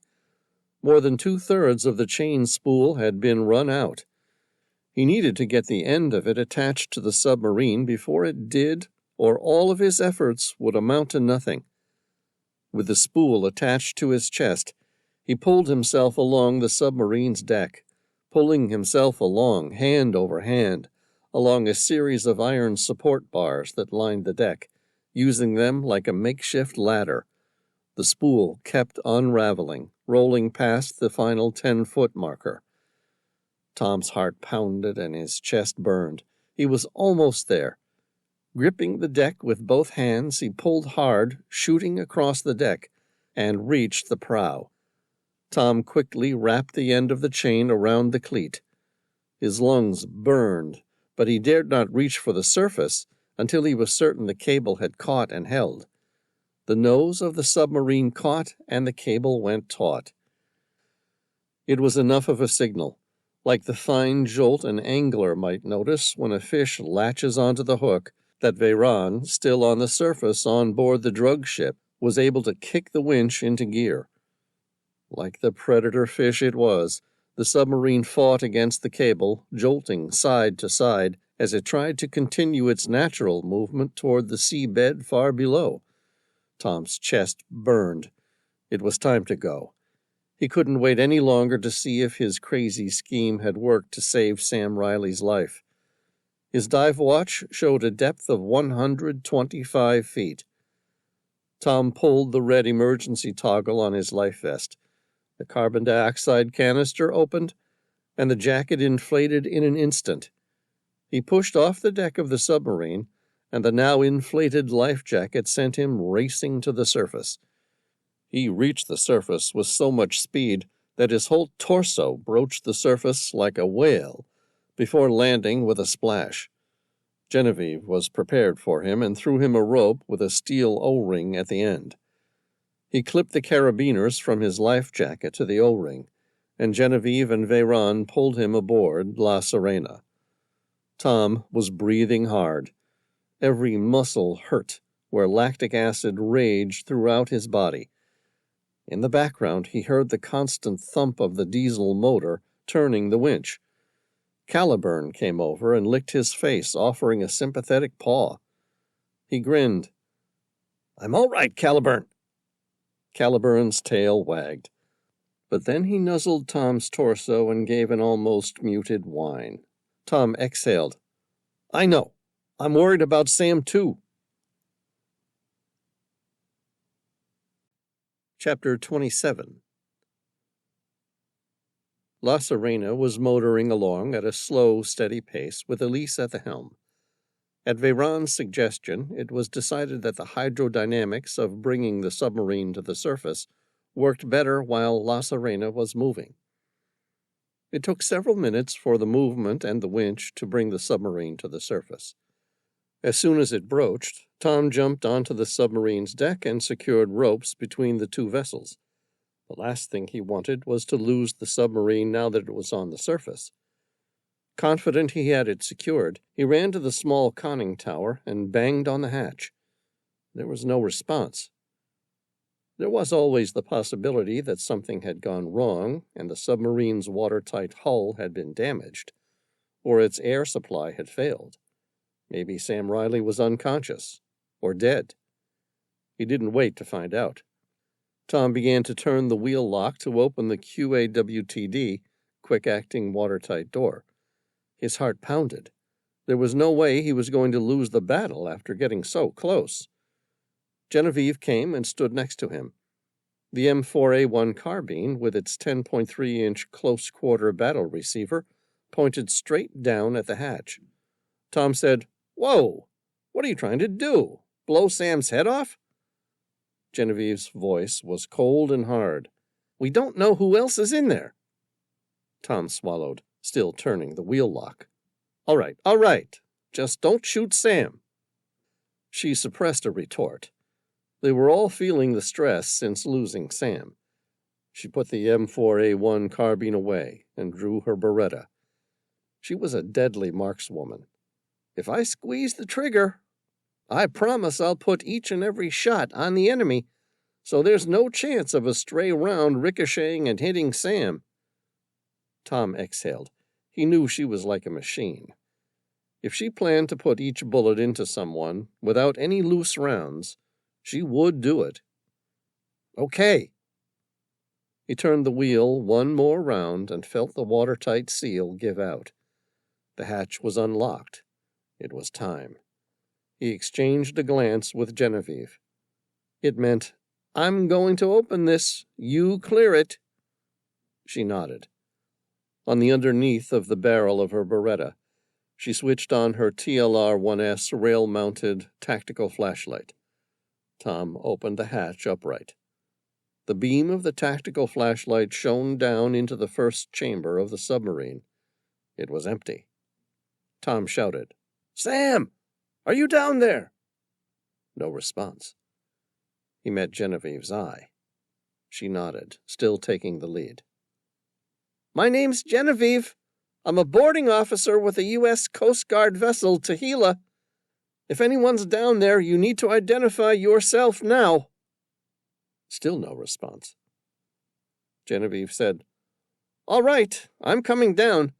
I'm taking it that there's no one down there. If I'm wrong in this deduction, I suggest you make it clear to me now."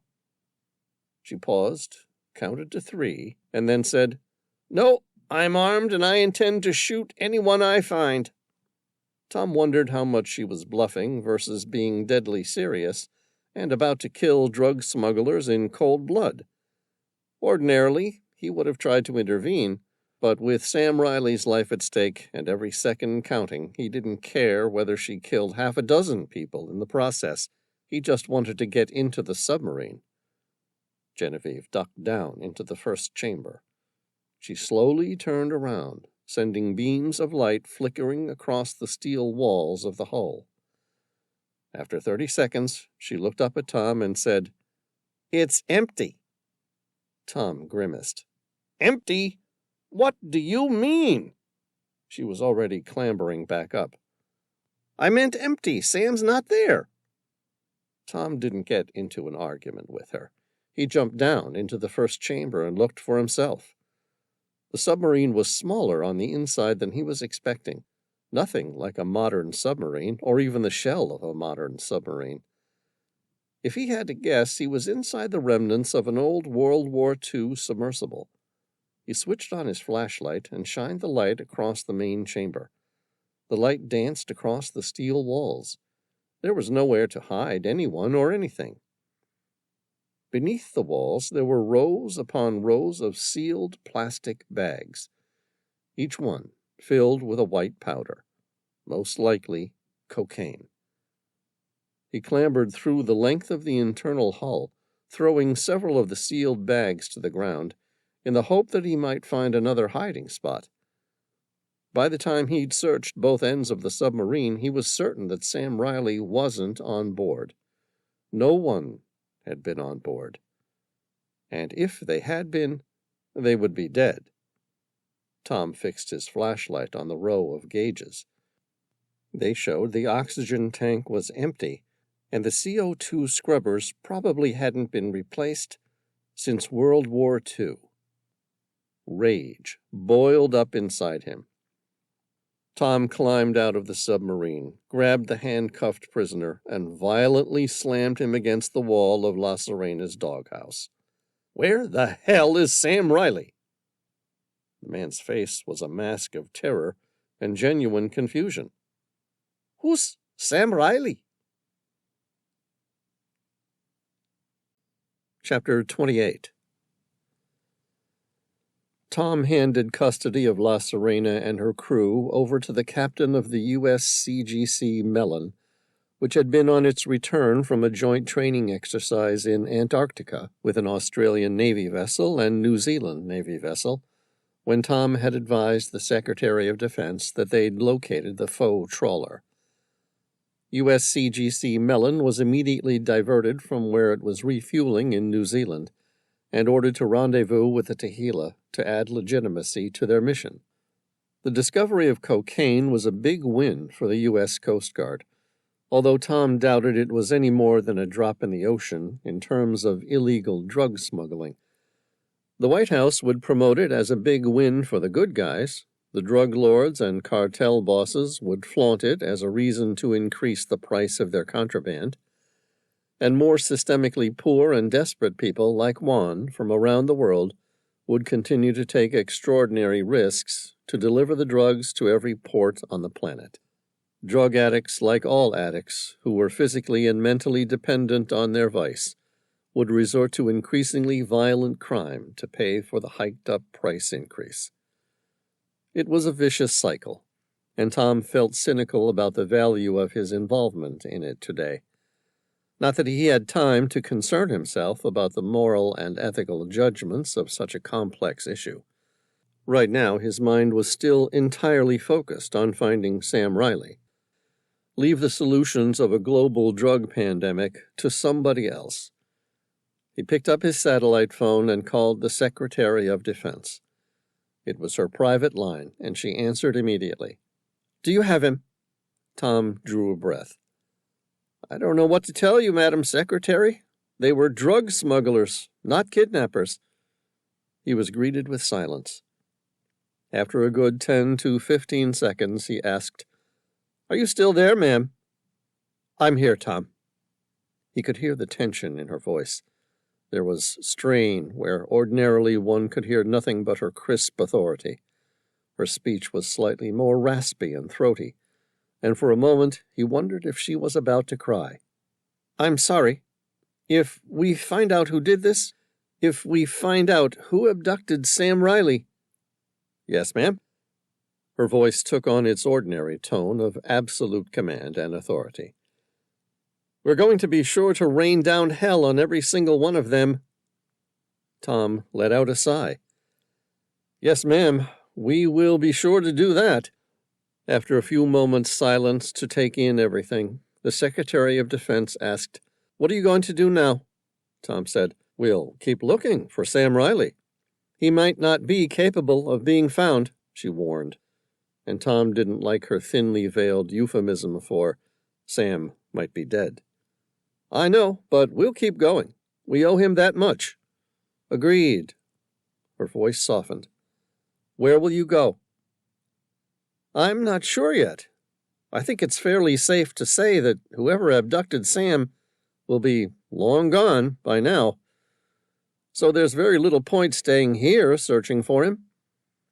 Which means we'll have to find Alexander's treasure." "Do you have any leads on that course?" she asked. "No. We're heading back to the world now. Airlie Chapman said that we were welcome to take a look at this ancient shipwreck in the Black Sea, the one where this all began with the discovery of a single gold tetradrachm. I'm going to talk to her about taking her up on her offer of complete access to her notes on Alexander's treasure, as well as access to the shipwreck. Good luck, Tom. I hope you find Alexander's treasure." "Thank you, Madam Secretary." Tom grinned. "I just hope we can find it before Sam Reilly." Chapter 29. Sam Reilly stared at his notes. They were already becoming a jumbled mess. He had taken several notes from the underwater video footage taken of the ancient shipwreck in the Black Sea. There wasn't a lot to go on. In fact, there wasn't anything to go on. The discovery of the single gold tetradrachm meant that someone on board that vessel had been in contact with Alexander's treasure. He picked up the cell phone, scrolled down the pre-programmed list of 7 approved numbers until he reached the one labeled food, and pressed the call button. Stephen Hawking's robotic voice answered. "Hello, Mr. Reilly.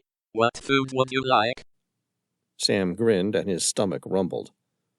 "What have you got?" "Anything you like, sir." He considered the most exotic foods and wondered whether there was anything he could use to his advantage, but his mind was coming up short. Could he make a weapon out of crayfish, or something? He dismissed the idea as soon as he had it. Probably not. "All right, I'll just have a steak, medium rare." "Very good, sir. Anything else?" "Could you add some shrimps and a creamy garlic sauce?" he asked, thinking of the Australian classic of surf and turf. "Yes, of course, sir." Sam continued chipping away at his work. About 25 minutes later, there was a perfunctory knock at his door. Sam said, "You can come in." Lunch was brought into the room by an Italian waiter in his mid-20s. The man was naturally short and diminutive, which only seemed to emphasize the fact that he appeared nervous as all hell. Sam almost felt sorry for the man. It was obvious he was just there to deliver lunch, and wasn't part of the abduction. Certainly not one of the mercenaries. Sam asked, "Can I give you my order for dessert?" The boy shook his head. "No." "Do I just call the food number again?" "Yes." Sam smiled kindly. Big talker. Sam asked, "Can you tell me where I am?" The boy turned to leave, trying to pretend that he hadn't heard Sam's question. He looked uncomfortable. Sam persisted. "What ship is this?" The boy's eyes darted furtively toward the exit. "I'm sorry." Sam waved him off with an apologetic gesture and a smile. "It's all right. Thanks for bringing me lunch." He watched the waiter leave, noting that the frogman was standing guard at the door. The man had his pistol out and aimed not so casually toward Sam Reilly. He drew a breath and forced himself to stay relaxed. After all, they wanted him to find Alexander's treasure, and that would be quite difficult if they killed him. Sam recognized the weapon as a Manurin MR-73, French-manufactured, high-end, double-action revolver, chambered in .38 Special. The weapon confirmed that the man had almost certainly once been part of the elite French Special Forces unit, who, despite using an array of semi-automatic and machine gun weapons, still liked the classic revolver as their preferred pistol. He made a mental note. There was always a guard at his door, most likely either Frogman or the Quasimodo. Both men were ex-Special Forces. There was something about the hunchback that frightened him. Both men were killers, but in the hunchback, Sam saw something in addition. The man had a mean streak. Sam had seen it before in Afghanistan. All soldiers were trained to kill and capable of it. There was no moral quandary. It was kill or be killed, the rules of war. But in some men, they killed for the sheer joy of it. Quasimodo was that sort of man. Sam sat down at the dining table and looked at his meal. It looked great. He was ravenous, and the smell made him salivate. He found the small wine cellar. It was one of those built into the dining table, an expert show of craftsmanship, intricately constructed into the main table, and stocked with an extraordinary set of expensive wines. The whites were kept cooled in their place by a shallow refrigerator, and the reds were stacked at room temperature. He pulled out the first red to go with his steak. Sam read the label, Penfolds Grange, 1955. The bottle probably cost about $10,000. He grinned and dug in the corkscrew, unceremoniously opening the bottle. He poured himself a glass, savoring the smell. Whoever had abducted him, at least they had good taste. Sam began to eat his lunch. The steak was perfectly cooked, the shrimp deliciously buttery in the cream sauce, and the wine, well, he wouldn't have paid $10,000 for it, but so long as someone else had, he was happy to enjoy it. While he ate, he decided that if he had to, he'd rather overcome Frogman than Quasimodo. Sam finished his meal, picked up the cell phone, and ordered dessert. He grinned because he'd just worked out how he was going to overcome Frogman, and turned on the faucet to run the bath. Chapter 30. For the second time in 2 days, Tom greeted Airlie Chapman in her office on board the World. She was expecting Tom, and met him with a warm smile and a manila folder with all the information her team had gathered on both the shipwreck and Alexander's treasure. She brought him through the known expeditions to find the treasures, all of which had failed to reveal the final resting place of the 2,300-year-old treasure trove. They discussed the shipwreck found in the Black Sea. Tom ran his eyes across a series of photographs taken by an ROV submersible. The images were good, and it was amazing to see how well preserved the ancient vessel was, but despite that, they failed to tell Tom anything more to go on. The corners of his mouth turned downward. 1 gold coin. It's not a lot to go on. Sorry, it's all we've got. Tom nodded. I think it's time we go back and get something more. Like what? Tom said, a treasure map would be nice. She met his eye, not sure if he was being serious or not. Really? He gave a half shrug. Sure, it would be great. Highly unlikely, but great. What are you really after? I don't know yet. Something. Anything. I'll take a sample of the wood so we can carbon date it and confirm that it sunk around the time of Alexander's death. She asked, Is that important? Yes, because if we're off by 100 years or more, we know that the shipwreck can't possibly reveal anything of value regarding Alexander's lost treasure. Airlie gave that some thought and nodded. That makes sense. Also, Tom said, I'd like to see if we can find anything that identifies the ship better. Maybe we'll get lucky and be able to match it up with historical records. If we're really lucky, there will be some sort of record where it sailed before it sunk. She suppressed a grin. That sounds like finding a needle in a haystack. Tom drew a breath. Yeah, right now we're still looking for the haystack. I'll let you know if we close in on it. Then we can start work on finding that needle. Okay, she said, taking it all in. What do you need from me? Tom held his breath. The next part was going to take a little more trust on her part. Well, I'll need the GPS coordinates of that shipwreck. It's on the seabed somewhere in the Black Sea. Tom grinned. The Black Sea's a big place. She spread her hands in an apologetic gesture. I don't have those records on me, I'm afraid. Tom was about to argue that seemed unlikely, given how much interest she'd had on the discovery of one of Alexander's gold tetradrachms, and the fact that she'd put together a small dossier on her own search for the ancient treasure. She dispatched his arguments before he made them, with the wave of her hand. It's okay. I have a ship in the area. Explorer 2. It's an oil exploration vessel fully equipped for deep-sea surveying, including a submersible and ROVs. He arched his eyebrow. This was the crew who originally found the shipwreck? Yes. Is there a number I can contact someone on board to discuss the location of the shipwreck? Yes, I can get you that. But I can do more than that. More?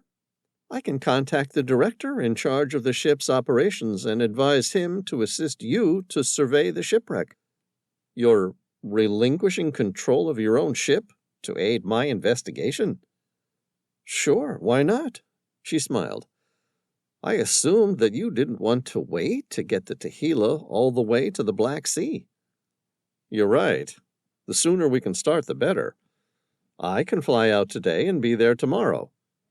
He met her eye and smiled. Thank you. I really appreciate it. You're welcome, Tom said. I promise to take good care of your sub. Airlie smiled. She was a beautiful woman when she did, but there was something telling about it, too. Why, Mr. Bauer, didn't you know? I'm coming with you. With me? I've been looking for this thing all my life. If you're going, I'm coming too. A wry grin creased his lips. Coming where? She beamed. To find Alexander's treasure. Chapter 31. The extravagant bath overflowed like a waterfall. Sam Reilly watched with satisfaction as the water swept out through the bathroom, into the studio apartment, flooding the Persian carpet. He let it keep running until the entire floor was soaking wet in deep water. Sitting at his oak desk, he began to write the most painful letter of his life. To whoever should find me. Please contact Tom Bauer. He will be most appropriate to give my apologies to my family and friends. I have had an extremely privileged life, and for that I have always been grateful. It was not my intention that my life should end this way, but one must maintain our convictions.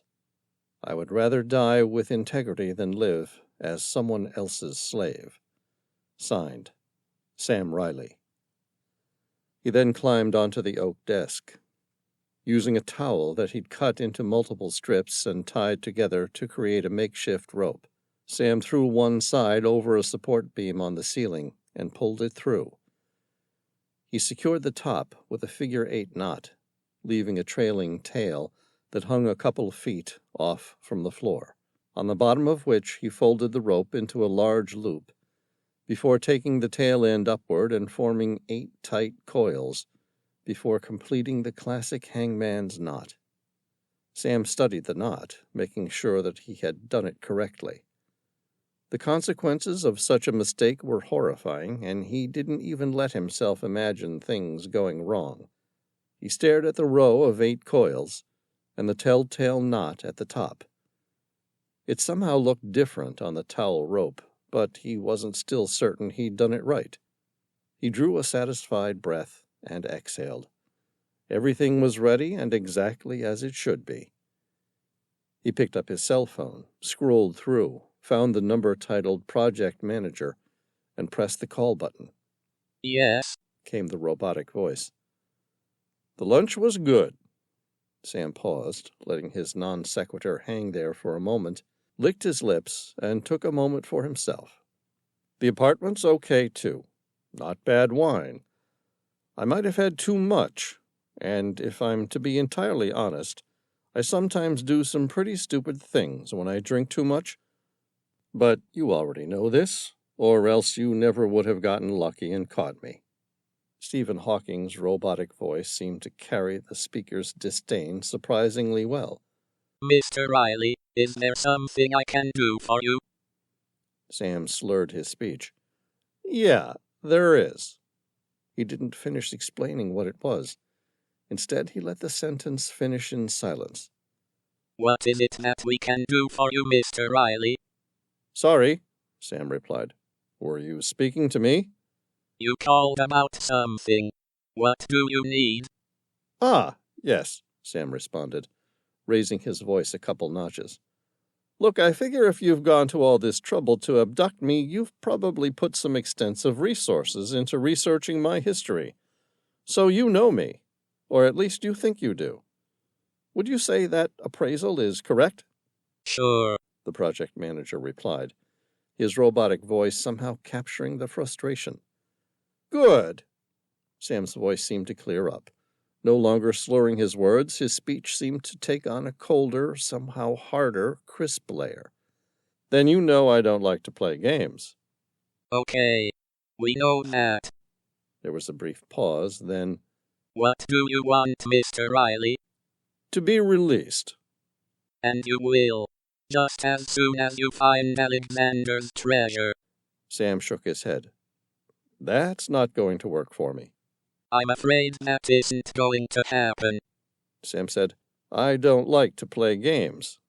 All the same, we've told you the rules. You might as well play the game.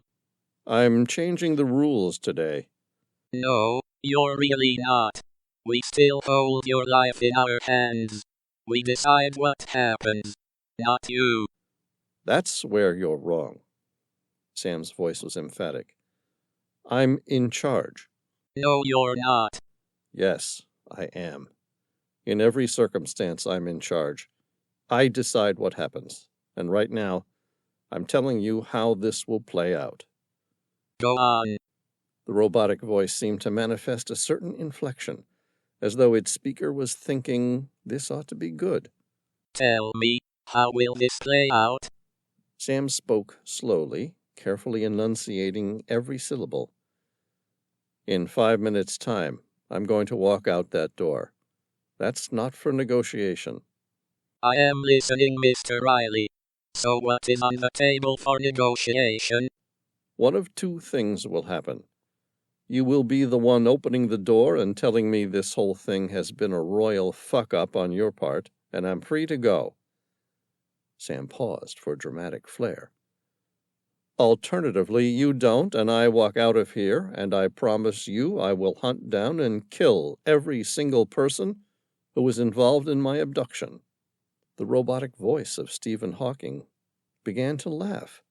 Ha ha ha ha ha. When it finally stopped, the voice said, Well, they said you were a confident fool. At least it's nice to see that some of our research paid correct dividends. I'm confident because I'm in charge of the situation. No. In that respect, I assure you, you're wrong. We control your every move. You are utterly powerless. Sam grinned. Not every move, the robotic voice said. Everyone that matters. You think? No. I know. Okay. Sam suppressed a smile. I'm going to kill myself. More silence. You're lying. I'm not. You're not that kind of man. You don't give up. Sam laughed. You have it all wrong. I don't like to lose control. I make the decisions. Better to die with integrity than to live as a slave. With that, Sam sent a text with his suicide note, and a selfie of him with a noose around his neck. He wrote, "Game over. I win." Sam ended the call before the project manager could reply. Slowly, ever so gently, he let the noose take its deadly hold. In his hands, behind his back, he gripped something that would either save his life or bring forth its ending. Chapter 32. The frogman opened the door seconds later. In his right hand he gripped his Manurin revolver, its level barrel pointing outward, scanning the room, ready to fire. His eyes were wide with adrenaline as they scanned the studio apartment. He had a strange expression on his face, a mingled mixture of shock and morbid curiosity. He was intrigued to hear Sam had tried to commit suicide, but the warning bells were going off in that part of his brain that had been acutely sharpened and honed during his time in special forces. His eyes locked onto Sam, who appeared to be hanging by the noose. The frogman swore. "Don't die, you bastard!" Sam waited. He was quite the actor. Holding his breath for good measure, he knew his face would have taken on the mottled view of someone choking. In his hands, behind his back, he grasped something that would change everything. His key to escape and revenge. Wait for it. Be patient. Let him come to you. Sam watched as the frogman holstered the revolver, quickly replacing it with a long-bladed knife from his belt. The transition was almost instantaneous. One instant frogman was ready to shoot him, expecting a ruse, and the next he was terrified that his captive was going to die. And by the look in his expression, that was almost as bad as him escaping. Sam suppressed the urge to act. He waited, his heart thumping in his chest. Behind his back, he gripped the electrical wire in his hand, an extension cord plugged into the mains. It was meant to be for the portable heater, and now it was about to become a deadly weapon. Sam let his knees buckle. The hangman's noose quickly took his weight. For a split second, he thought he'd made a mistake. As pressure was applied to the top of the coiled loops, the final knot, what appeared to be a stopper knot, was in fact a slip knot, performed its task admirably. The thread pulled through, and the entire thing unraveled. Sam fell to his knees on the desk. Frogman stopped, his face morphing from an expression of vacant confusion through to fear, before finally landing on some sort of understanding of the truth. Sam Reilly had outmaneuvered him. Sam grinned. Frogman recovered fast, reaching for his revolver, but Sam was faster. He dropped the end of the electrical cord into the water on the floor beneath the desk. The frogman's eyes darted to his feet. It was the first time he'd noticed the sloshing of water around his boots. They were military boots, lots of rubber, but lined with strands of copper to help discharge static electricity, which could be deadly on board a submarine. Now they were about to do their job with equal diligence, sending electricity from the ground across his rubber boots and up into his body, where it could provide the maximum amount of damage. In a split second, Frogman saw the entire plan. Plastered across his face was abject fear and something Sam hadn't seen before: defeat. Realization struck the frogman.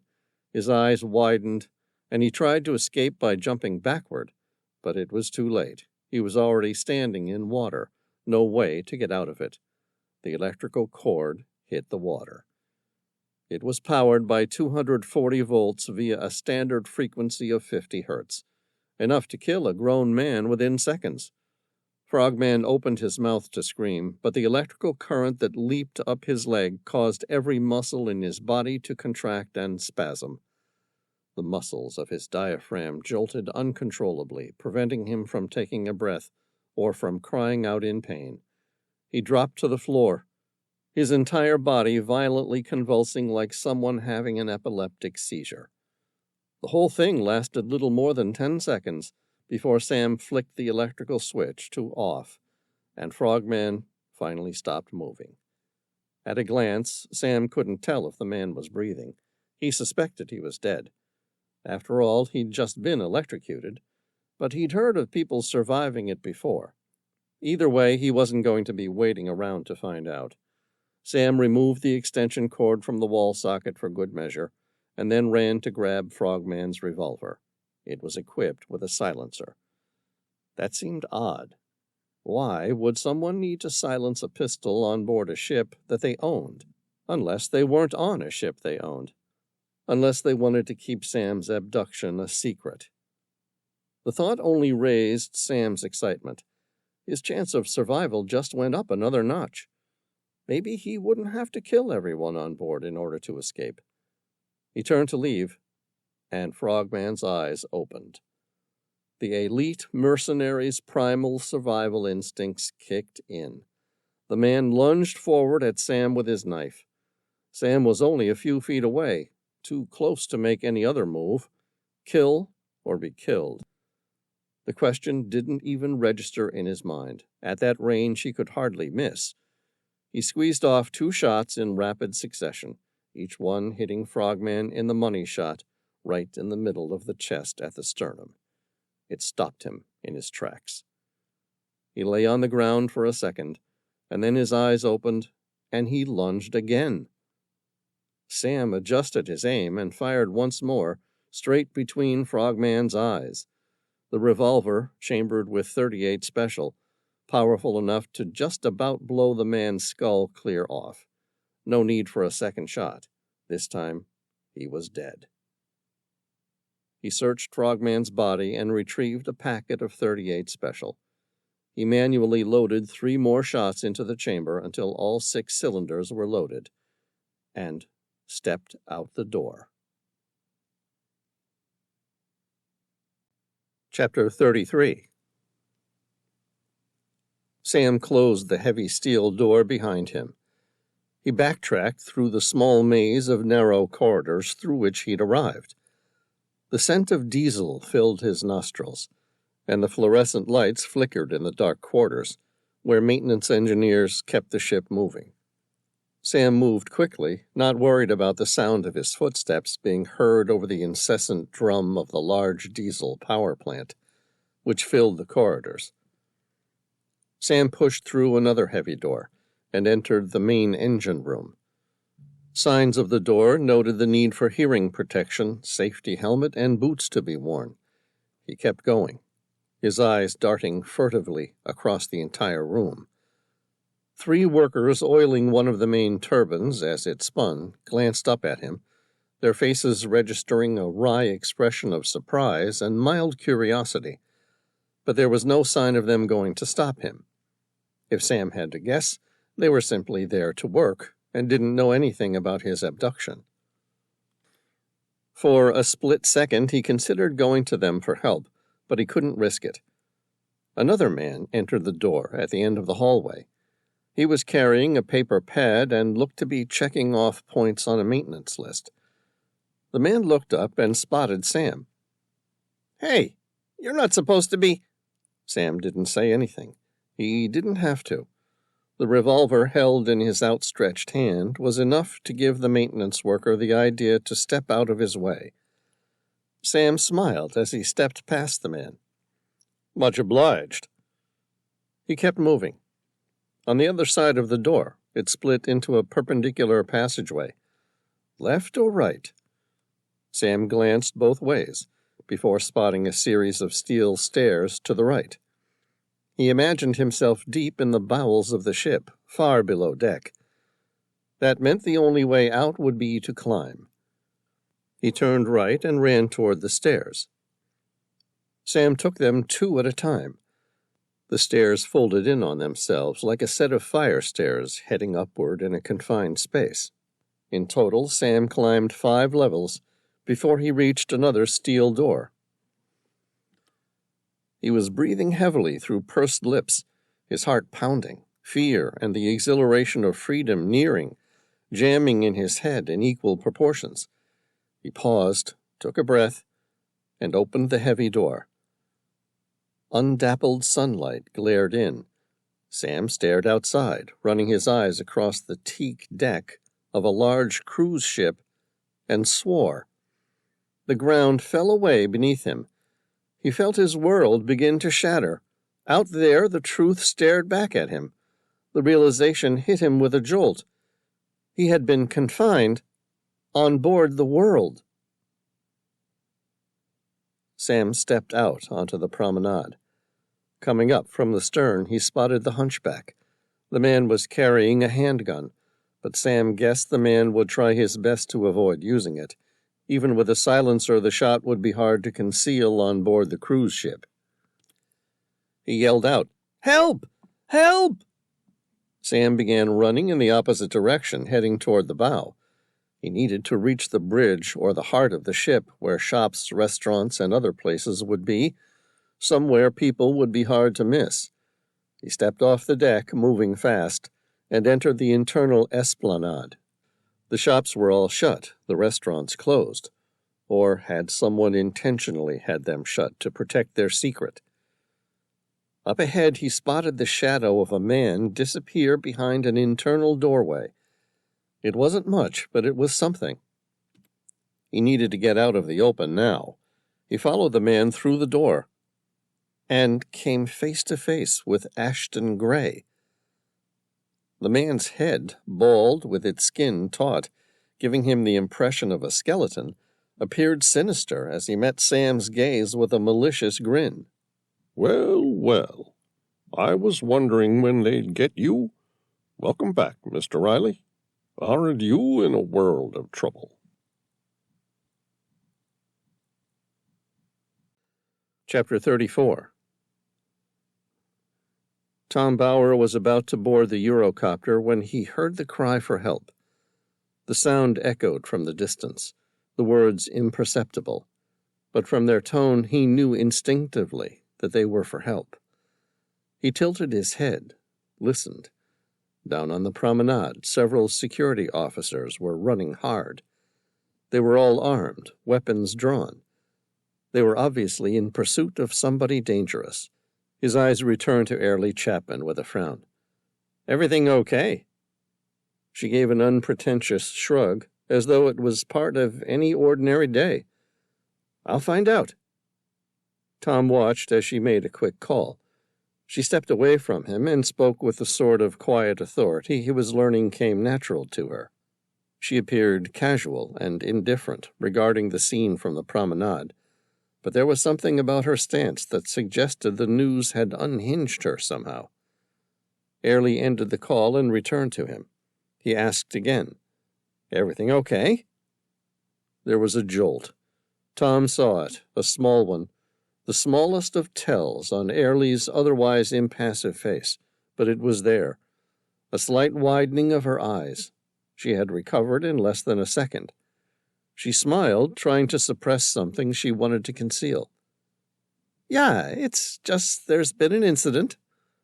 Tom cocked an eyebrow. "An incident?" Her eyes turned away, avoiding his gaze. She was holding her breath, the muscles of her face tightening into a grimace of indecision. Should she lie or tell the truth? She exhaled. It appeared the truth won out. "Someone from our cleaning staff got caught stealing." Tom said, "From one of the guests?" "Yeah, an owner's diamond necklace. The cleaner was in the process of trying to get off the World with it." Tom thought about the small army of security personnel who had been in hot pursuit. A smile creased his lips. "It doesn't look like he's had much luck." "No, he won't." Airlie shook her head, somehow recovering her composure. "Where were we?" Tom said, "I'm going to head to the Black Sea and go take a look at that shipwreck. See if I can spot something that your people might have overlooked." "Yes," Airlie agreed, as though she was finally able to return to the original conversation. "You can take your time. It will be at least 10 days until my exploration vessel can be in position." "That's okay. It will take that long for the Tehila to reach the Black Sea. I'll head out that way and wait for them." "I won't be far behind." Tom smiled. So you still want to be involved in this treasure hunt? For Alexander's treasure? She grinned. I wouldn't miss it for all the world. Chapter 35. Sam met Ashton Gray's piercing gaze with the barrel of his revolver. Ashton instinctively stepped backward, putting both hands up in a placating gesture. Whoa, no need for that. Isn't there? Sam asked, his eyes wide, his expression a little sardonic. Ashton shook his head. No, you've got it all wrong. I have it wrong? Ashton lowered his voice. Everybody's after you. You won't get off this ship without my help. That I can promise you. Sam met his eye. Who's everybody? Airlie Chapman, Shireen Doyle. There are others, too. Everyone's involved in this thing. Surely you must realize that by now. What about you? Ashton turned the palms of his hands skyward. Hey, what about me? What do you want? Ashton grinned. I want to find Alexander's treasure as much as the rest of them, but I stopped short of abduction. I wanted to bring you in on your own free accord. I figured someone like you, with your reputation, would have trouble saying no to following the first thread of a lead on Alexander's treasure in nearly 2,300 years. All right, Sam said, a heavy dose of skepticism and distrust plastered across his face. Let's say I believe you. Everyone on board this ship is behind my abduction. They are. Ashton's voice was defiant. Okay, now what? You want to know how to get off the ship, don't you? Sam swallowed. You can get me off the ship? Ashton touched his chin, his British nonchalance coming through. Uh-huh. His eyes narrowed. What do you want? The same thing everyone else wants on board this ship. Sam grinned. You want me to help you find Alexander's treasure? Ashton spread his hands. Sure. Is that so hard to believe? Why should I work for you? Because, unlike the rest of the people on board the World, I'm interested purely for an archaeological standpoint. Once you find the treasure, I'm happy for it to be donated to a museum, the British Museum, ideally. Sam cocked an eyebrow. You're not interested in the money? Son, I'm 78 years old. I'm worth a little under $500 million. What in God's name would I want with more money? A thin smile creased Sam's lips. All right, so how do we get off this ship? Ashton swiped his pass on a door behind him and said, Just follow me. Sam's eyes darted between the dark confines of the internal passageway and the bright opening of the promenade back the way he'd come. There was no way to be certain he could trust Ashton Gray. Then again, he still held the revolver, so he held all the cards. Still, somewhere in the back of his mind, an alarm bell rang out, warning him. He looks like every villain from a Bond movie. He'd almost decided to leave him when he heard the sound of various security guards running in the distance. He grimaced. It was enough to push him over the edge. There was no way to trust Ashton Gray, but staying behind wasn't an option. Okay, I'll follow you. Good. Ashton smiled, revealing the whitest teeth Sam had ever seen.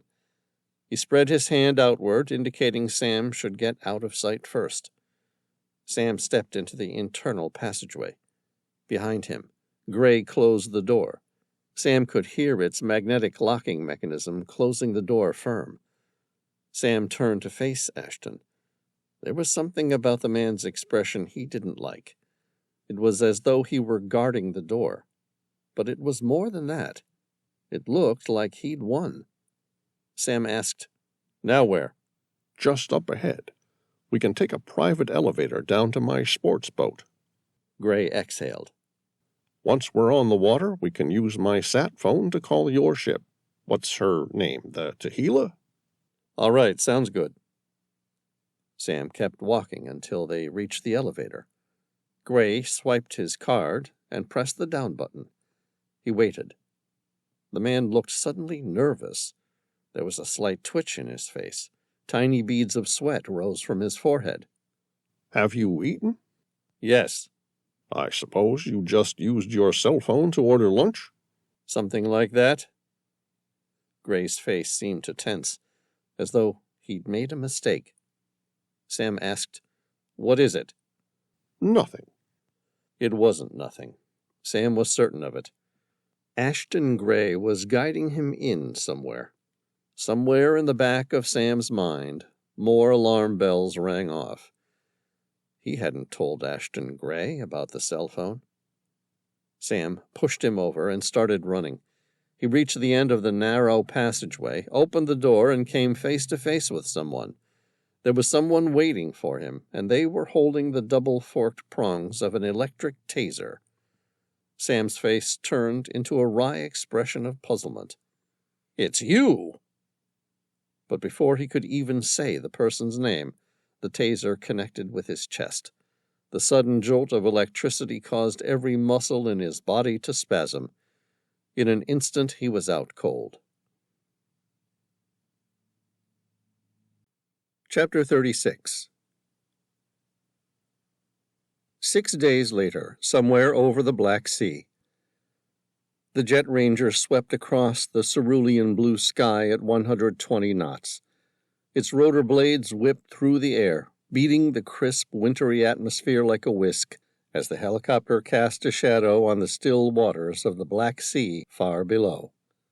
Sam Reilly heard the whine of the turbines change pitch as the pilot banked. It was enough to wake him out of his rest and open his eyes. He glanced out the window, his gaze sweeping the water that was so flat it reflected like a mirror. The Jet Ranger banked again, coming almost full circle on itself, as its pilot reduced their altitude. Sam kept looking out the window and was rewarded by the first sight of the ship, which was to become his home for the foreseeable future. It was a working ship. With a thick steel hull and high freeboard, it was designed to operate in any waters, under the most inhospitable conditions. The forward bridge rose 4 stories above the deck, with its fishbowl-like windows spreading, allowing clear vision for its occupants around a full 360-degree arc. The bridge was lined with an array of radar, GPS, and navigational equipment, behind which stood a small helipad. The aft section of the ship was mostly a working platform, with a large derrick crane that stretched high above the bridge on the opposite side of the ship. Along its port side, written in large green lettering, was the ship's name, Explorer 2. Something about the ship's name triggered an internal warning in Sam's mind, but he couldn't quite place it. The name meant something, but he'd be damned if he could think of what it was. He didn't recognize the ship, had never seen it before, and didn't even know of any ships currently searching for oil reserves within the Black Sea. That wasn't entirely right. Airlie Chapman owned an oil and natural gas exploration company. She sat on the board of directors for that, as well as the World. It was during routine exploration that one of her ships, perhaps even the Explorer 2, had discovered the ancient shipwreck and the gold tetradrachm. He frowned as he considered the possibilities. None of it made sense. He knew now that Airlie Chapman wasn't involved in his abduction. Could it be possible that whoever was would be brazen enough to hire one of Airlie's exploration vessels? Sam dismissed the thought, putting it away on the back burner of his mind. The Jet Ranger made its final descent, landing on the helipad behind the bridge of the Explorer 2. Sam Reilly felt the chopper's skids connect to the deck before the pilot altered pitch of the rotor blades, planting the helicopter to its landing site. He listened as the pilot switched off power to the engine and instruments. The constant mechanical drone that had filled his ears since leaving Istanbul finally abated, leaving the rotor blades coasting in whispery silence. It had been a long journey. Sam Reilly had been flown by helicopter to Tahiti, then from Tahiti to Puerto Rico for a layover while the private Gulfstream G650 was refueled for their long journey across the Atlantic, before finally boarding a jet ranger out to the drilling exploration vessel. All in total, it had been 42 hours of travel. He'd slept poorly and intermittently throughout the entire trip. And now he was ready. Sam Reilly grinned. He was ready to get to work. Despite being a hostage, held against his will and forced to locate Alexander's treasure, the simple fact remained. He was eager to see the shipwreck that started it all, to get on with the search, and despite his better judgment, he wanted to find Alexander's treasure. He glanced at the man on the opposite side of the helicopter who had been tasked with the job of keeping him from escaping. The man wore dark sunglasses throughout the entire journey since leaving the world, and Sam hadn't ever been able to determine whether the man had his eyes open or shut. As far as he could tell, the man was inhuman, never asleep, always ready, always fully alert, his mind crunching every possibility like a machine. The few times Sam experimented by sitting up and threatening to make a move, the man reacted instantaneously. Sam's lips creased into a somber grin. He wished he'd chosen to electrocute this man instead of the Frogman when he had the chance on board the World. Frogman was tough, but this man was inhuman. He was relentless, and Sam knew with certainty that he had a naturally violent and uncompromising streak that made him dangerous. Sam knew with equal certainty that this was not the man to take risks with. Better to do as he says and wait for a better opportunity to escape.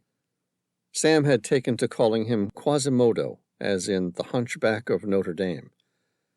It wasn't particularly original and certainly far from politically correct, given the man's obvious disability. He'd obviously had serious spinal surgery after an accident a long time ago. But since the man refused to offer him any other name with which to go by, Sam took the liberty to name him. One of the crew from the Explorer II opened the jet ranger's sliding door. "Welcome aboard," the man said. Quasimodo stood up. He removed his sunglasses, met Sam's eye, and said, "It's time you showed us why everyone's gone to so much trouble to keep you alive." Chapter 37. Sam Reilly was quickly introduced to his team. There were 5 in total: Adam Copeland, the Explorer II's skipper; Althea Hammond, the pilot of their submersible; James Mannion, a lanky and geeky-looking man in his late 30s with long hair and thick glasses, operated the submersible ROV; Michael Gallagher and Ray Alford, their 2 deckhands, who managed the heavy machinery and kept things running. Sam had read a report on the crew. They had all worked together for nearly 10 years, which meant they were close, or at least they worked well enough together, and the conditions and pay of the company were worth staying. Either way, he had no doubt they were a professional lot and would be capable of assisting him with what he needed, at least with their investigation of the ancient shipwreck. As he went through the process of meeting and greeting each of them, his mind still worked on how he could convince someone from the crew to help him escape, or at least get a message to Tom Bauer. It was going to be difficult. He knew now that his abduction wasn't the random attack by opportunistic thieves. It was well-funded and ran deep, with many people involved. It was impossible to know who he could trust and who he couldn't. Then there was Quasimodo. He had made it abundantly clear that while the crew of the Explorer II didn't know the truth, he would make Sam Reilly pay for any indiscretions by killing the individual crew members. The freak then grinned and pointed out he might still sink the ship after they were finished, just to be sure that no one lived long enough to spill the truth. When the introductions were over, Quasimodo said, What do you think of your new crew?" "My crew?" Sam asked. "They look great, but they're hardly mine." Quasimodo shrugged. "They are now, at least for the next 3 days. My boss, the person who is financially backing this operation, has hired the Explorer II and her crew. Big dollars have been spent. Every one of them will provide you with whatever assistance you need." Sam raised his eyebrows. "Just 3 days?" "Yeah, that's all the time you have." Quasimodo shrugged. "Why? Are you expecting to need more?" "Maybe," Sam said non-committally. "Sometimes these things work the first time around, and then sometimes they don't. Either way, we'll need to make several dives down to the shipwreck to try and pry out her secrets." "Then I suggest you get started right away." "Just 3 days?" "That's all you get." Quasimodo crossed his arms. "The Explorer II is already booked to be used by someone else after that, so you're on a strict timeline." Chapter 38. Sam watched as the crew got the submersible ready for the first dive. The sub was aptly named Oil Finder. It was housed next to a moon pool inside the hull of Explorer II. He was awash with a sense of déjà vu. The entire setup reminded him of his original salvage vessel, the Maria Helena. And as he listened to the jovial banter between the crew, it reminded him of his friends. He could just imagine Tom giving Veyron a hard time about something in the sub's setup. Althea, the sub's pilot, greeted him. "We'll be ready to make the dive in about 15 minutes. "Great, thanks," Sam replied. "Do you need anything?" She shook her head. "We're good. You can just come along for the ride and tell us what you want to look at. Then James over there will send Spot to go fetch it." Sam arched an eyebrow. "Spot?" Althea suppressed a smile. "It's what he named the ROV." "Right," Sam said with a grin. Althea said, "I have to finalize the pre-dive checks. James will answer any questions you might have while you wait." "Okay, thanks." Sam turned to James, who appeared engrossed in something, staring at his ROV like a kid might a remote-controlled car. Sam asked, "What are you doing?" James kept working, placing the final screws on the ROV's external manifold. Without looking up, he answered, "Replacing the battery for Spot's emergency locator beacon." "Spot has his own EPIRB?" "Yes, something like that." Sam's eyes narrowed. "Do you expect it to ever reach the surface if you lose it at 2,000 feet? "Yes," James replied matter-of-factly. Then, as a way of explanation, he said, "Spot has an inbuilt surfacing system. If things go wrong, and he doesn't receive any radio transmissions from his pilot, that's me, by the way, then a pair of CO2 canisters mounted to his frame will deploy, inflating twin lift bags that will bring him to the surface." "That's a good idea." "And the EPIRB," Sam said, trying to conceal his obvious interest. "Does it work on a radio frequency or satellite?" "Both. The satellite returns to the main office, where some big wig in a suit will crunch the numbers and work out who should get fired for losing very expensive company property, whereas the radio will notify all nearby ships of its location, but not what it is." A puzzled expression creased Sam's face. "Not what it is?" "No. We actually really don't want anyone else knowing what it is. The last thing we want is for someone else to get their hands on Spot. Despite its looks, this little ROV is worth $1.2 million.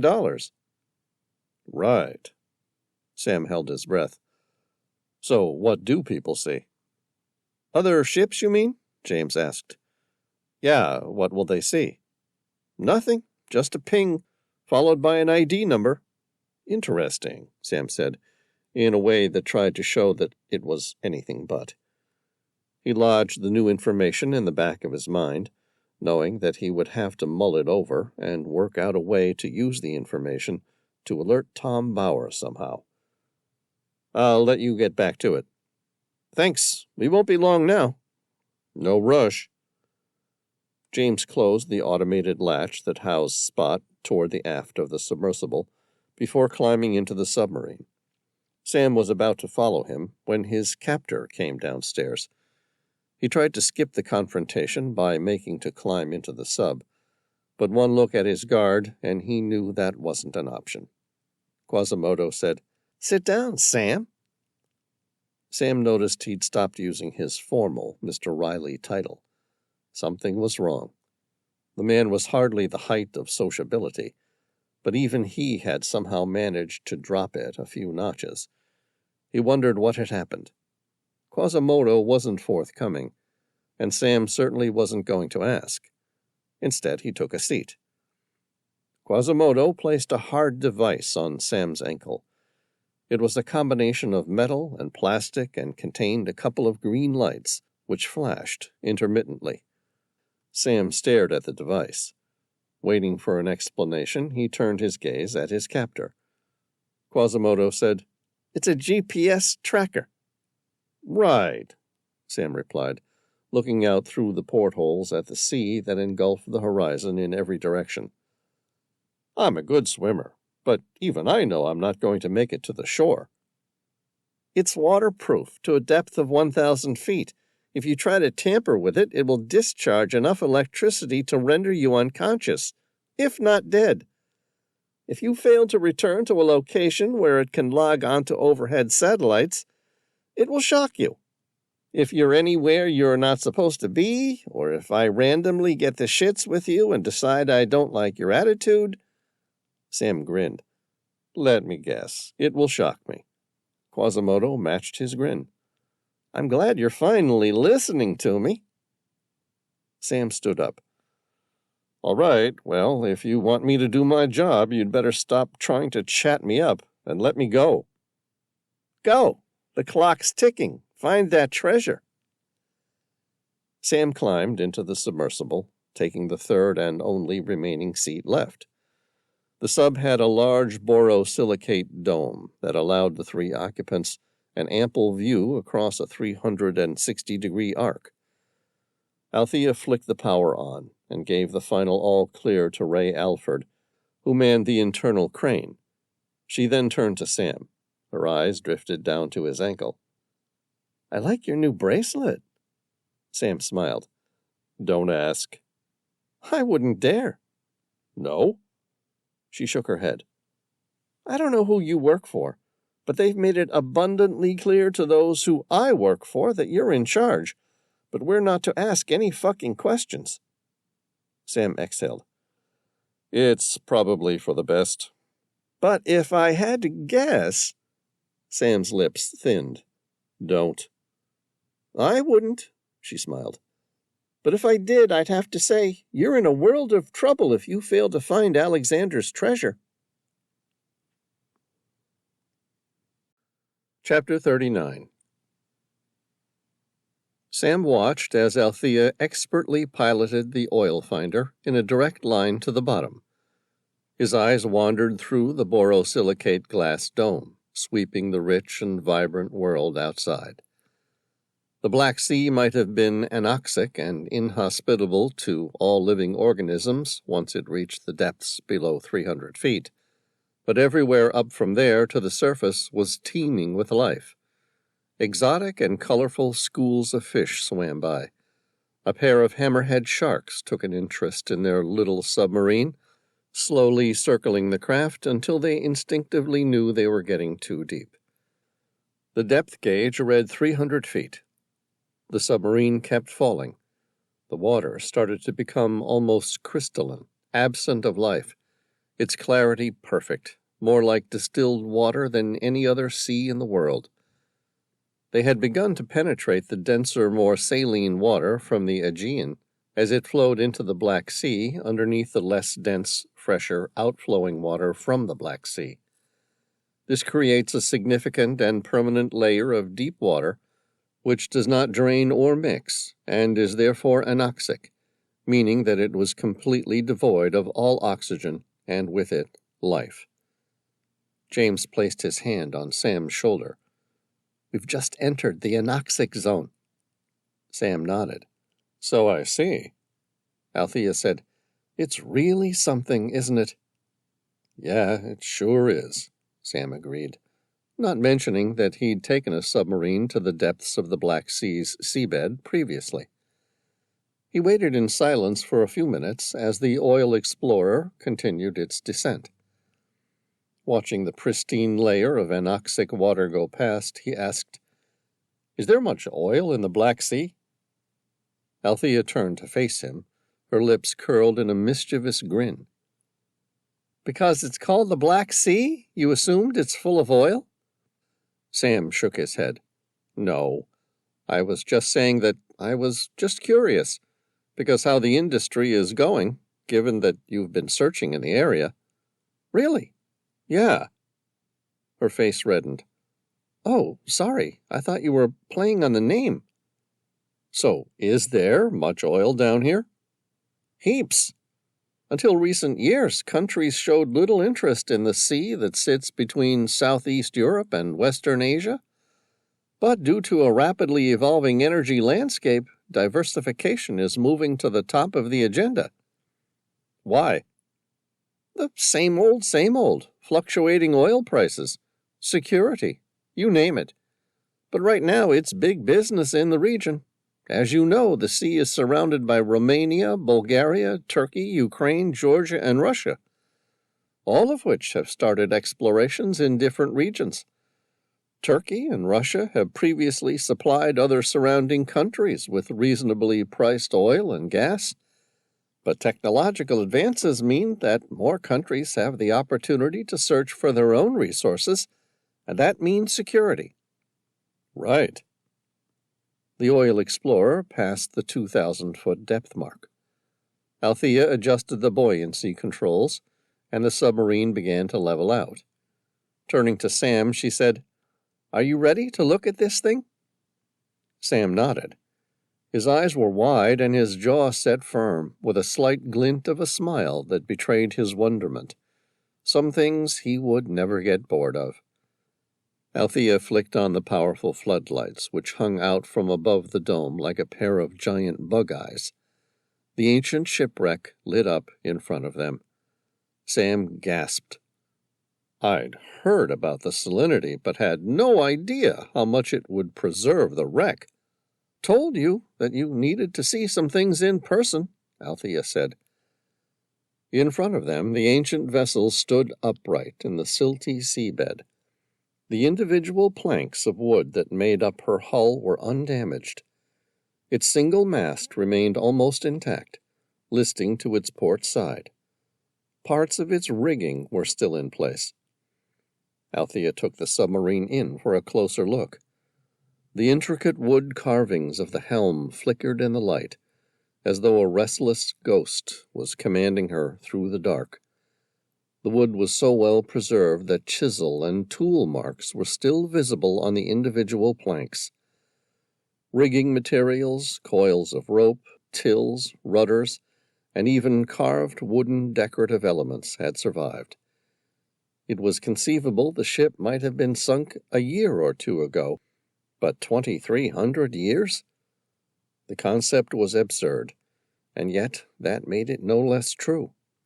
Sam said, "I heard the high levels of salinity preserve some of these ships, and have seen some with my own eyes previously, but even so, every time I do, I'm blown away." James spoke with the confidence of a man who'd been studying the Black Sea and her depths for the past 2 years. During the last ice age, the Black Sea was really the Black Lake.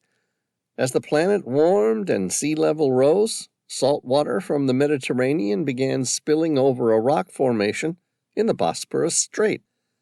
This meant the Black Sea was now fed by salt water as well as freshwater rivers, resulting in 2 distinct layers of water, an oxygenated upper level with less salt and a lower level with plenty of salt water and no oxygen. Sam said, "That's amazing. In most seawater, wood and rope are among the first things to decay. but here they look entirely untouched. All right, James, let's get Spot out and see what he can find. Chapter 40. Spot's motors gave a whine as the little ROV powered up and came alive. Sam Reilly stared at the twin monitors that showed the vision from the ROV's point of view.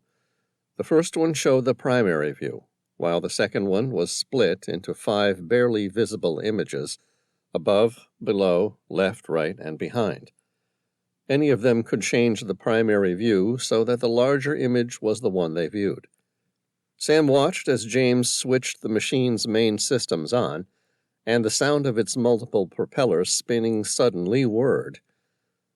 The ROV was stored facing outward, in the same way you would park a car in a garage, so that the exit was easier than the entry. The view on the primary screen was set to the frontal camera, so it even looked as though you were peering through the windshield of a car. James navigated the ROV toward the shipwreck. His right hand made minor adjustments to the joystick like a kid playing a computer game. That was James, though. A kid through and through, playing a game. The only difference was his toy was worth nearly $1.2 million, and the stakes were life and death. James looked over his shoulder and asked, "Where to?" Sam said, "Let's run the length of the ship. Starting aft, I want to get a first-hand visual of the entire deck, all the way through to the bow." "Okay, you're the boss." James made a surreptitious glance towards Sam's ankle bracelet and shrugged. "Sort of." The little ROV roamed across the deck of the ancient shipwreck. James maneuvered it slowly, checking various points. The ship was a trireme, which in Latin meant with 3 banks of oars. An ancient vessel and a type of galley that was used by the ancient maritime civilizations of the Mediterranean, especially the Phoenicians, ancient Greeks, and Romans. By the beginning of the Archaic Age, 800 to 480 BC, the Greek trireme was the most common ship of the ancient Mediterranean world, employing the propulsion power of oarsmen and sail. Based on archaeological evidence, this ship was a true technological innovation of the times. The ship in front of them was 120 feet in length with a beam of 40 feet. It would have needed approximately 150 men just to pull the oars. There would be 3 files of oarsmen on each side. Sam knew that the oarsmen would initially start out as slaves, but would become free men after service. The trireme sailing boat dominated the eastern Mediterranean for more than 1,000 years, through the classical and Hellenistic ages. The ROV focused on a series of splintered planks. Sam said, "It's been carbon dated?" Althea answered, "Yes, somewhere between 300 and 350 BC. That's about as close as we're going to get. It's in the window of Alexander the Great's death." Sam turned to James. "Okay, let's keep going." The ROV made its way to the bow. James made a large circular movement with the joystick, sending the ROV in a slow 360-degree arc until the primary camera lens came into focus on the prow. There was a figurehead carved into the prow. It depicted a large horse. Sam said, "Stop there." James held the ROV in position. Althea asked, "What is it?" Sam exhaled. "I thought you said this was a Greek ship." "It is, or so we believe it is." "Why?" Althea gave a half shrug, as though it really didn't matter. They were, after all, in the business of oil exploration, not ancient archaeology. Still, there was something in her expression that seemed to raise to the challenge.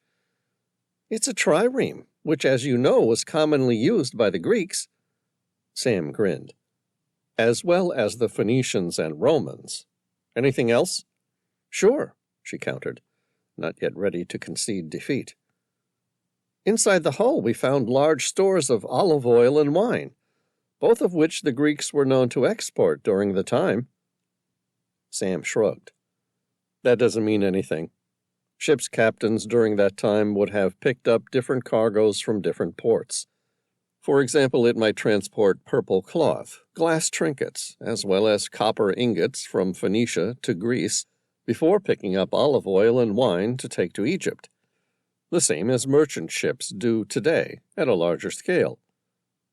Althea drew a breath, considering what Sam had said. Okay, so whose ship do you think it belonged to? It's Phoenician, Sam said, his voice firm with certainty. Her eyes narrowed. How so? Look at the figurehead on the prow. She gave a wry and incredulous smile. The horse? What does it mean?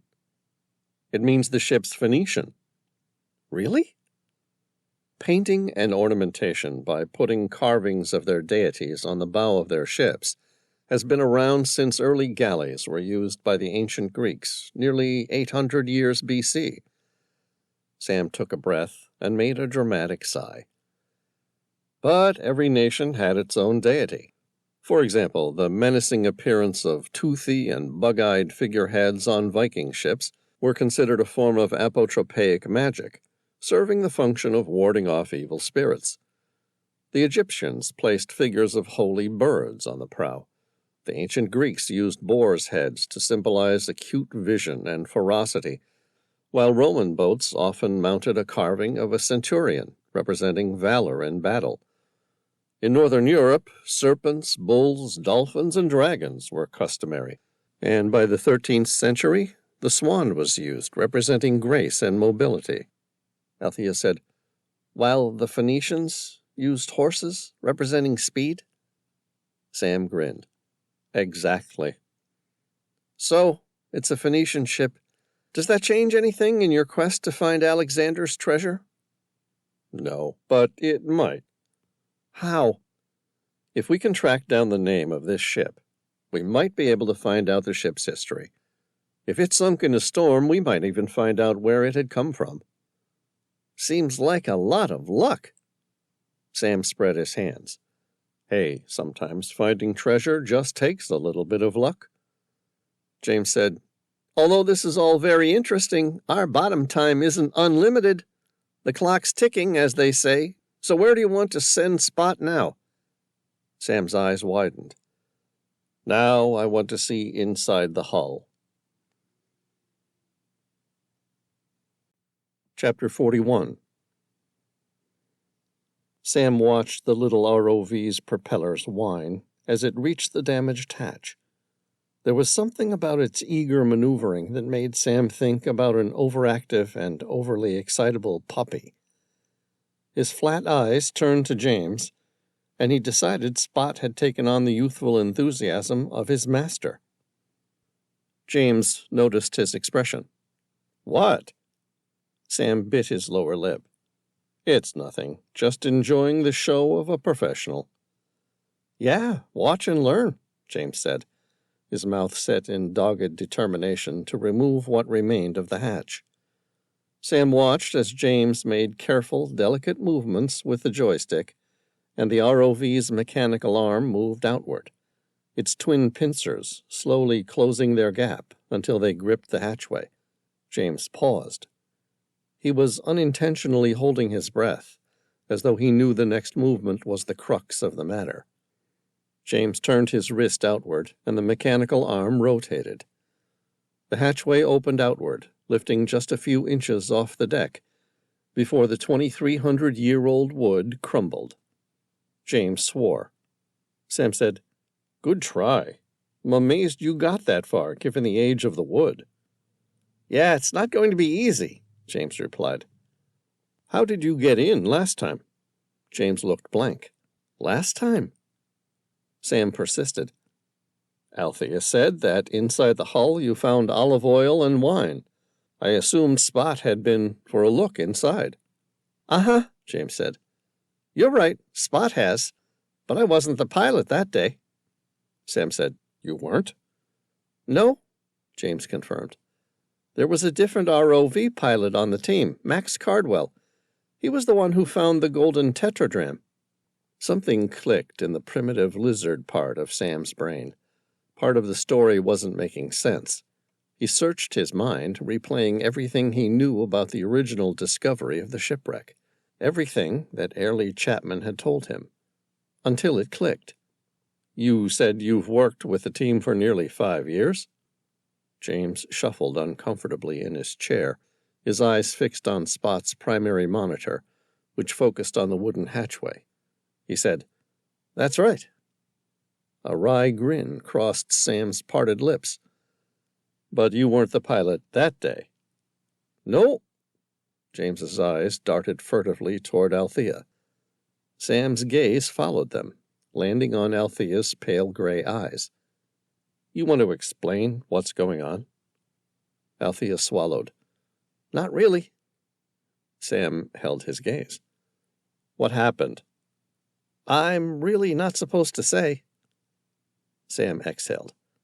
"What's the damned secret?" Althea leaned in closer to him, so that she could whisper in his ear as though someone might be listening, keeping track of them, all the way down there, more than 2,000 feet beneath the Black Sea. Her eyes glanced furtively around the tiny cockpit, landing on the communication box, which held a communication link via an umbilical cord attached to the Explorer 2 on the surface. In a split-second decision, she looked defiant, as she knew exactly what she needed to do. Althea reached in and pulled the power plug out of the socket of the communication box, ending all transmissions to the mothership above. Sam stared at her, letting the silence of the cockpit linger, while Althea collected her thoughts and James returned the ROV to begin its search of the outer hull for another means of entry into the shipwreck's internal hull. About 30 seconds later, Althea spoke. Her words, a little more than a whisper. With a tremble and a slight quiver on her lips, she said, "We didn't make the dive." Sam's eyes narrowed. "You didn't?" "No." "Then who did?" "Max Cardwell and Nicole Dimmick." Sam drew a breath. "And they would be—" Althea held her breath, mulling over how much to say before finally exhaling. "They would be the other dive team." Chapter 42. It was an easy conclusion to make. The second dive team had penetrated the hull with Spot, the enthusiastic ROV. Ergo, there must be another entrance or breach in the wooden planks, somewhere on the shipwreck, through which to enter. They just needed to find it. James set about directing Spot to find this opening, taking the little ROV along the edge of the hull and beginning a circumnavigation of the wreck in a clockwise direction. Sam watched the screen for a few seconds and then turned to Althea. "There are 2 dive crews." "Uh-huh," she nodded. "Normally, yeah. Exploration is a 24-hour-a-day job. Thus 2 teams, 2 12-hour shifts. Dive Team A and B. You will be happy to know we're the A team." Sam smiled. "Great. So, what happened to the B team?" "That's just it." "What?" "The B team disappeared after they surfaced." The lines around Sam's eyes seemed to darken. "Disappeared? Where?" Althea shook her head. "We don't know. Airlie Chapman flew out to come pick them up, herself, after they submitted the first report about the discovery of the golden tetradrachm. It was all hush-hush.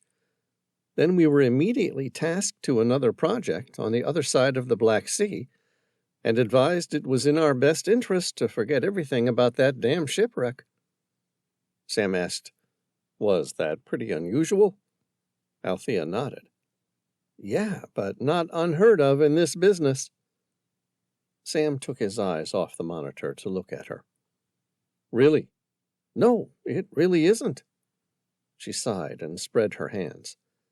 "You have to understand, in this business, we don't want to find a shipwreck or anything else of historical significance." Sam feigned surprise.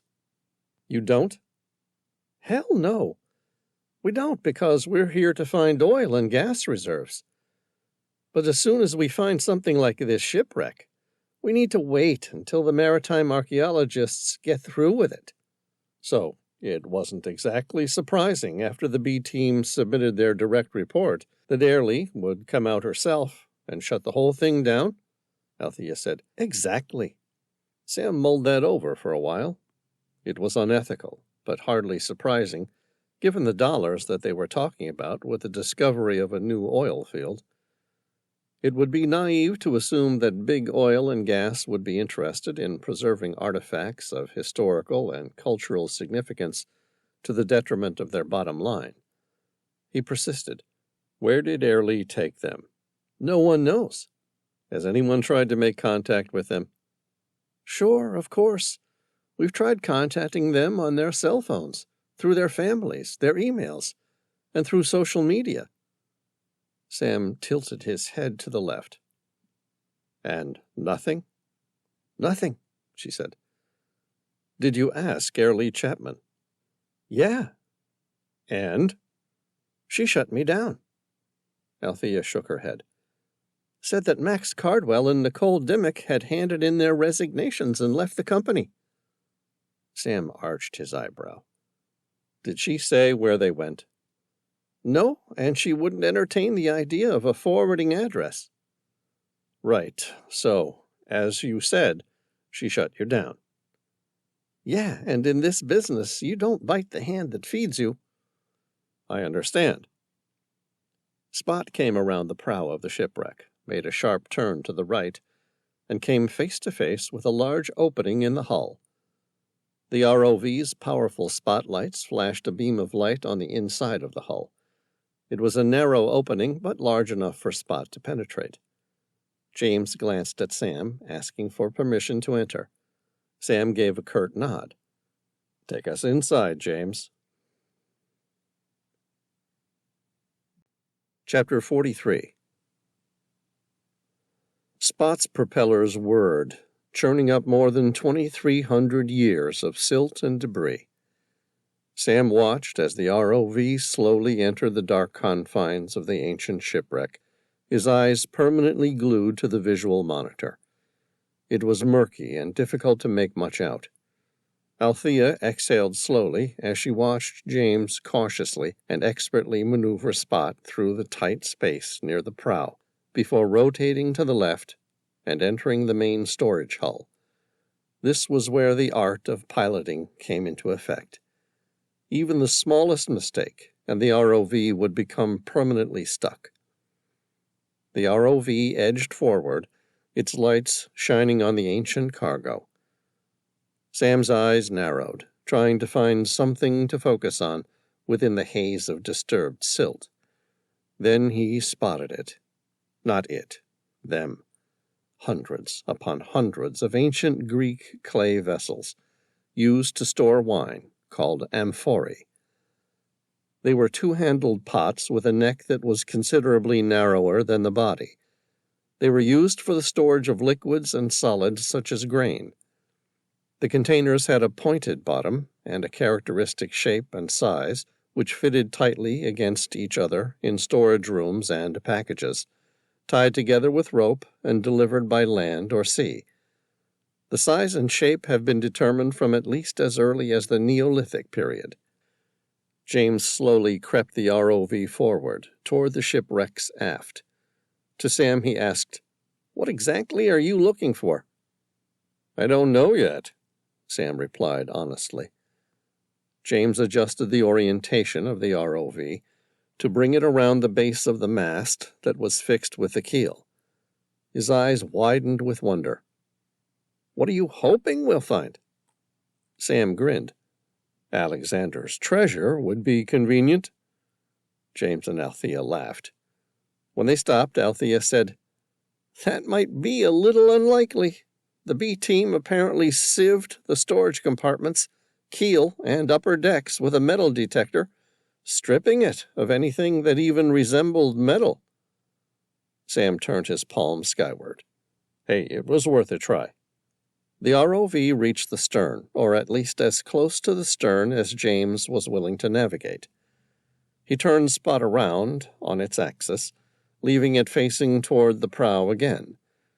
It was naturally buoyant and didn't require any movement from its propellers to maintain its position. James waited. See anything? Sam sighed. Nothing that we haven't already known about. What do you want me to do? James asked. Let's make another round. See what shows up. Okay, you're the boss. James took the ROV in toward the prow before turning it around and making another loop. As Spot reached the section where the bottom of the mast was fused with the keel, Sam stopped him with a wave of his hand. James brought the ROV to a halt. What is it? You went around the port side last time, Sam said. Do you think you could squeeze around the starboard side? James looked at the gap between the mast and the starboard side hull. There were a pile of amphorae blocking most of their passageway. Are you sure? Sam shrugged. It wasn't his damned ROV. His captors could fork out $1.2 million to buy another one if he got the thing permanently stuck. Yeah, go ahead. James glanced at Althea for guidance. His face was plastered with incredulity, questioning if Sam Reilly was for real. Althea gave a curt nod. You heard the briefing. Sam Reilly's in charge, and we're here to offer assistance. Sam smiled. Good briefing. I should try that on my own crew, although I suspect they would tell me in not-so-polite terms where to go. James said, So, you want me to try and take this starboard section? Sam said, Yes, please. James eased Spot through the shallow section, going around the starboard side of the mast boot. He gently rotated the ROV on its axis so that they could get a clear 360-degree view. It showed more piles of amphorae stacked in rows upon each other. Some of the clay pots had been shattered, but most were still intact. There was a barely perceptible shift in the joystick, and Spot turned to keep going, slowly rounding the edge of the starboard side, before making its way back toward the center of the hull. The area appeared to narrow again. A pile of amphorae created an impassable barricade even for the little ROV. James paused, taking his hand off the joystick. End of the road. Sam leaned forward, as though he might be able to see something that was missing. He couldn't. James was right. Even if the ROV had been half its size, it wouldn't have made it through the narrow constriction. He shrugged. He'd seen enough. All right. You bring Spot home. We'll make another dive tomorrow. Agreed, James said, his voice softening with relief. The ROV made an about face, and James slowly guided it back the way it had come. The beams of light reflecting off the clay pots revealed an array of depictions of ancient Greek warriors doing battle with spears. The ROV was just about around the mast boot when Sam spotted it. Stop right there. James cut the power to the propellers, and the ROV became stationary. His eyes narrowed, searching for whatever it was that Sam had spotted, and he asked, What is it? Sam leaned in close to the monitor, finding himself unintentionally holding his breath. His eyes tried to focus on the mast boot, but too much disturbed silt from Spot's first pass had made it nearly impossible. I'm not sure. Althea leaned in closer. What is that? Sam's eyes zeroed in on it like a laser. There are letters etched into the mast. Any idea what it says? James asked. Sam said, It's ancient Greek, and if I had to guess, I would say it's the name of this ship. Althea said, Greek? I thought you told us this was a Phoenician ship. Yes, that's what I said, Sam acknowledged, without revealing why a Phoenician ship would be named using Greek lettering. Althea frowned. Why would a Phoenician ship use Greek lettering for its name? Sam said, That has very little to do with ancient seafaring and everything to do with Alexander the Great. The crease of a smile broached Althea's parted lips. Okay, I'll bite. What does this have to do with Alexander the Great? Sam said, The Persian Empire, including modern Lebanon, eventually fell to Alexander the Great, king of Macedonia. He attacked Asia Minor, defeated the Persian troops in 333 BC, and advanced toward the Lebanese coast. Initially, the Phoenician cities made no attempt to resist, and they recognized his suzerainty. However, when Alexander tried to offer a sacrifice to Melkart, Tyre's god, the city resisted. Alexander besieged Tyre in retaliation in early 332 BC. After 7 months of resistance, the city fell, and its people were sold into slavery. Despite his early death in 323 BC, Alexander's conquest of the eastern Mediterranean basin left a Greek imprint on the area. The Phoenicians, being a cosmopolitan people amenable to outside influences, adopted aspects of Greek civilization with ease. Althea said, Thus this ship, owned by Phoenician seafarers, was given a Greek name. Sam gave a supportive nod of his head. I believe so. So what's the ship's name? James asked. Ancient Greek, a.k.a. Hellenistic ships, always had female names. Sam paused for dramatic effect. And this was no different. Althea said, The name, Sam. What's the ship's name? Sam grinned. Her name was Pandora. Chapter 44. Airlie Chapman swiped her security card and entered her password. A few seconds later, there was the familiar sound of the electronic locks unfolding. The grand door, made of steel with a facade of birchwood, opened outward, revealing an opulent condominium. It was her very own place of residence on board the World. The thing had cost her a cool $20 million, making it, size for size, one of the most expensive pieces of land on Earth. Only it wasn't land. It was a part ownership of one of the grandest stately cruise ships in existence. It brought the term trophy home to a whole new level. It was a status symbol for success unlike any other. Think property in Monaco, and then making so that it constantly moved to different exotic locations throughout the year. In her case, Airlie's condo was one of the best of the best. There were 4 bedrooms spread across 3 levels, at the heart of which an ebony Bechstein grand piano stood as a centerpiece to the sprawling living room, surrounded by a set of palatial marble stairs. Airlie entered the room, closed the door behind her, and waited. She didn't have her bodyguards with her this time. She didn't have to. She already had all the leverage she needed to ensure they were obedient. 30 seconds later, 2 people came to greet her. They moved with the subservient stride of disciplined dogs, meekly greeting their master. Airlie smiled at the 2 members of Dive Team B. She said, Max Cardwell, Nicole Dimmick. Yes, they answered in unison. Pack your things. It's time to go to work. Nicole asked, Where? Airlie grinned. Pandora, of course, to pry out her secrets. Max said, You found Sam Reilly? Her lips thinned into a hard line. No. His friend Tom Bauer is going to help us locate Alexander's treasure. Max tried to suppress his smile. I thought you were getting Sam Reilly. She shook her head. There were complications. It doesn't matter. Tom Bauer's a smart guy. He's highly motivated to find Alexander's treasure. He'll see this thing through to the end. Max, throwing caution to the proverbial wind, laughed out loud. It was sardonic, like a madman on death row who knew he no longer had anything to lose. They got to him first, didn't they? Airlie turned to walk away. A stubborn streak crossed her face. It doesn't matter. Max laughed again. How does it feel?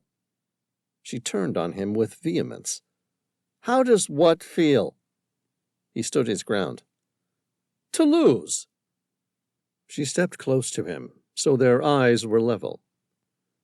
I don't lose. You're going back to Pandora, and Tom Bower's going to pick up the scent where you two left off. He will find the next step in the hunt for Alexander's treasure, and I will find this thing. That I promise you. Max cowered, his voice tentative. And then what? Once I have found Alexander's treasure? Yeah. Airlie smiled. Then you're free to go. His voice remained firm. And our families? She smiled, like she didn't have a care in the world, and this was all just a big game to her. They're free to go, too. Chapter 45. Sam Reilly stared at the photo of the 2,300-year-old shipwreck. He sat down at his small desk on board Explorer 2, what had become his makeshift office during his stay. He squeezed his eyes shut tight and pictured the vessel afloat in the prime of her day. There would have been some 150 men, mostly slaves, working her powerful oars across 3 decks. It would have been a beautiful ship. His mind quickly drifted to the ship's name, Pandora. It seemed like a fitting name given all the firestorm that her discovery had brought. Pandora meant all gifts in Greek mythology. According to Hesiod's theogony, after Prometheus stole the gift of fire from heaven and bestowed it upon mere mortals, Zeus, the king of the gods, determined to counteract this blessing by giving the world Pandora. Zeus commissioned Hephaestus, a god of fire and patron of craftsmen, to fashion a woman out of earth, upon whom the gods bestowed their choicest gifts. In Hesiod's Works and Days, Pandora had a jar containing all manner of misery and evil. Zeus sent her to Epimetheus, who forgot the warning of his brother Prometheus, and made Pandora his wife. She afterward opened the jar, from which the evils flew out over the earth. Hope alone remained inside, the lid having been shut down before she could escape. In a later story, the jar contained not evils, but blessings, which would have been preserved for the human race had they not been lost through the opening of the jar out of curiosity. Sam picked up his satellite phone and pressed the call button for the pre-programmed name Maritime Archaeologist. Like the rest of the contacts, this one was polite and quick to respond, albeit in Stephen Hawking's robotic voice. Sam said, I need any information you can find on a Phoenician ship that sailed roughly 2,300 years ago. That's unlikely. You do realize Alexander the Great conquered most of Phoenicia around that time? Sam sighed. Yeah, I happen to know some of the history. It will make it hard to find any records of the Phoenician ships. All the same, can you see what you can find? Yes, of course. The man or woman paused. The Stephen Hawking robotic voice revealed nothing about the person. Do you have anything else for me to identify this particular ship? Its name is Pandora. There was silence. After about 30 seconds, Sam said, Did you hear me? Yes. I am sorry. I was just looking something up. Pandora. There's something about the name that seems familiar. I can see it in my memory somewhere distant. It's like 2 pieces of an intricate jigsaw puzzle that I know go together, but I just can't quite remember why. Sam's lips curled with incredulity. You mean Pandora sounds familiar? Exactly. So it should. It's a very famous part of Greek mythology. It means... all gifts. I know. Then what are you confused about? I am not talking about the Greek mythology. I am talking about the ship, Pandora. It did something extraordinary. Really? I am almost certain of it. Look, I have to go. I will work this out and get back to you as soon as I do. Sam gave a shrug. Okay, I look forward to it, Pandora, the robotic voice said. mark my words, that ship's the key to everything. Chapter 46. Sam Reilly began making preparations for a second dive. The submarine's gas tanks were refilled and its batteries fully charged. The Explorer 2's moon pool was housed in a substantial cargo bay that looked like a cross between a modern mechanics workshop, filled with tools and heavy machinery for working on submersibles, and a clandestine lair from any of the nefarious villains right out of the Bond franchise. He ran his eyes across the various workstations, trying to find something that could prove valuable to his cause. There was plenty, but nothing that was going to allow him to remove his GPS tracking ankle bracelet. Sam stopped at the main board showing dive locations and exploration results. There were roughly 3 columns and roughly 20 rows in total, and not one of them had any writing or even any signs of previous writings. The entire board was blank. Something seemed strange about that. He turned to Althea, his eyes searching for some sort of answer in her face. He caught her gaze and held it. After a few seconds, she smiled and turned away. "What is it?" "The mission board's blank." She spread her hands. "So?" He shrugged. "So either that board's brand new, or you haven't achieved a lot in the 5 years you've been working on that sub." "Oh!" Her mouth was a straight line that accentuated her already too prominent jowls. She looked undecided, like some sort of internal battle was being raged inside her head. Lie or tell the truth?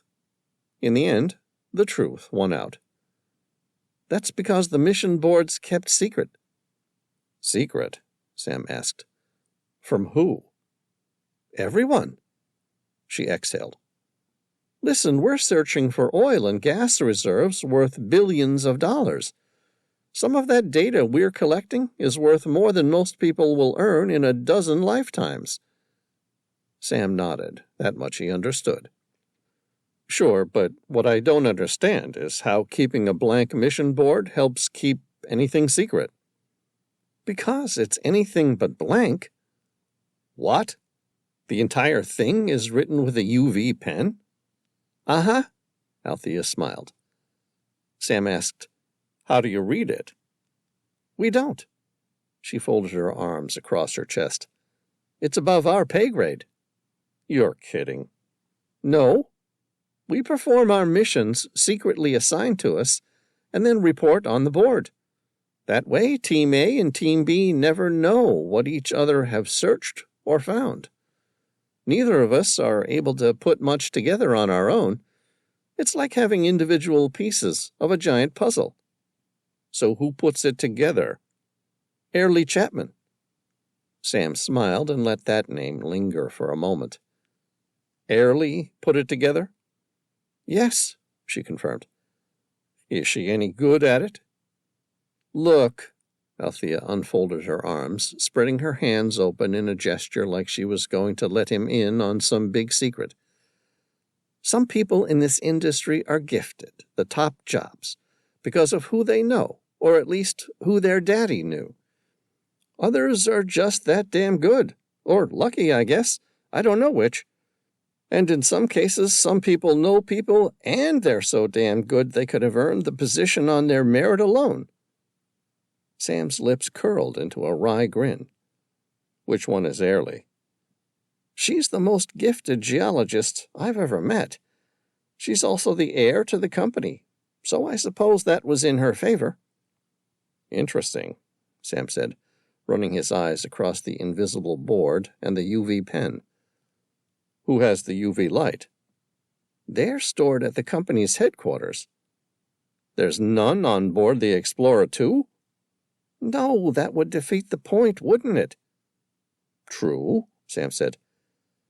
"I'd better let you get back to work. It will be time for dinner soon."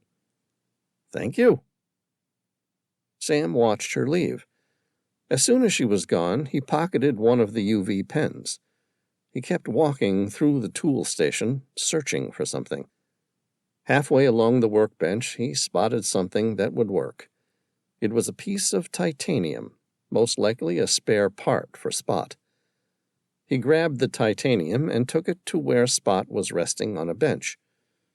Sam glanced over his shoulder until he was certain he was still alone, and then he searched the back of the ROV for its EPIRB.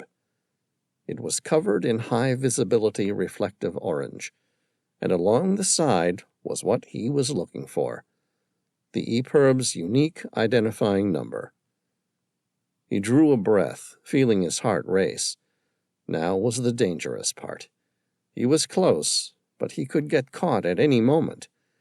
He grabbed the UV pen and tried to still his shaking hand as he quickly jotted down the EPIRB's number onto the piece of titanium.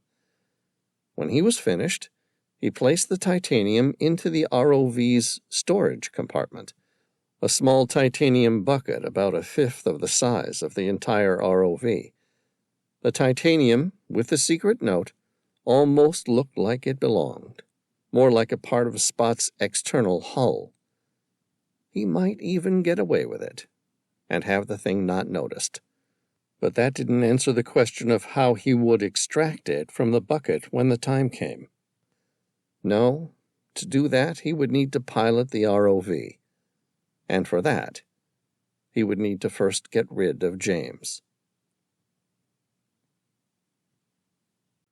Chapter 47. It was a terrible thing Sam was going to do. What made matters worse was that Sam liked James, which only served to make him feel guilty. It was 6:30 p.m., and they were scheduled to make their next dive in 12 hours. That didn't leave much time for James to become incapacitated, so that piloting an ROV at depth wasn't even going to be an option. Somehow Sam needed James to get sick.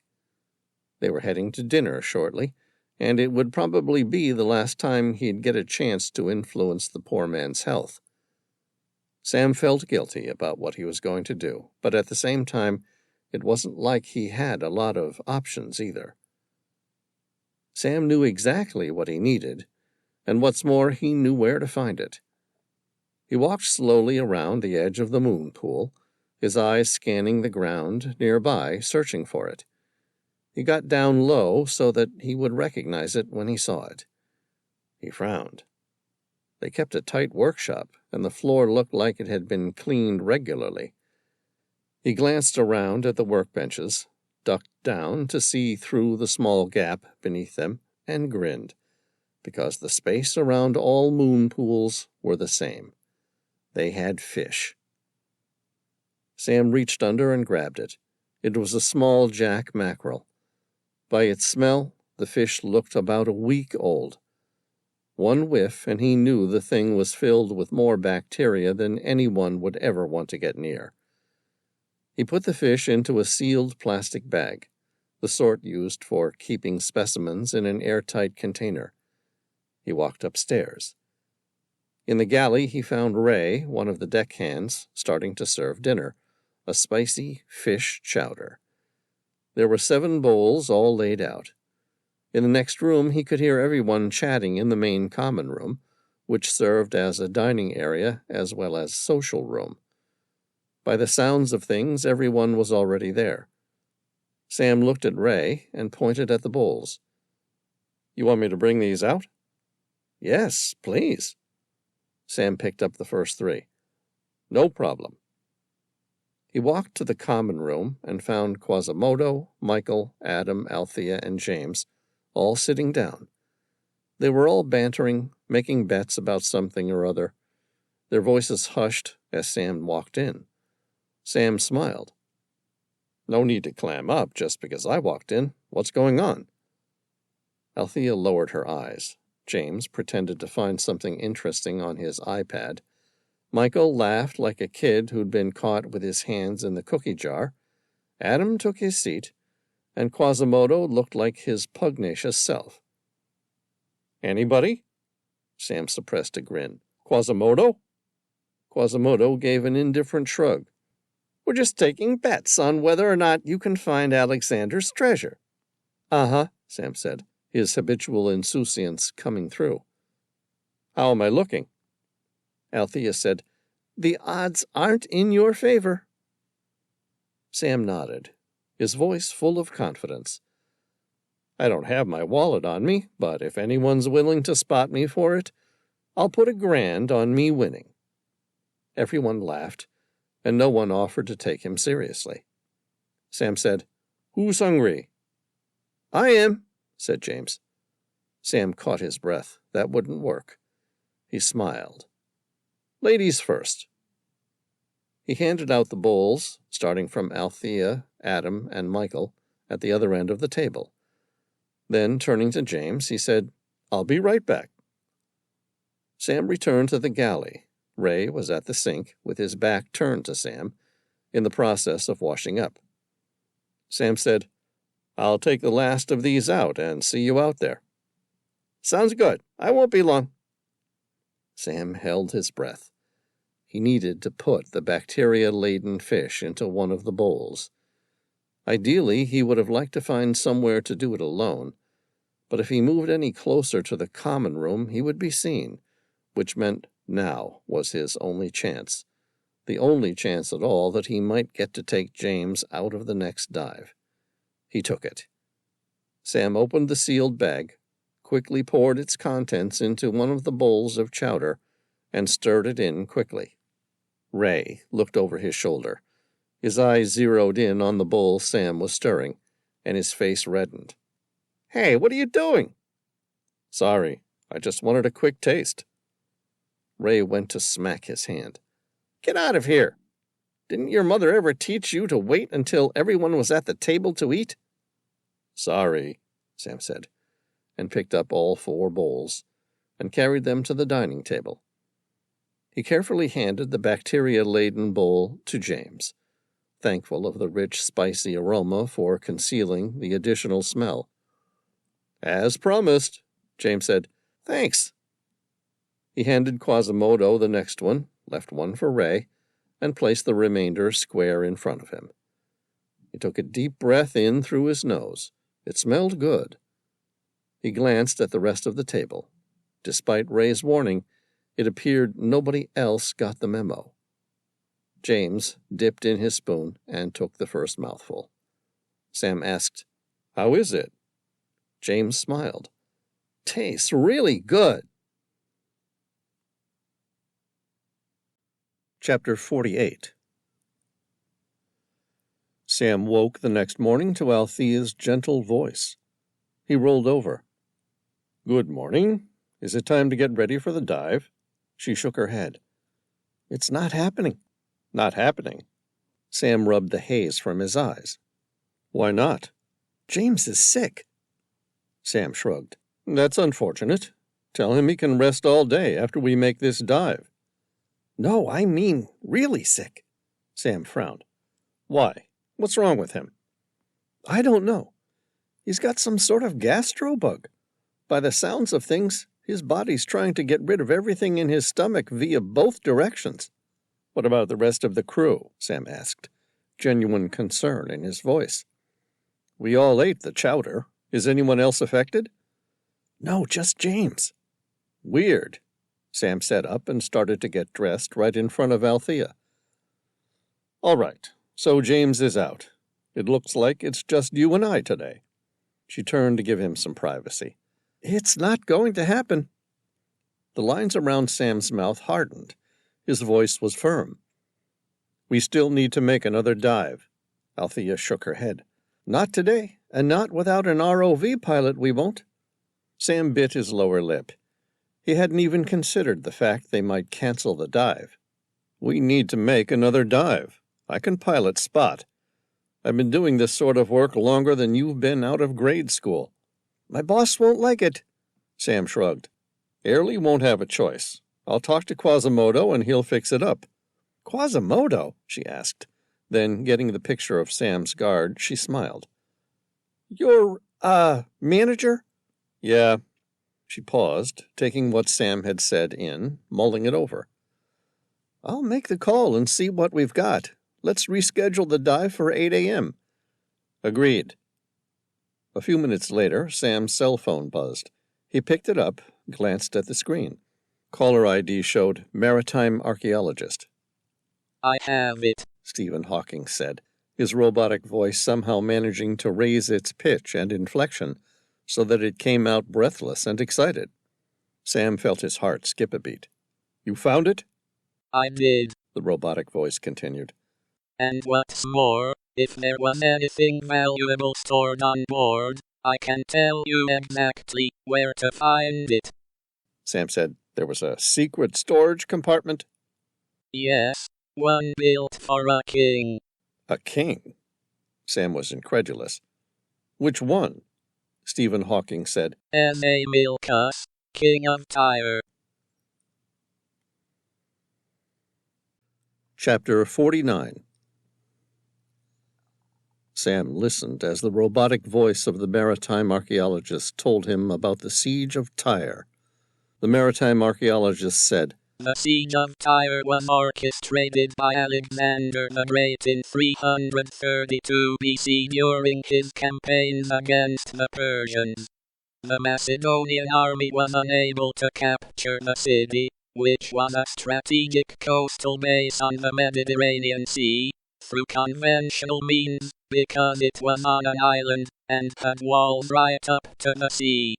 Alexander responded to this problem by first blockading and besieging Tyre for 7 months, and then by building a causeway that allowed him to breach the fortifications. It is said that Alexander was so enraged at the Tyrians' defense of their city and the loss of his men that he destroyed half the city.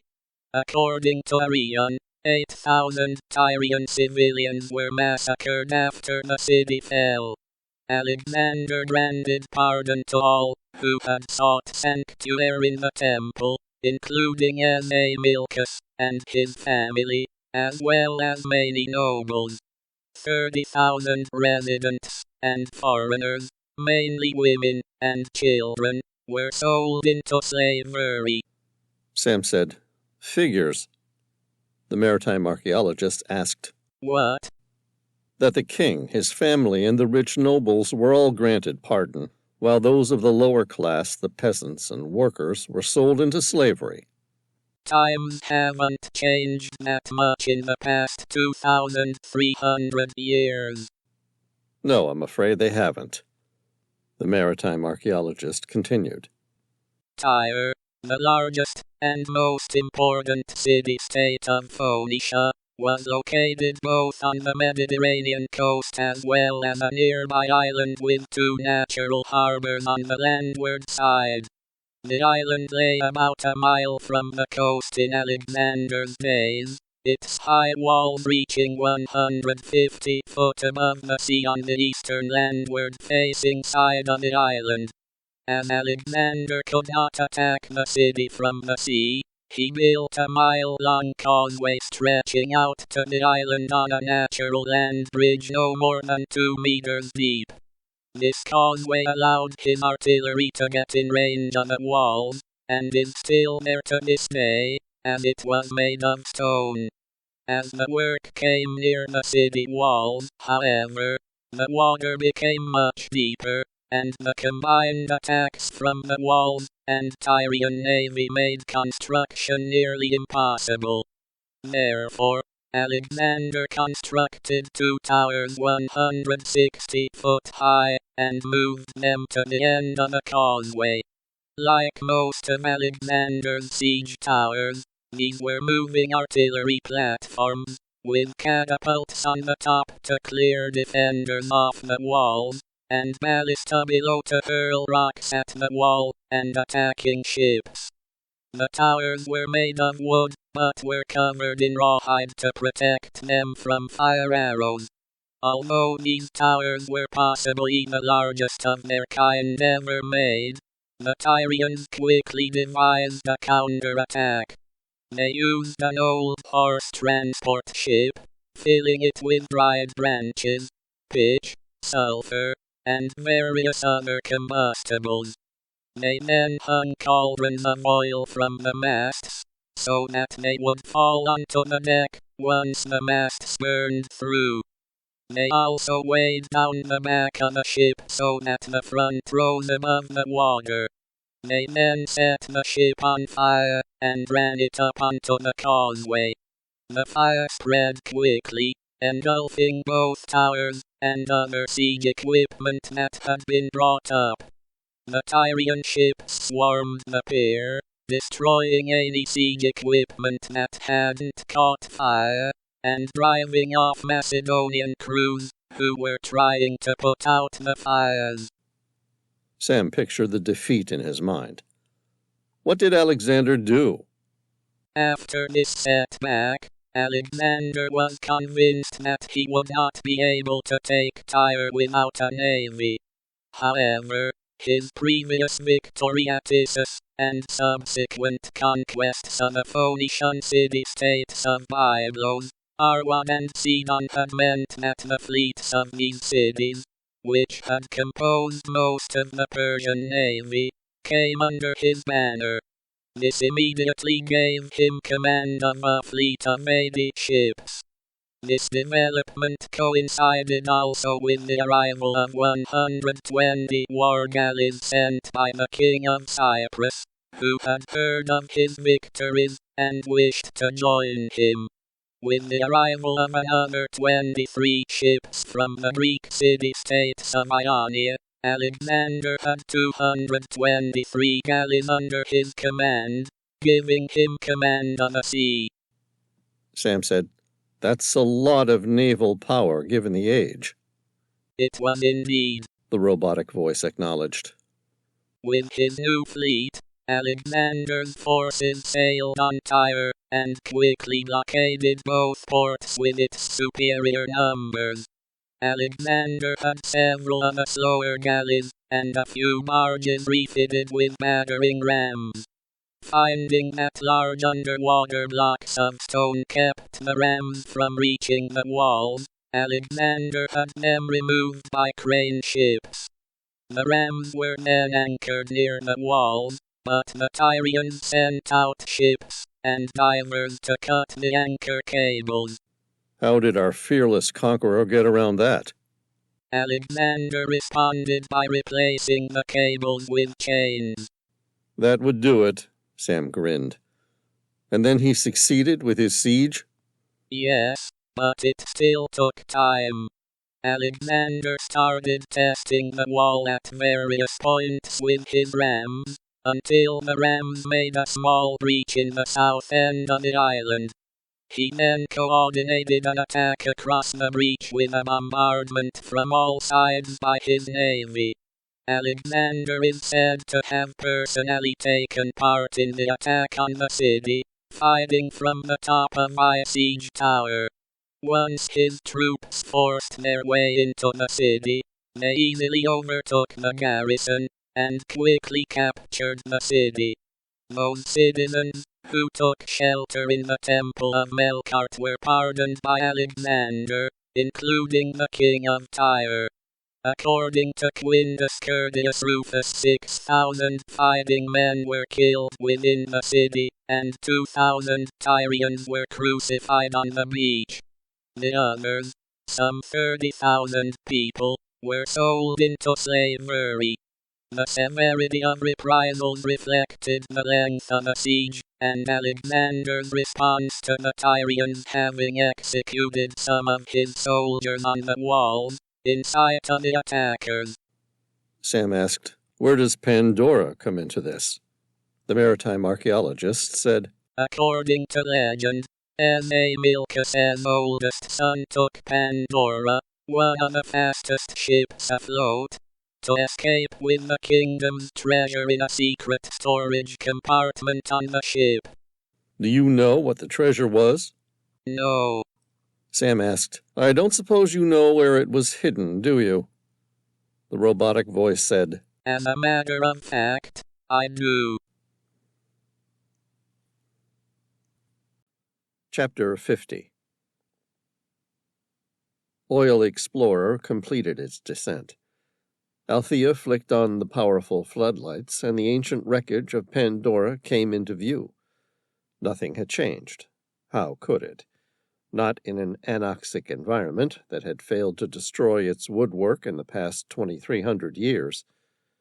And yet, to Sam Reilly, the ship had changed since he'd last set eyes on her. Pandora was no longer the Phoenician cargo ship he'd left behind.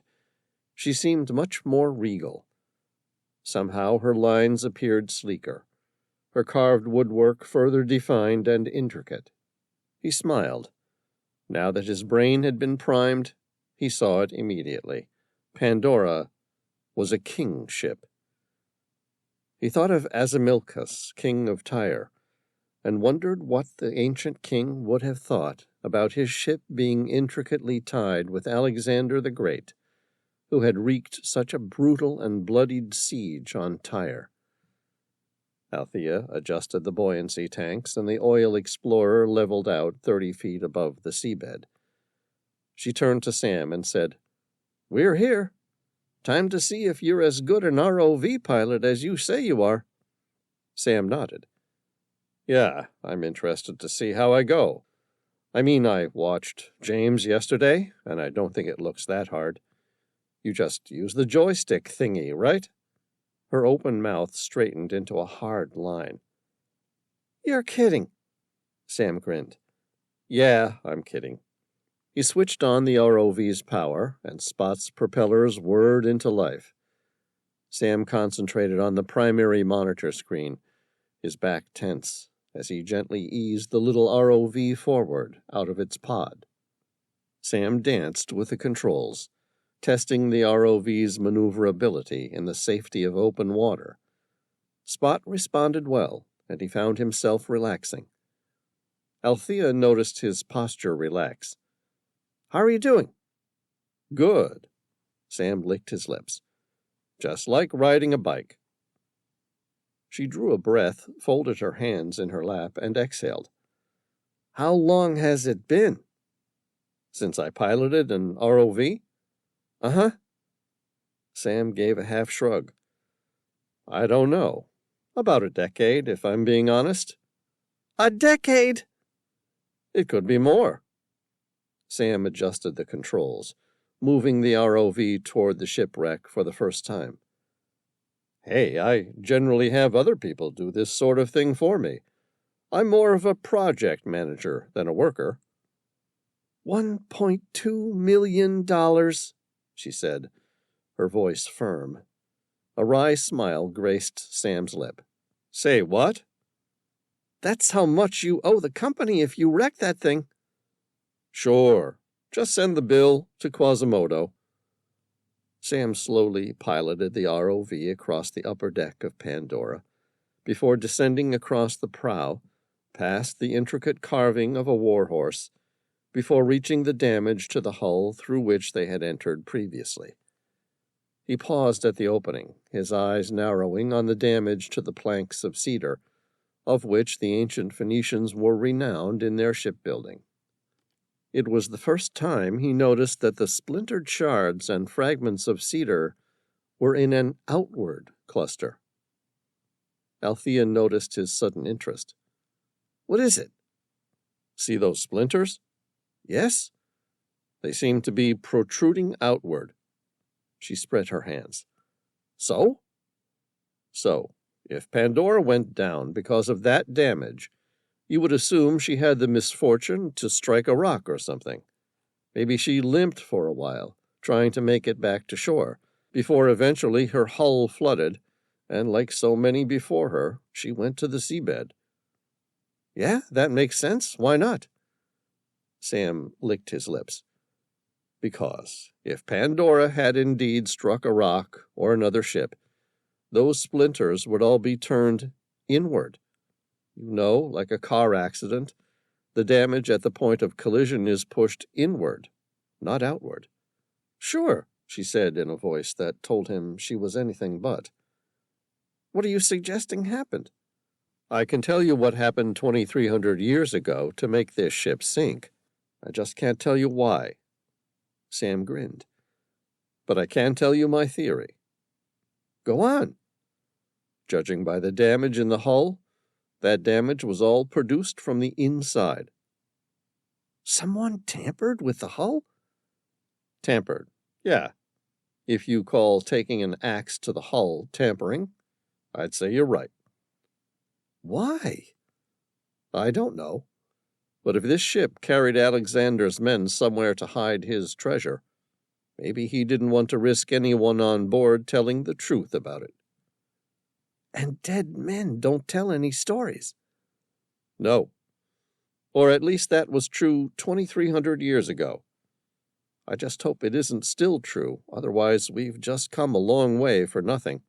Speaking of that, we don't have an infinite gas supply. Maybe it's time you got a move on, searching for King Azamilcus of Tyre's secret hold. Agreed.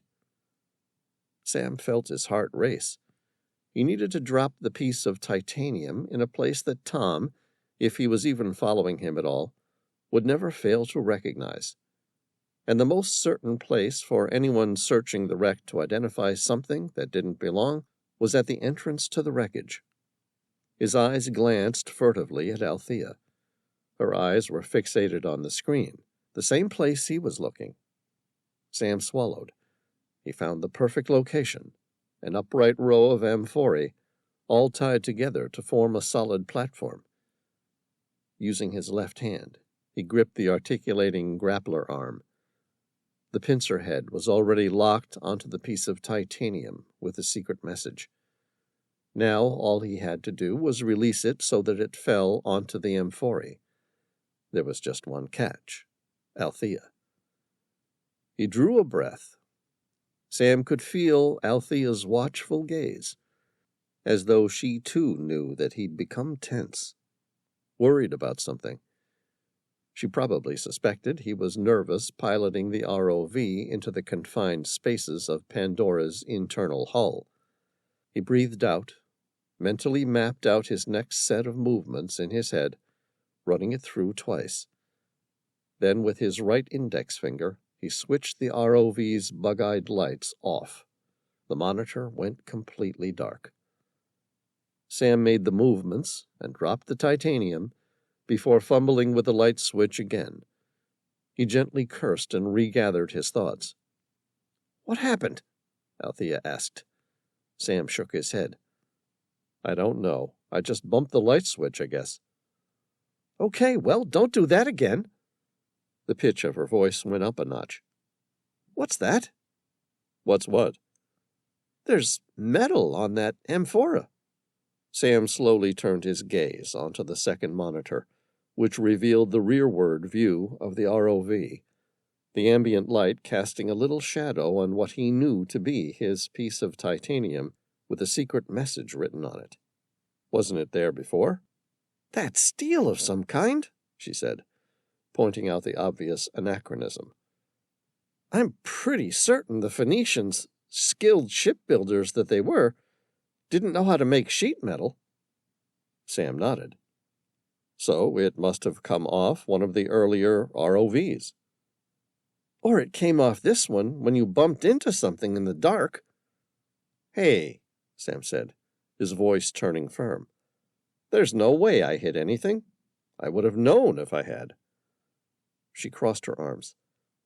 "All right, but we're going to check Spot out as soon as we're topside, and if anything's missing—" Sam grinned.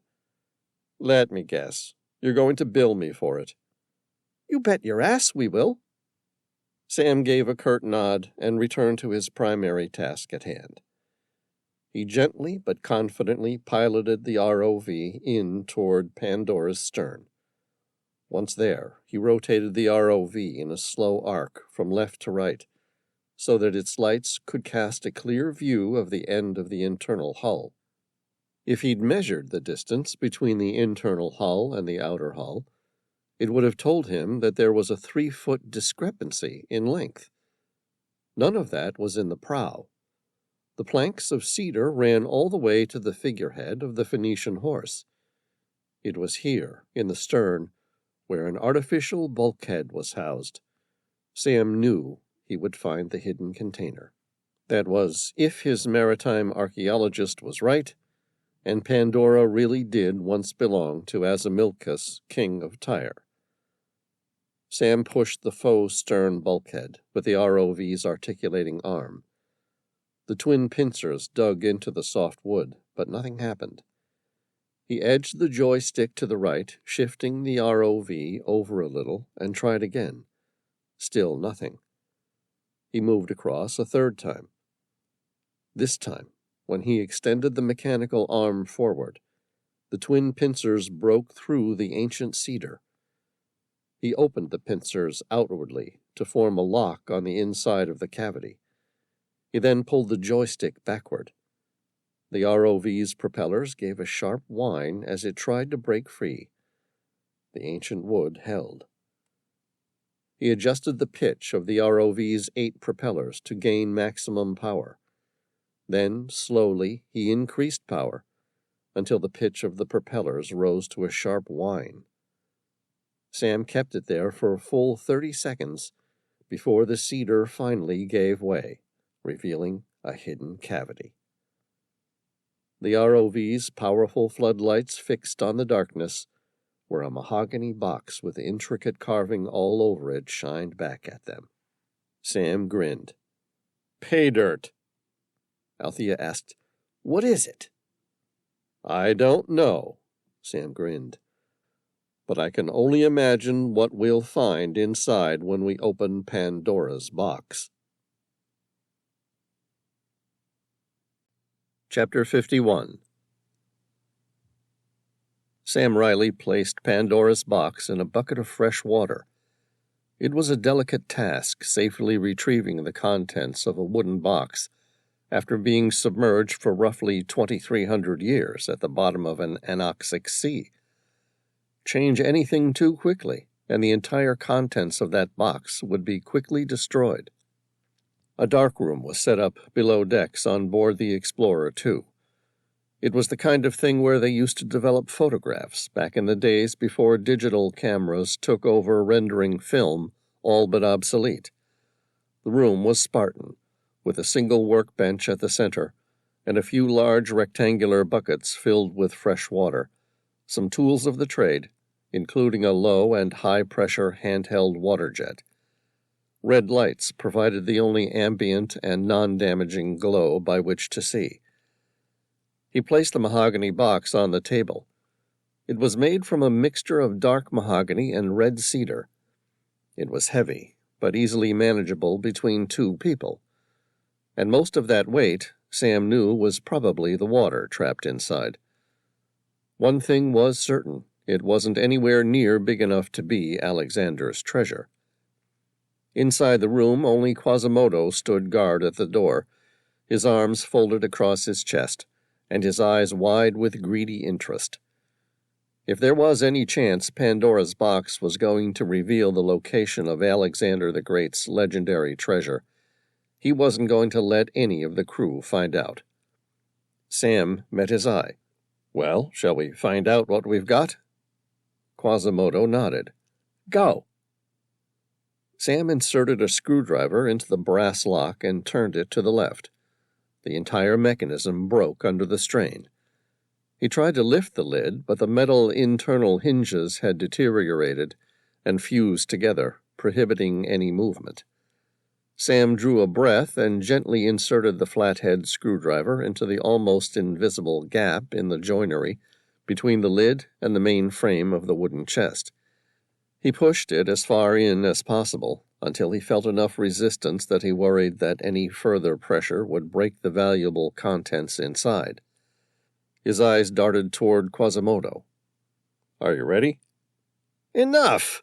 Quasimodo commanded. "Open the damn thing!" Sam made a small nod of his head, held his breath, and pried open the entire lid. The weak wood gave way, splintered, and came free from its hinges. With gloved hands, he gently lifted the lid away from the chest. He put the lid down in the bucket of fresh water next to him and stared at the darkness inside. With the low ambient red light, it was hard to see much at all. He used a gentle suction device to siphon out the seawater. Sam waited until the water was drained. It was slow and cumbersome work, and he realized, taking a look at Quasimodo's face, that it was much less awe and shock factor than he was expecting. The chest was split into two sections with an internal divider. The top section housed more than a dozen seafaring maps made out of papyrus, and a single journal made out of vellum. It would take time and patience to remove the silt and debris that stained the waterlogged maps and journal, but at a glance it looked possible. For now, Sam placed each one in their own individual freshwater bucket to remove the excess salt without drying them out. In the second section, the lower one, Sam found a series of leather pouches. He removed the first one. It was heavy and filled with coins, silver and copper, not gold, judging by the weight. He laid the coins out in their own freshwater container. They came from the Phoenician city of Tyre, proving the vessel most likely belonged to King Asamilcus. Asamilcus was mostly known by his coins, small 18-millimeter silver staters, featuring Melkart riding a hippocamp over the waves on one side, and an owl with a crook and the Phoenician letter Ayin for Asamilcus, surrounded by a series of Phoenician numbers, indicating the year of his reign. There are at least 15 known years that these coins were minted between 347 BC and 332 BC, and are some of the earliest dated ancient coins that can be ascribed to a particular ruler. He emptied the remaining bags of coins into their respective containers. There was a bag of ancient Greek coins. Sam spread them out. He could see the three most important standards of the ancient Greek monetary system, including the Attic standard, based on the Athenian drachma of 4.3 grams of silver, the Corinthian standard, based on the stater of 8.6 grams of silver, that was subdivided into 3 silver drachmas of 2.9 grams, and the Aeginetan stater, or didrachm, of 12.2 grams, based on a drachma of 6.1 grams. Next was a bag of Egyptian gold staters. All in all, it was a small fortune in numismatic treasures, but nothing to excite those who had funded his abduction so that he could locate Alexander's treasure. Next he began to examine the papyrus maps. The first one was Phoenician, showing the detailed delineation of the Phoenician coast and harbor of Tyre. The second was an Egyptian map that depicted parts of the Mediterranean Sea, including the coast of North Africa through 2 undetailed sections of the Bosporus Strait and Black Sea, which was labeled under its original Latin name, Euxine Sea. There were various names of ports and places, but mostly a vague bit of naval cartography, which probably meant more to Pandora's captain than anyone else. The next set of maps were all Greek. Ancient Greeks created the earliest paper maps that were used for navigation and to depict certain areas of the earth. Anaximander was the first of the ancient Greeks to draw a map of the known world, and as such he is considered to be one of the first cartographers. Hecataeus, Herodotus, Eratosthenes, and Ptolemy were other well-known Greek mapmakers. The maps they drew were based on explorer observations and mathematical calculations. The ancient Greek maps are important to the history of cartography because they often showed Greece as being at the center of the world and surrounded by an ocean. Other early Greek maps show the world as divided into 2 continents, Asia and Europe.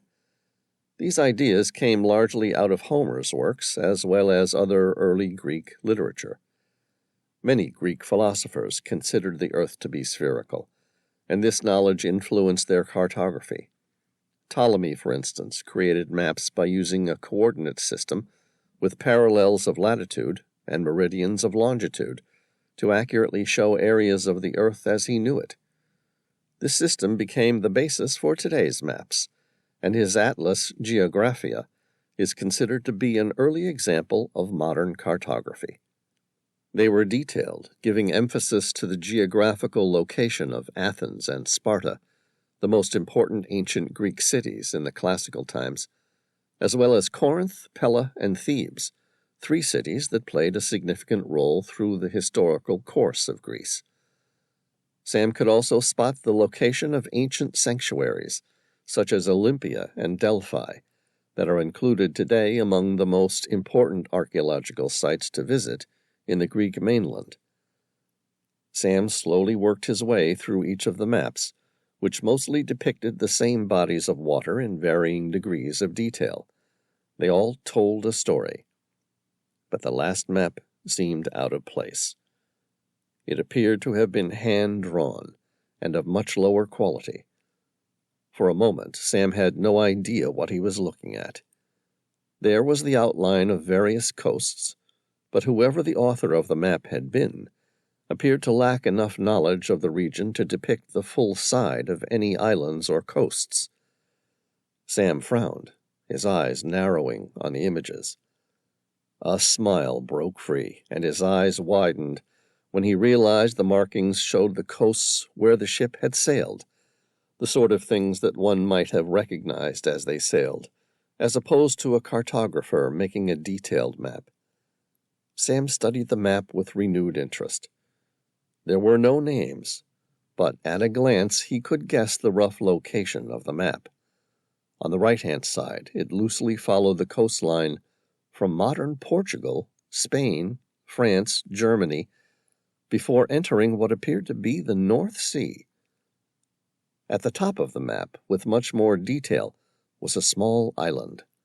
This was the only one fully depicted. He grinned. Could this be the secret location of Alexander's treasure? Afraid that the recent changes in salt water might inadvertently damage the maps, he quickly took digital photos of each of them. Sam turned his attention to the vellum journal, taking digital photos of each page before moving on to the next one. All in total, there were 20 pages. He put the images onto his laptop and began to scan through them. The words were written in ancient Greek. Sam knew a fair amount of it, but it would take time to decipher and accurately translate. Instead, he put the entire document through a program designed to specifically translate ancient Greek to English. He scrolled through the new English version of the journal on his laptop. It appeared to be a cargo manifest, showing various items for shipment: Greek olive oil, Phoenician glassworks, Egyptian grains, gold, papyrus, and linen. But the second last item caught Sam's attention. There was a date in the year 323. It was a more personal note from the captain or owner of Pandora, rather than an item list on a cargo manifest. Sam kept reading. There was a description of sailing to an unknown island and offloading a series of heavy chests at the end of a deep sea cave that extended nearly 2,200 feet into the mountainside. It even went into the fact that Alexander was certain his own men were plotting to kill him. Thus he faked his death. It refers to an island in the north with large sea caves, where he initially thought of hiding his fortune. Sam grinned at the irony. It appeared the captain had delivered Alexander's most trusted soldiers, along with his fortune, to a secret location on the northern side of the Black Sea, and upon discovering the contents of his precious cargo, had decided to make a treasure map to use to plunder. Of course, either through bad luck, karma, or deceit, he never reached the foreign island again. Quasimodo turned the palms of his hands outward. "Well, did you find anything?" "Yeah," Sam grinned. "I know the exact location where Alexander buried his treasure." Chapter 52. At 6:30 a.m., the day was already shaping up to be pristine. There were no clouds and no wind at all. The tide was slack, and the normally fast-flowing entrance to the Dardanelles appeared calm with the dark blue of aquamarine. The Tehila motored up the Aegean Sea, through the Dardanelles, the narrow and natural strait that separates Europe and Asia Minor in what was once known in classical antiquity as Hellespont, or the Sea of Heli, and into the Sea of Marmara. Once there, the ship motored slowly to the other end, where the city of Istanbul lay nestled on the edge of the Bosporus Strait and entrance to the Black Sea. It was dark before the Telltale finally came to rest at her anchor off the coast of Istanbul. Tom Bauer stared at the seemingly millions of lights which illuminated the shores of Istanbul. His eyes followed the ancient castles which spread out along the foreshore of the Bosporus Strait, up to the ancient walls of Constantinople, erected in the 5th century by the Emperor Theodosius II to protect the city from invasion, and standing strong even today. Massive domed buildings glowed golden in the lights. He was taken in by the city's rich architecture, which came from a melting pot of Byzantine, Genoese, Ottoman, Roman, Greek, and modern Turkish sources. There was no doubt why the city was known worldwide as one of the greatest cultural and ethnic melting pots. Hagia Sophia, once the largest masonry dome in the world, and the Topkapi Palace, once the main headquarters of the Ottoman sultans, stood proudly near the Bosporus Strait, while the Sultan Ahmed Mosque, known as the Blue Mosque, rose grandly over the skyline. Matthew approached and interrupted his momentary thoughts. "Are you ready?" "Good to go," Tom said, climbing into the Eurocopter next to Genevieve. "We just need to stop by Istanbul to pick up Airlie and her submersible pilots." Matthew said, "Good luck." Genevieve and Tom exchanged a glance. They were ready to go. She pulled the Eurocopter up and took to the skies. Chapter 53. Quasimodo pointed the pistol at Sam Reilly. If anyone had doubted before who was in charge, that doubt was now alleviated. The scowl across the man's face seemed somehow more sinister, his back more hunched, and his head down as he ushered Sam and the rest of the crew of the Explorer II into the storage room at the end of the workshop. "Why are we being locked down below?" Althea asked. "It won't be for long," Quasimodo replied. "Maybe a couple hours." "That doesn't answer why," she persisted. He shrugged. "If you must know, it's because the man with the gun pointed at you is asking." Althea swallowed hard. "Okay, good answer. Now we're going to be having some visitors." Quasimodo licked his dry lips. "Apparently, everyone wants to see Pandora today. Let's just say it will be better for everyone all around if the two parties don't meet." Althea's voice rose a pitch. "Someone's commandeering my sub, the company's sub, I believe. And yes, someone is going to be using it, while the rest of you get to have the morning off." Quasimodo opened the door to leave. He put his finger to his lips and said, "Remember, not a word to anyone, or people will die. Understand?" Yes, came the resounding response. "Good," Quasimodo replied, closing the door and slamming the external lock shut. A few seconds later, Sam heard the sound of the helicopter. The downward whoop-whoop of the machine's rotor blades echoed inside the steel hull of the Explorer II. Even down below decks, he instinctively recognized the sound of the twin 621-horsepower Pratt & Whitney Canada PW206B turbojet engines, and that those engines belonged to a Eurocopter EC-135P1. And why shouldn't he? They were identical to the one he owned, the one housed and used on board the Telltale. He felt his heart race. It meant Tom and the rest of his crew hadn't given up on him. Tom had probably reviewed the CCTV tapes and discovered that someone had abducted him and was making him find Alexander's treasure.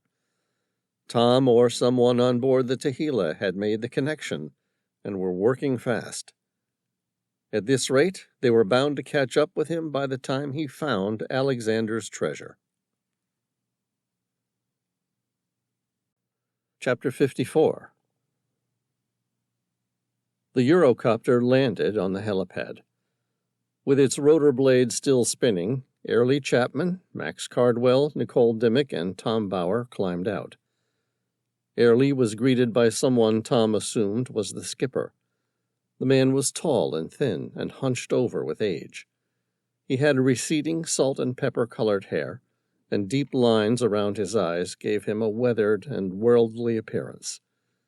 The man seemed polite, bordering on obsequious to Airlie, which wasn't surprising given that she was the director of the oil exploration company that owned Explorer 2. Afterward, Tom followed Max and Nicole down to the ship's moon pool, where the submersible was housed. As requested, the sub's batteries were fully charged, its gas tanks full, and the ROV ready to go. Tom clambered down the hatch, folding his large frame into the small cockpit of the submarine. Inside, Max was at the controls, and Nicole sat ready to pilot the ROV. The hatch was sealed from above, and the submersible craned into the moon pool. As the sub made its descent, Tom watched as Max expertly piloted the oil finder in a direct line to the bottom. His eyes wandered through the borosilicate glass dome, sweeping the rich and vibrant world outside. The submarine kept falling. The water started to become almost crystalline, absent of life, its clarity perfect, more like distilled water than any other sea in the world. They had begun to penetrate the denser, more saline water from the Aegean as it flowed into the Black Sea underneath the less dense, fresher outflowing water from the Black Sea. This creates a significant and permanent layer of deep water which does not drain or mix, and is therefore anoxic, meaning that it was completely devoid of all oxygen, and with it, life. In front of them, the ancient vessel stood upright in the silty seabed. The individual planks of wood that made up her hull were undamaged. Its single mast remained almost intact, listing to its port side. Parts of its rigging were still in place. Max took the submarine in for a closer look.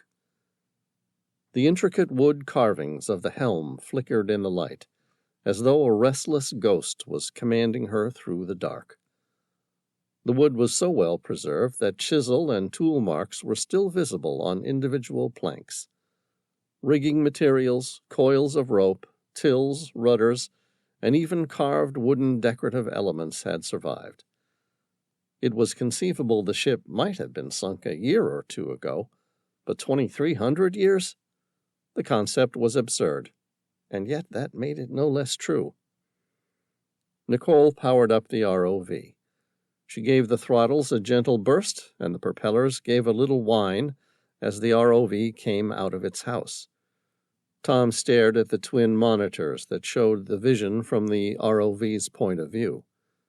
The first one showed the primary view, while the second one was split into 5 barely visible images, above, below, left, right, and behind. Any of them could change the primary view so that the larger image was the one they viewed. The ROV made a quick reconnaissance of the top deck of the ship before heading to the outer shell of the hull. It came around the prow of the shipwreck, made a sharp turn to the right, and came face to face with a large opening in the hull. Tom grinned. "What have we got there?" Nicole smiled. "This was how we entered the shipwreck last time." "All right, let's have a look." Nicole took the ROV inside. Its powerful spotlights flashed a beam of light on the inside of the hull. Tom's eyes narrowed, trying to find something to focus on within the haze of disturbed silt.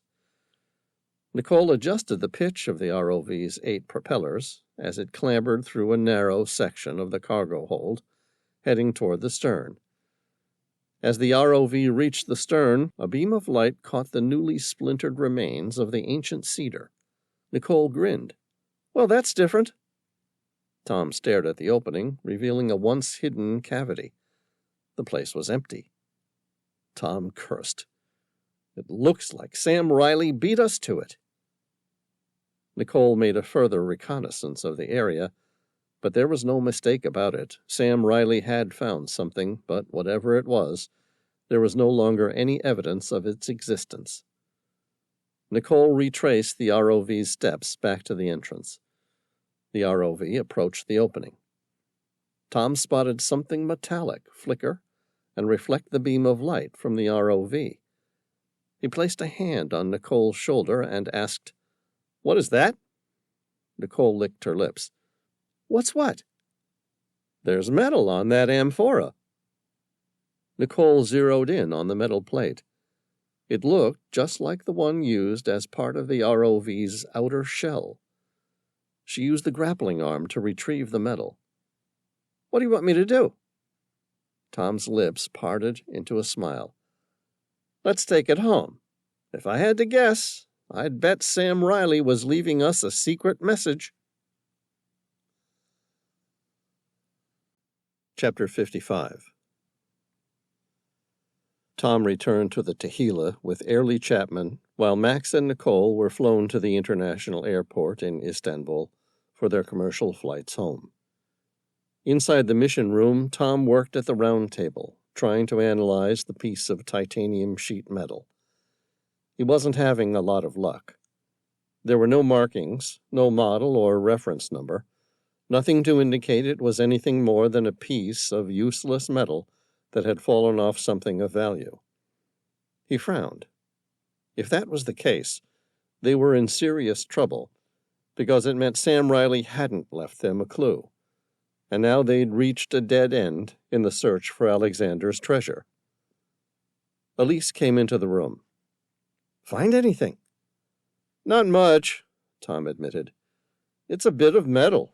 The type of metal is titanium, an alloy that certainly didn't exist 2,300 years ago. So we know it most likely came from an ROV, used by the only other person to see that shipwreck this millennium." "Right. That's got to help, doesn't it?" Tom shrugged, his jaw set in a wry expression. "Does it?" "It must. There can't be a lot of ROVs being used globally. That looks like a standard part of a specific brand of ROV. Find that, and we might be able to track down whoever was looking for a replacement part." Tom smiled. It was always good to get Elise's point of view.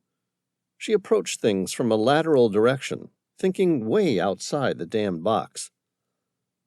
"All right, I'll take a copy of the dimension and find out what part it is, and for what model ROV it belongs. Thanks." Airlie stepped into the room. "Any luck?" "Not a lot," Tom admitted. "We're still working on it. We know it's a titanium part, most likely used on an ROV. There's no marking or model numbers to work with. No secret note written on the metal indicating our next move. If Sam Reilly left it for us as a clue, it's a horribly deceptive one." She picked up the piece of titanium, studied it for a few seconds, and put it back down again. Her lips parted in a knowing smile. "It's a side panel for a Nexus ROV." "Really?" Tom asked. "You're certain?" "Yes, really. I should know. We use the exact same type of ROV on board our exploration subs." Tom let that thought sit there for a minute. He let out an exasperated, almost theatrical sigh. Airlie spread her arms. "What is it?" Tom swallowed. "That doesn't help us." "Why not?" "Because it means by all likelihood that piece of metal came from one of your ROVs." "Mine?" she asked, an incredulous look on her face. "But Max and Nicole are the only people who have dived the wreckage." "Exactly, which means we're chasing our tail. That piece of titanium came off your ROV. It was probably lost there when Max and Nicole last dived that ancient shipwreck." No, that's not possible." Airlie's voice maintained her habitual air of authority, but there was a slight weakening of her conviction. "Something like this is bolted to the ROV. There's no way it could accidentally fall off, even if the ROV bumped into something. Not down there isn't. Hell, there's nothing inside that wreckage that's stronger than my ROV. So then, what do you suggest? Sam Reilly intentionally left that note. Tom picked it up again. But there's nothing written on it. You might be wrong about that. How? I don't know. That depends on whether you have a black light. Tom licked his lips and smiled. A UV lamp? Yeah. Sure, why? Because I have a hunch that piece of titanium came from my own ROV. Only it wasn't Nicole or Max who were piloting it at the time. Tom said, Could someone else have made the dive? Yeah, there's a second dive team. We always keep two, so that the exploration program can run 24 hours a day. That's good. It gets better. To maintain strict secrecy, the A and B dive teams wrote the results of their mission using a UV pen, meaning neither team could see the results of the other one. You're kidding me, Tom said, excited. He grabbed a black light and switched off the overhead lights.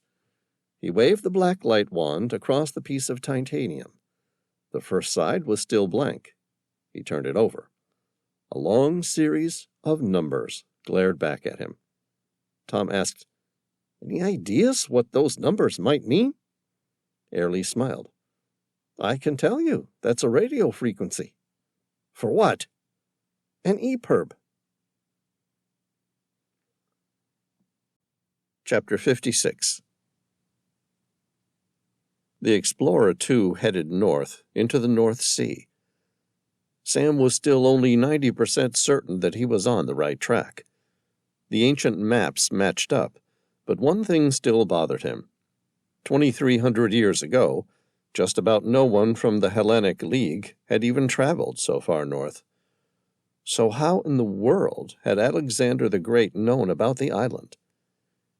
He'd contacted the maritime archaeologist programmed into his cell phone, and the man or woman on the other end had assured him that they would do their best to find some proof that Alexander the Great might have known or at least heard about the island. It had taken nearly 24 hours, but now his phone rang. He picked it up. What have you got? Alexander knew about the island. Sam drew a breath. You're certain? Absolutely. How? Pythias of Massalia. Who? Pythias of Massalia was a Greek geographer and explorer from the Greek colony of Massalia.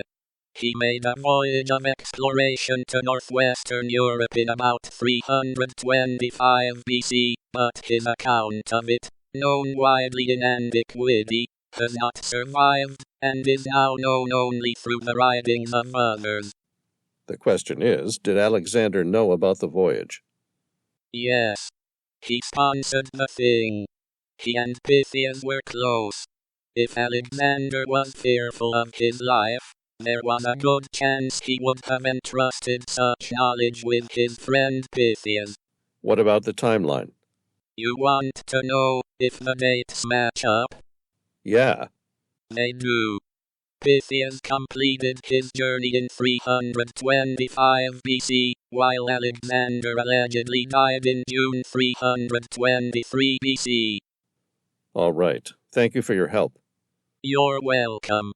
Sam's heart raced. He was finally getting somewhere.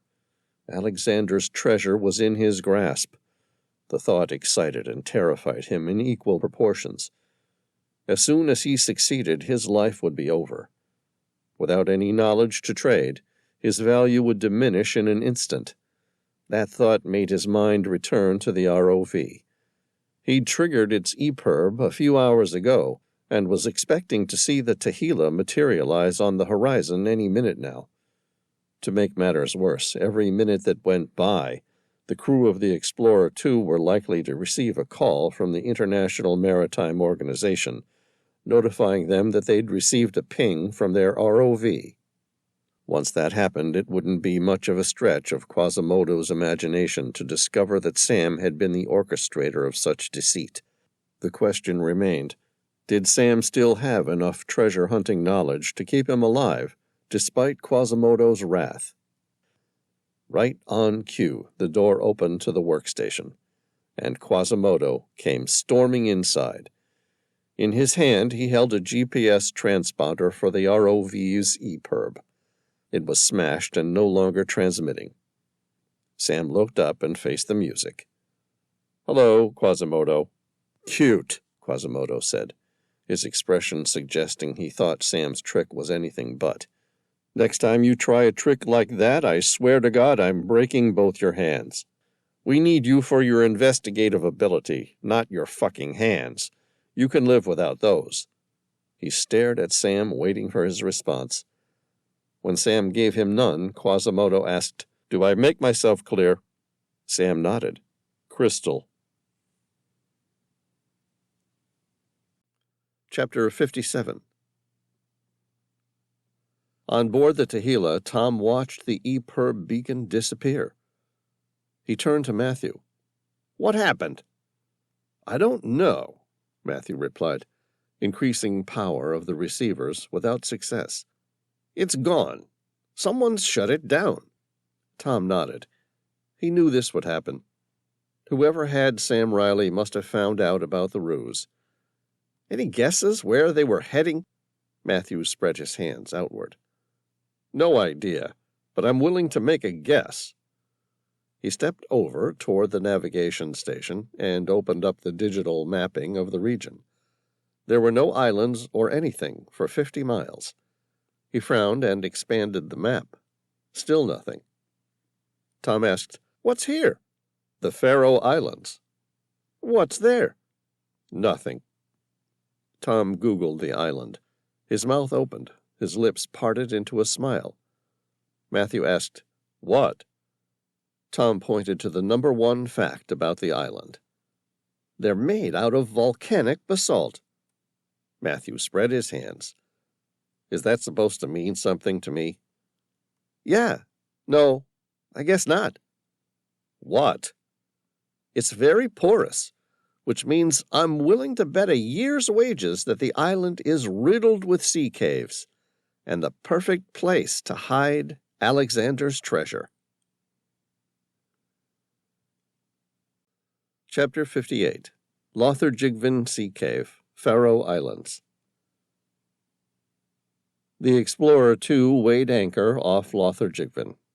The Faroe Islands were a self-governing archipelago, part of the Kingdom of Denmark. It was comprised of 18 rocky volcanic islands between Iceland and Norway in the North Atlantic Ocean, connected by road tunnels, ferries, causeways, and bridges. Hikers and bird watchers are drawn to the island's mountains, valleys, and grassy heathland, and steep coastal cliffs that harbor thousands of seabirds. The Faroe Islands are made up of an approximately 6 kilometers thick succession of mostly basaltic lava that was part of the Great North Atlantic Igneous Province during the Paleogene period. The lavas were erupted during the opening of the North Atlantic Ocean, which began about 60 million years ago, and what is today the Faroe Islands was then attached to Greenland. The islands were riddled with sea caves, known as littoral caves, a type of cave formed primarily by the wave action of the sea. The primary process involved is erosion. Sea caves are found throughout the world, actively forming along present coastlines and as relict sea caves on former coastlines. Some of the largest wave-cut caves in the world are found on the coast of Norway, but are now 100 feet or more above present sea level. These would still be classified as littoral caves. By contrast, in places like Thailand's Phang Nga Bay, solutionally formed caves in limestone have been flooded by the rising sea and are now subject to littoral erosion, representing a new phase of their enlargement. Some of the best-known sea caves are European. Fingal's Cave on the island of Staffa in Scotland is a spacious cave some 70 meters long, formed in columnar basalt. The Blue Grotto of Capri, although smaller, is famous for the apparent luminescent quality of its water, imparted by light passing through underwater openings. The Romans built a stairway in its rear and a now collapsed tunnel to the surface. The Greek islands are also noted for the variety and beauty of their sea caves. Numerous sea caves have been surveyed in England, Scotland, and in France, particularly on the Normandy coast. Until 2013, the largest known sea caves were found along the west coast of the United States, the Hawaiian Islands, and the Shetland Islands. In 2013, the discovery and survey of the world's largest sea cave was announced. Matenaka Cave, located on the Otago coast of New Zealand's South Island, has proven to be the world's most extensive at just under a mile in length. Literal caves may be found in a wide variety of host rocks, ranging from sedimentary to metamorphic to igneous, but caves in the latter tend to be larger due to the greater strength of the host rock. However, there are some notable exceptions. In order to form a sea cave, the host rock must first contain a weak zone. In metamorphic or igneous rock, this is typically either a fault, as in the caves of the Channel Islands of California, or a dike, as in the large sea caves of Kauai, Hawaii's Napali coast. In sedimentary rocks, this may be a bedding plane parting or a contact between layers of different hardness. The latter may also occur in igneous rocks, such as in the caves on Santa Cruz Island, California, where waves have attacked the contact between the andesitic basalt and the agglomerate. The Lotharjigvan, aka the Seal Cave, is around 2,200 feet long, which makes it the fourth or fifth longest cave in the world. It is an amazing sea cave with 3 entrances, 3 stony beaches, 2 pillars, and 1 eye-shaped opening. The entire thing formed a sort of triangle. There were 3 entrances, A, B, and C. On Sam's laptop, he pulled up the current detailed map of the Lotharjigvan and then superimposed the second map, the ancient one taken from Pandora's box. The 2 maps didn't match. Quasimodo glanced at the images from behind Sam's shoulder. "They don't match? You've taken us to the wrong place." "That's not true," Sam said, working on the mapping program to highlight sections of each map that mostly correlated. "Check this out." He clicked enter. The entire Lotharjigvan Triangle caves matched with the one from Pandora's box. In the original map, there were 3 entrances, A, B, and C. The difference in the second map was that it had the addition of a 4th tunnel. This one split off from the A tunnel in a southern direction, before extending another 1,100 feet due west and opening up to a large, stony beach. Sam pointed to the 4th tunnel, which he'd named Tunnel D. The original Lotharjigvan had 4 tunnels, with this one extending all the way out to here. The lines in Quasimodo's face deepened, his eyes betraying incredulity. "Are you telling me modern seismic studies and mapping technology failed to identify a 4th tunnel?" Sam spread his arms. "No, I'm suggesting the soft basalt at this point here," indicating the A tunnel, "gave way sometime in the past 2,300 years, crumbling into the sea and burying our hidden tunnel, sealing Alexander's treasure for good." Quasimodo smiled. He licked his lips. Something about it looked malicious, like as though now that Sam's value was about to be rendered useless, he was ready to perform his final task and eliminate him. "You're good, Mr. Reilly. I'll give you that." "Thank you," Sam said. "So now what?" "Now," Sam grinned, "we open this tunnel and see what we can find." Chapter 59. Sam took the rubber Zodiac in through the eye-shaped opening of Lotharjigvan. On board with him was Quasimodo, Althea, and James. The outside water turned from a natural turquoise through to a dark blue, before turning to the velvety blackness of the internal cave. They soon passed the large cylindrical pillar, keeping to the western tunnel. Sam flicked the beam of a large flashlight across the walls. They were irregular and chunky, reflecting an erosional process where the rock is fractured piece by piece. It was a testament to how a literal cave was developed by wave action. Erosion is ongoing anywhere that waves batter rocky coasts. But where sea cliffs contain zones of weakness, rock is removed at a greater rate along these zones.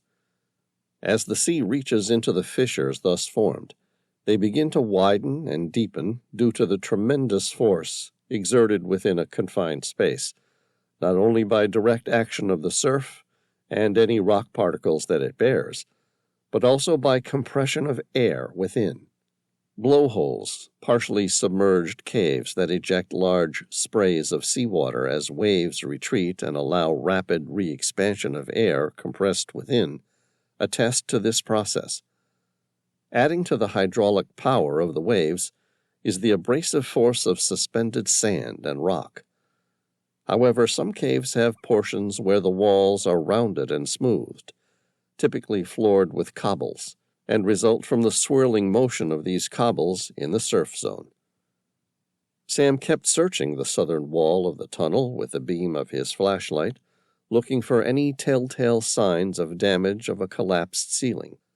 About 150 feet from the end of Tunnel A, he found what he was looking for. He signaled to Althea to cut the Zodiac's engine to idle. Over the course of the next 20 minutes, Sam went overboard with scuba gear and laid the foundations for TNT before eventually running a detonation cable all the way out of the cave. After confirming the entire Lothar-Jigvan cave system was free of visitors, he flicked the detonator. The explosion, trapped by the confines of the literal cave, echoed throughout. The water inside the tunnels rose like a mini tsunami, and Sam was thankful that they had made the decision to detonate from outside the cave. When the explosion finally settled and the sea returned to its normal activity, Sam said, "Well, shall we go see what we can find?" Chapter 60. They stared at the site of the explosion. The dust settled and revealed a previously hidden fourth tunnel, just as the map from Pandora's box had predicted. Althea motored the Zodiac through the new opening, wary of the sharp edges of the fractured basalt cave. The tunnel continued for a few more minutes before opening up to a large stony beach and glowing grotto. They pulled the Zodiac up onto the shore of the stony beach. Up high above the surf was a series of treasure chests. Sam felt his heart race. He'd found them. The remains of Alexander's treasure. They quickly opened each of them up, only to find they were all empty, except one, which had a letter. Sam picked it up. "I'm not dead yet, and now I know who betrayed me." Signed, Alexander of Macedonia.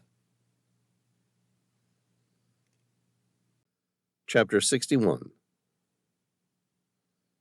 The Tequila dropped its anchor in front of Lothar-Jigvan. Tom Bauer had narrowed the search area down to the Faroe Islands, a place consisting of more than a dozen large sea caves.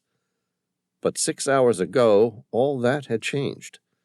Seismic monitors on the nearby islands detected a large explosion originating inside the Lothar-Jigvan sea cave. The seismologist report indicated the blast was consistent with a man-made detonation, followed by a cave-in. It wasn't hard to put two and two together. Sam Reilly was hunting for a hidden grotto inside the Faroe Islands. Now there had been a man-made explosion inside one of the largest known sea caves. It wasn't hard to connect the dots. He was willing to bet everything that Sam was the one who made that explosion. That meant they were close. But the question still remained, would they reach Sam in time? They weren't taking any chances. Every second counted. The F-470 combat rubber raiding craft known as the Zodiac, referring to the boat's manufacturer, was dropped into the water. Tom clambered in and started the 55-horsepower two-stroke engine. Genevieve, Elise, and Veyron all followed seconds later, each of them armed with submachine guns. Last, Caliburn, their genetically engineered golden retriever, jumped in with an eager bark. Sliding slouched down forward on his paws until he rested at the very front of the Zodiac. Tom shifted the engine into gear, and the pump jet propulsor, which consists of a shrouded impeller, engaged, sending the Zodiac racing toward the eye-shaped entrance of Lotharjigvan. The turquoise water quickly darkened as they penetrated the cave, and Veyron switched on the powerful floodlight that adorned the boat's bow. They zigzagged through the narrow passageways of Tunnel A before reaching a large cylindrical pier that rose some 30 feet into the air. The tunnel broke into 3 directions. Tom slowed the Zodiac and glanced at Elise, who held a digital map of the known cave system. She pointed straight ahead and toward the right without saying anything. Tom nodded, opened the throttle a little more, and they took off toward the end of Tunnel A. Roughly 150 to 200 feet from the stony beach at the end, Elise put her hand on Tom. "Stop!"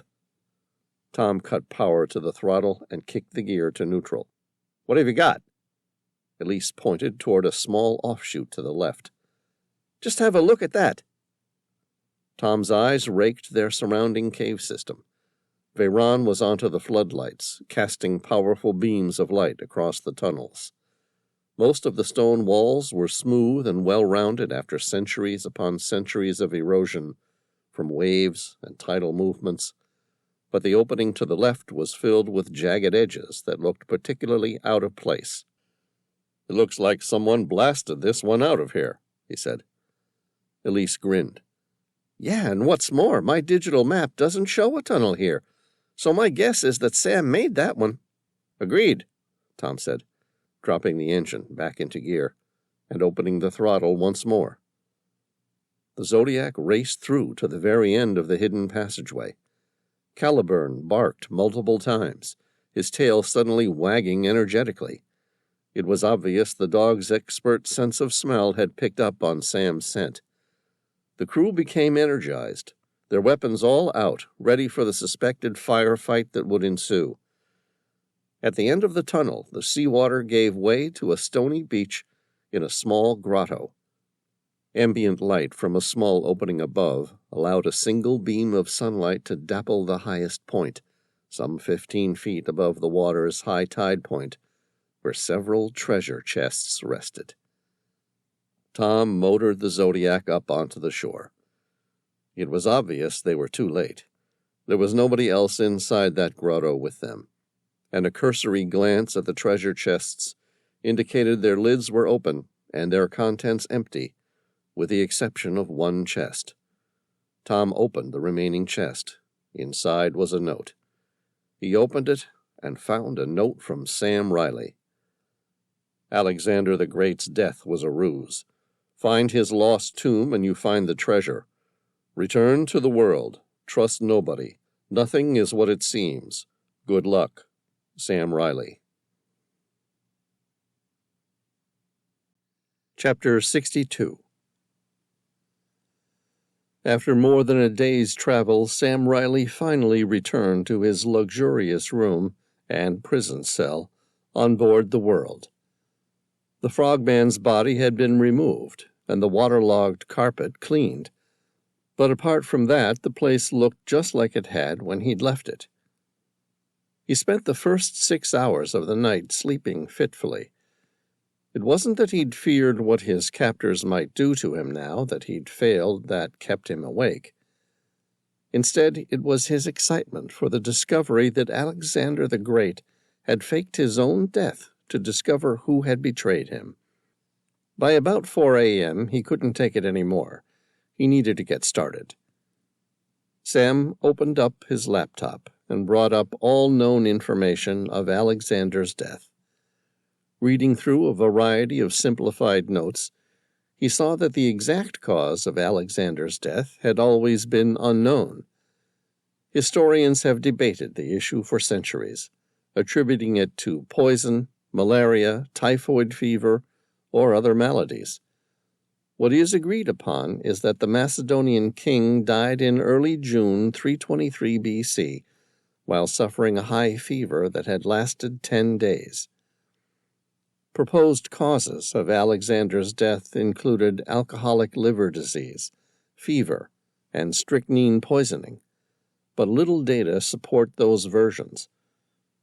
According to the University of Maryland School of Medicine report of 1998, Alexander probably died of typhoid fever, which, along with malaria, was common in ancient Babylon. In the week before Alexander's death, historical accounts mention chills, sweats, exhaustion, and high fever, typical symptoms of infectious diseases, including typhoid fever. One ancient account reports that the planning and construction of an appropriate funerary cart to convey the body out from Babylon took 2 years from the time of Alexander's death. It is not known exactly how the body was preserved for about 2 years before it was moved from Babylon. In 1889, E.A. Wallace Budge suggested that the body was submerged in a vat of honey, while Plutarch reported treatment by Egyptian embalmers. Egyptian and Chaldean embalmers who arrived on June 16th are said to have attested to Alexander's lifelike appearance. This was interpreted as a complication of typhoid fever known as ascending paralysis, which causes a person to appear dead prior to death. On its way back to Macedonia, the funerary cart with Alexander's body was met in Syria by one of Alexander's generals, the future ruler Ptolemy I Soter. In late 322 or early 321 BC, Ptolemy diverted the body to Egypt, where it was interred in Memphis, Egypt. In the late 4th or early 3rd century BC, Alexander's body was transferred from the Memphis tomb to Alexandria for reburial by Ptolemy Philadelphus in circa 280 BC, according to Pausanias. Later, Ptolemy Philopator placed Alexander's body in Alexandria's communal mausoleum. Shortly after the death of Cleopatra, Alexander's resting place was visited by Augustus, who is said to have placed flowers on the tomb and a golden diadem upon Alexander's head. By the 4th century A.D., the resting place of Alexander was no longer known. Later authors, such as Ibn Abd al-Hakam, al-Masudi, and Leo the African, report having seen Alexander's tomb. Leo the African in 1491 and George Sandys in 1611 reportedly saw the tomb in Alexandria. According to one legend, the body lies in a crypt beneath an early Christian church. Sam kept reading, following a list of prominent archaeologists and people who had searched for Alexander's tomb. One name stuck out: Cleopatra VII. In 48 BC, Alexander's tomb was visited by Caesar. To finance her war against Octavian, Cleopatra took gold from the tomb, but no mention of any golden tetradrachms. According to Suetonius, Alexander's tomb was then partially looted by Caligula, who reportedly removed his breastplate. In AD 199, Alexander's tomb was sealed up by Septimius Severus during his visit to Alexandria. Later, in 215, some items from Alexander's tomb were relocated by Caracalla. According to chronicler John of Antioch, Caracalla removed Alexander's tunic, his ring, his belt, with some other precious items, and deposited them on the coffin. The long-lost tomb of Antony and Cleopatra, the burial crypt of Mark Antony and Cleopatra VII from 30 BC, remains unknown somewhere near Alexandria, Egypt. According to historians Suetonius and Plutarch, the Roman leader Octavian, later renamed Augustus, permitted their burial together after he had defeated them. Their surviving children were taken to Rome to be raised as Roman citizens. Sam Reilly sighed. All he had to do now to find Alexander's treasure was find his tomb, or that of Cleopatra VII, all of which hadn't been seen for nearly 2,000 years. Chapter 63. The Tehila lay at rest at her anchor off the coast of the island of Capri. It positioned them in the Mediterranean, allowing them to make their next move as soon as they found it. Elise walked in, her face radiant with her discovery. Tom's mouth parted into a wide smile. "What have you got?" "I looked into everything and anything I could on board the World." Tom held his breath. "And?" "Ashton Gray lied to us." "How so?" "Gray told us he'd barely heard of Alexander's treasure before Airlie mentioned it on the night that Sam died." Tom arched an eyebrow. "Yet he had?" She grinned. "More than just heard of it. He financed an expedition of leading archaeologists to locate it, spending to the tune of $5 million on an expedition to find Alexander's treasure almost 2 years earlier." Tom whistled. "That bastard lied to us." "Afraid so." Tom asked, "Where is he now?" Elise shrugged. "We don't know. It looks like he's gone to ground, but I've got a search out for him. If he tries to move, we'll take him." "All right. Good work." "There's something else that you might want to know." "What?" "Captain Ajax Montgomery is in on it." Tom frowned. "Montgomery? Are you sure?" "Yeah. I managed to retrieve satellite data from the night Sam Reilly disappeared. And it showed the World sailing southeast before heading due west." Tom pictured the navigational error, plotting it in his mind. It seemed impossible. He asked, "Do you have the course plotted?" "Here," she said, handing him a tablet. "Have a look for yourself." He ran his eyes across the plotted course of the World. It revealed the captain had taken the ship nearly 2 miles away from the point where Sam Reilly had fallen overboard. A mistake impossible using a sextant, and entirely impossible using modern GPS. He shook his head. Captain Montgomery was involved. Elise said, "It's like Sam said, trust no one. Nobody is who they seem." Tom's mind kept racing. "Airlie Chapman." "What about her?" "We don't know whose side she's on. Let's get her off the Tehila. I'll spin a story that we've run out of leads. It's not far off the truth anyway." "Agreed." Genevieve walked into the room, her face flushed. Tom looked up. "What is it?" "I just found something." "What?" "Cleopatra VII raided the great library of Alexandria just before it was burned to the ground in 48 BC. "Why?" "She was obsessed by gaining ancient secrets that might further progress her reign. But it was more than that. She was fascinated by Alexander the Great, who was her biological great ancestor. In a letter to Caesar, she noted that she would like to be buried in a tomb next to Alexander. In the note, she documents where Alexander was buried. Find that, and we find the tomb." Chapter 64. The answers lay in the great library of Alexandria. Tom said to Elise, "Cleopatra VII was obsessed with the great library of Alexandria and besotted by the idea that its knowledge would bring the same level of power achieved by Alexander the Great." "Right," Elise agreed, noncommittally. "We know that Cleopatra spent hours meditating beside Alexander's tomb, trying to seek guidance and knowledge to rule her people." Elise smiled patiently, accepting that Tom was going somewhere with this. "Agreed. So all we need to do is follow Cleopatra, and we'll find Alexander's tomb." Elise spread her arms. "Okay, I was following you up until that point. But that's where your plan seems to come unstuck, especially given that she's been dead for nearly 2,000 years. "Uh-huh," Tom said, dismissing her argument with a wave of his hand. "That's not quite what I mean. I have another plan entirely." "Go on," she said.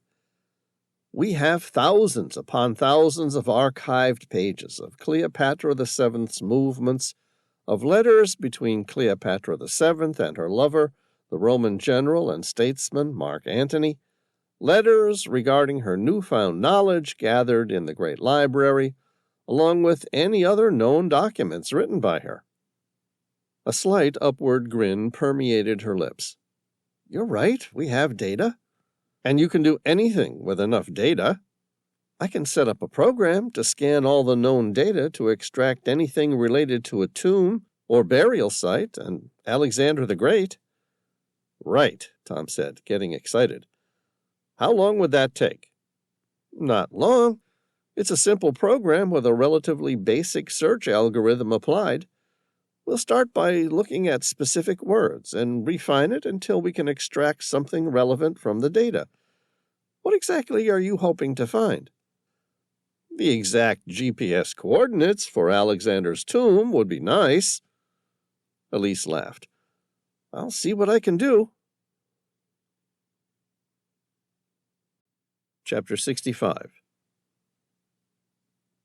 The Great Library of Alexandria in Alexandria, Egypt, was one of the largest and most significant libraries of the ancient world. The library was part of a larger research institution called the Mouseion, which was dedicated to the Muses, the 9 goddesses of the arts. The Library of Alexandria was not the first library of its kind. A long tradition of libraries existed in both Greece and in the ancient Near East. The earliest recorded archive of written materials comes from the ancient Sumerian city-state of Uruk in around 3400 BC, when writing had only just begun to develop.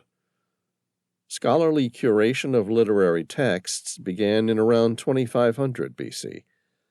The later kingdoms and empires of the ancient Near East had long traditions of book collecting. The ancient Hittites and Assyrians had massive archives containing records written in many different languages.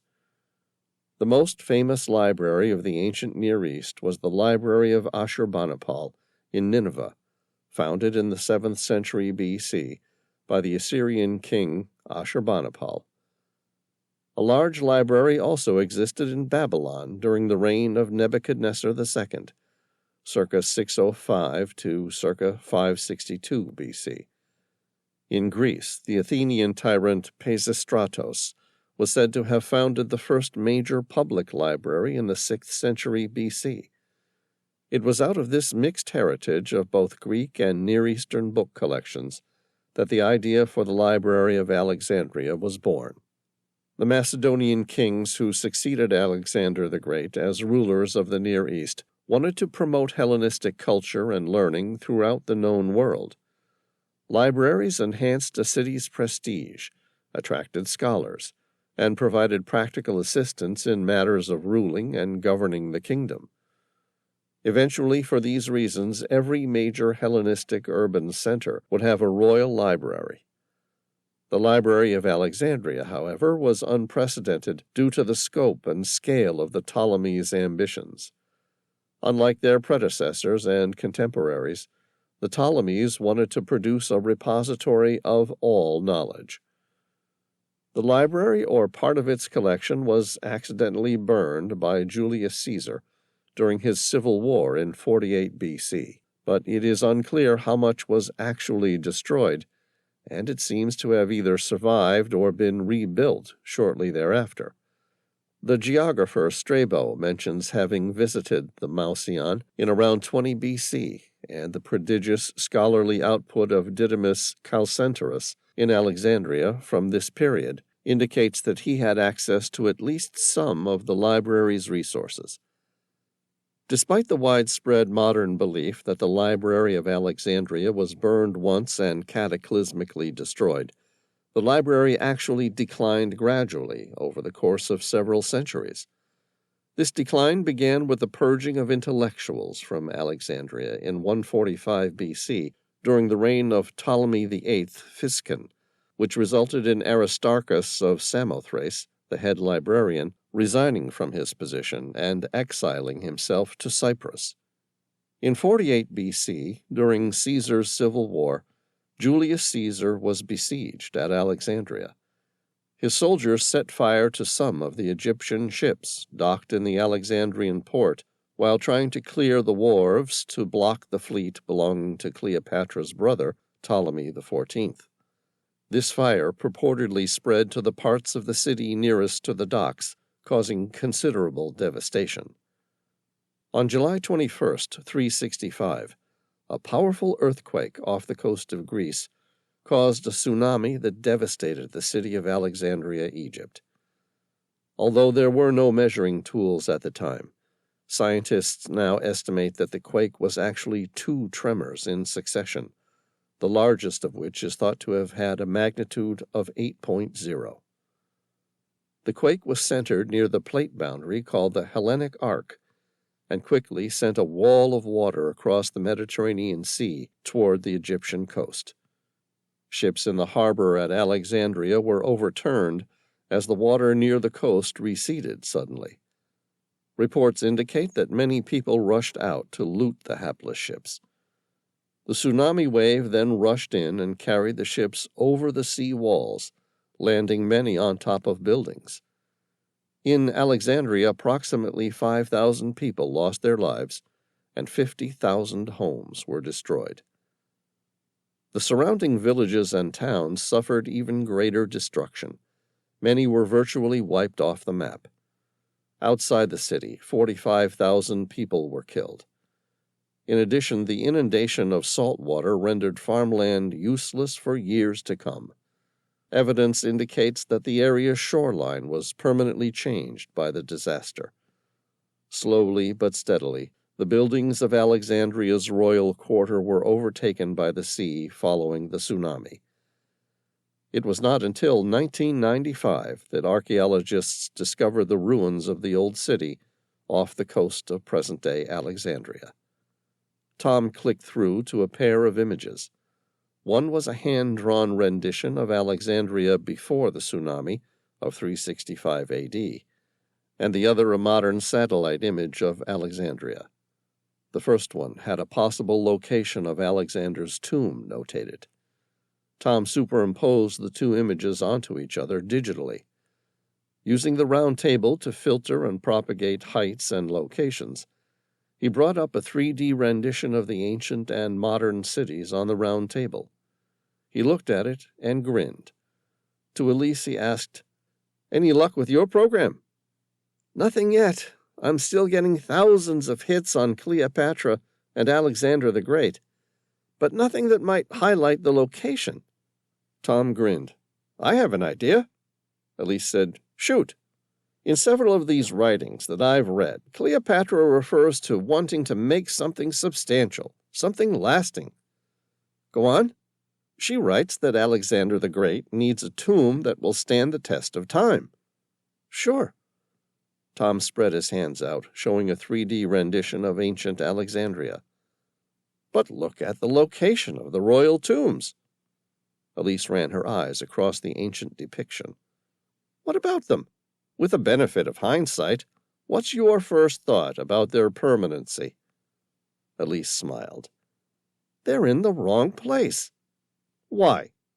"They're too low down on the floodplain. Cleopatra would have known this, and despite it being nearly 400 years until the tsunami that would eventually drown all of ancient Alexandria, she must have known that anything built there would ultimately be impermanent." "Exactly," Tom grinned. "So, where did she want to be buried?" "Next to Alexander the Great. She already said so in several of her writings." "Yes, but glancing at this, where would you put it?" Elise glanced at the map of ancient Alexandria with the benefit of hindsight and an image of the modern-day city. A smile parted on her lips. "The catacombs." Tom nodded. "That's what I'm thinking. She created a large tomb for herself and Alexander deep in the catacombs, somewhere that would still be standing 2,000 years later." Elise beamed. "I've been going about this all wrong. We need to change the search terms." To what? We need to remove the term Alexander.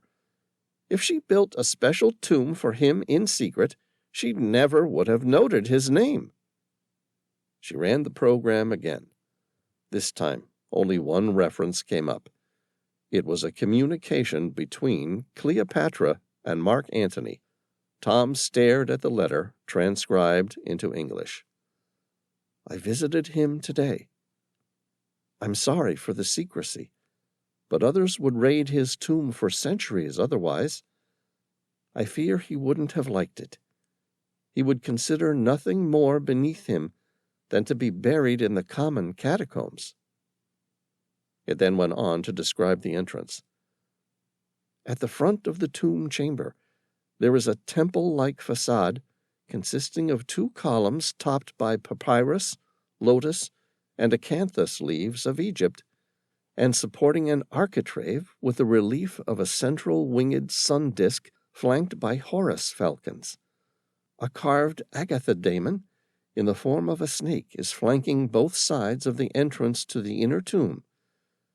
Each snake wears a Roman caduceus and a Greek thyrsus, as well as the Egyptian shent, and is topped by a shield showing a Medusa.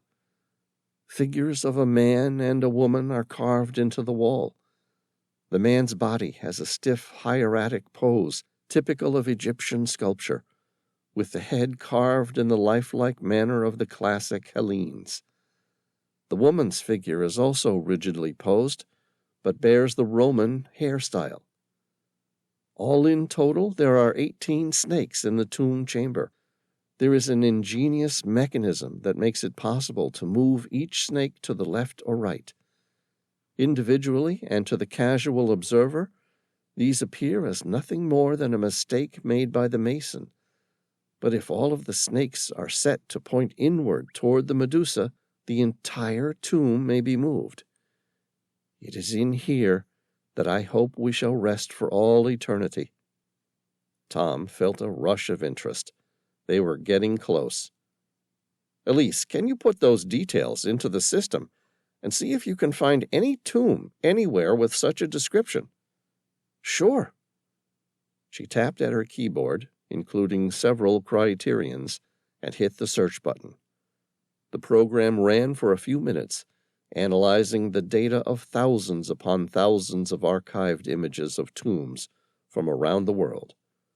The program stopped. It revealed 3 ancient tombs, one in Athens, Beirut, and Alexandria. Elise brought up information on each of them via 3 separate tabs. The one in Athens was built in 520 AD, hundreds of years after people had lost track of Alexander's tomb. She clicked through to the one built in Beirut. It was older, built in 240 BC. That made it too old. The history books knew Alexander was buried in Alexandria at that time. She held her breath and opened the last one, this one in Alexandria. It showed an image of a tomb in Kam el-Shokafah catacombs. Tom stared at the image. That's it! Could it really be that simple? All these years it was hiding in plain sight? Elise shrugged. It appears so. Tom said, Any idea where the world is now? Elise said, I'll have a look. Why? We know someone on board is behind this. So the question is, are we ahead of them, or are they ahead of us? Elise brought up the world's unique identifier and pressed enter. She swallowed hard because it showed the world at anchor off the coast of Alexandria, Egypt. Chapter 66. Kam el-Shokafah Catacombs, Alexandria, Egypt. Sam Reilly and Quasimodo approached the site of the ancient catacombs. The ancient necropolis was dry and full of dust. At 8 a.m., an oppressive heat from the Egyptian summer was already beginning to permeate everything. Sam moved with a strange sort of ambivalence that came from the fact that he wanted to find Alexander's treasure, but knew with equal certainty that if he did so, his life would be over. As they walked, his eyes darted left and right, furtively trying to determine his next move. His electronic ankle bracelet weighed heavy on his mind. There was a chance, albeit a slim one, that he might overpower Quasimodo, but even then, what would he do? He still had an ankle bracelet that could be remotely triggered to electrocute him. The ancient city had plenty of places to hide from satellites overhead, but would that stop the communication between his abductors and his bracelet? Probably not. Something that high-tech probably uses a combination of GPS, Wi-Fi, and radio transmission. There was no way he could be certain to get rid of all three. To make matters worse, he could feel that he was being watched. Some of it was his imagination, but some of it wasn't. Every person he walked by, a street vendor, a tourist guide, a priest making a pilgrimage, any one of them could have been watching him. It all made sense. There was no way whoever was behind this whole thing would entrust the fortune of Alexander's treasure to Quasimodo, which meant they would have people watching him. Sam swallowed. That meant there was no way he was escaping. He steeled himself for whatever eventuality and walked with pride through the Valley of Death, entering the ancient necropolis. The catacombs of Kam el-Shokhafa, translated to Mound of Shards, is considered one of the 7 wonders of the Middle Ages. The necropolis consists of a series of Alexandrian tombs, statues, and archaeological objects of the pharaonic funeral cult, with Hellenistic and early imperial Roman influences. Due to the time period, many of the features of the catacombs of Kam el-Shokhafa merge Roman, Greek, and Egyptian cultural points. Some statues are Egyptian in style, yet bear Roman clothes and hairstyle, while other features share a similar style. A circular staircase, which was often used to transport deceased bodies down the middle of it, leads down into the tombs that were tunneled into the bedrock during the age of the Antonine emperors, 2nd century A.D.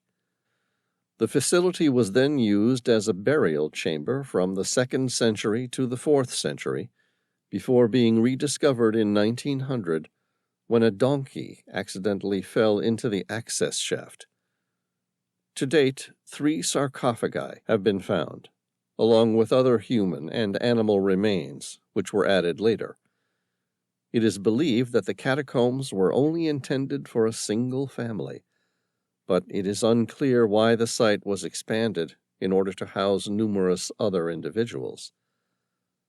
The catacombs lie in the western necropolis of Alexandria and consist of 3 levels cut through solid rock, the 3rd level being now completely underwater. The catacombs have a 6-pillared central shaft, which opens off the vestibule. On the left is a triclinium, a funeral banquet hall where friends and family gathered on stone couches covered with cushions, both at the time of burial and also on future commemorative visits. Sam Reilly entered the 1st level through a breach in the rotunda wall, which was made at an unknown date. This leads to the Hall of Caracalla, in which the bones of horses and humans were found. They had bribed a local guard who had allowed them to enter a full hour before the ancient burial city was open to tourists. Quasimodo said, "Remember, I have the ability to electrocute you any time I want." Sam nodded. "I remember." "Also," he said, parting his jacket just enough that Sam could see his Glock, "I can shoot you." "I get it," Sam said. "I have to play nice until the end. What I don't get is why I bother waiting until then. Let's face it, we both know I'm only alive until we find Alexander's treasure." Quasimodo bared his teeth in a malicious grin. "True, but if you make me, I will make you beg for death." Sam let the shadow of death pass over him. "All right, I get it. Let's get this over with." They continued down, deeper into the catacombs. The catacombs were named Kam el-Shokafa because the area used to contain a mound of shards of terracotta, which mostly consisted of jars and objects made of clay. These objects were left by those visiting the tombs, who would bring food and wine for their consumption during the visit. However, they did not wish to carry these containers home from this place of death, so they would break them. At the time of the discovery, heaps of these broken plates were found. They descended into the second level, where 3 huge stone sarcophagi with non-removable covers were along the sides of the chamber. It's assumed that bodies were inserted in them from behind, using a passageway which runs around the outside of the funeral chamber. There is a hallway with 91-inch deep walls in the central tomb chamber, with carved recesses, each providing burial space for 3 mummies. The sarcophagi are decorated with garlands and heads of Greek mythology gods. Each sarcophagus has associated a relief panel. The central panel shows the wolf-headed Anubis, wearing Roman soldier garb, who mummifies a body lying on a lion bed. Below the bed are 3 canopic jars.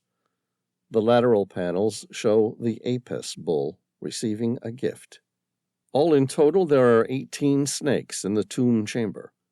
Sam began to turn each snake to point inward until they were all fixed on the Medusa. When the very last snake was in position, an audible clicking sound began to resonate within the hollowed walls of the tomb. The sound continued for a full minute before coming to an abrupt stop. Sam stepped back and watched, listening to the sound, and waiting in expectation for the entrance to Alexander's tomb to finally reveal itself. When it didn't, Quasimodo said, "Now what?" Sam shook his head. "I have no idea." They waited another full minute, but nothing happened. Sam said, "Come on, see if we can move this column." Quasimodo's eyes glanced toward the column on the left. "It must weigh more than a ton." "We have to try." "I doubt it. If we needed to move a giant pillar, we should have brought some heavy machinery to do the lifting." Sam said, "Just give it a go." They heaved on the column, but it didn't budge. Sam took a deep breath. "Come on the count of 3. 1, 2, 3. Sam pushed the column. "Heave!" Nothing happened. Quasimodo crossed his arms and leaned back against a single sarcophagus. "You were wrong, Reilly, about everything. You're no great treasure hunter. You're a waste of time." And he stopped, because the entire sarcophagus that he was leaning against began to slide to the side, revealing a secret passageway. Sam switched on his flashlight, casting a beam of light down the stairs. It was a long way down, and the light disappeared in the void far below. Chapter 67. Sam Reilly slowly descended down the secret passageway, the beam of his flashlight flickering on the walls, casting long shadows across the ancient vault. The passageway was steep and narrow. It reminded him of the Ku Chi tunnels used by the Viet Cong. There was no chance of them both going through it together. Quasimodo paused, his hard face filled with indecision. "Wait." Sam did as he was asked. "What?" "You go down first and let me know if you find the gold." Sam shrugged. "Why? Are you afraid of the dark or just claustrophobic?"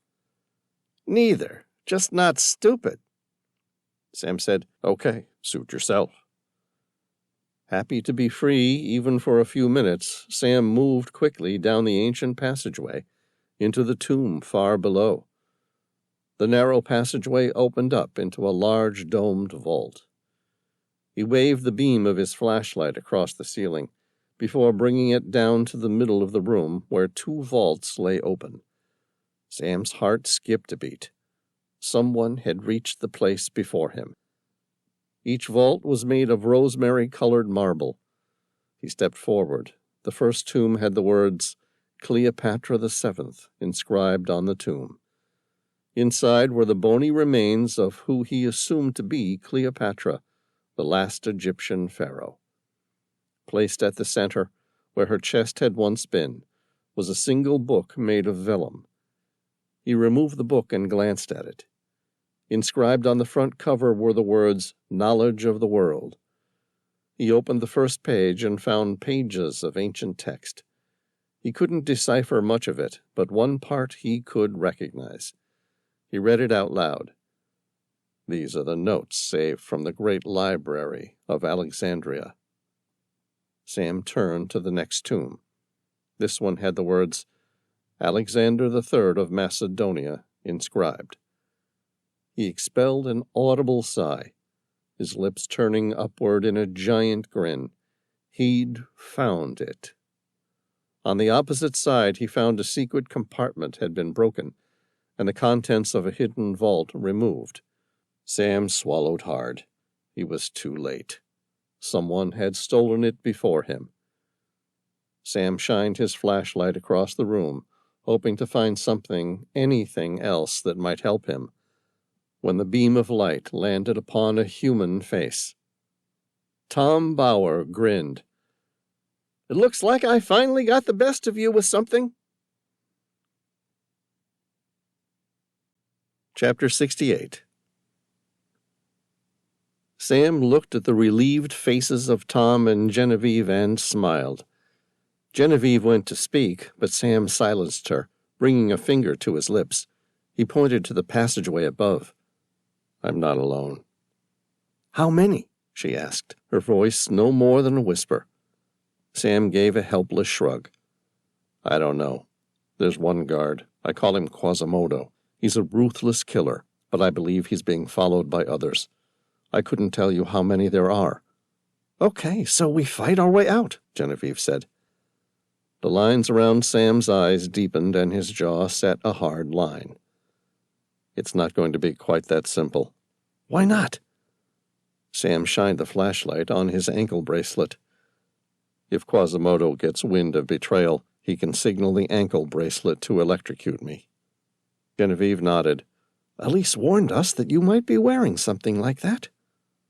Hope rose at the mention of Elise's name. Did she have a solution? Genevieve nodded and grinned. As a matter of fact, she did. What is it?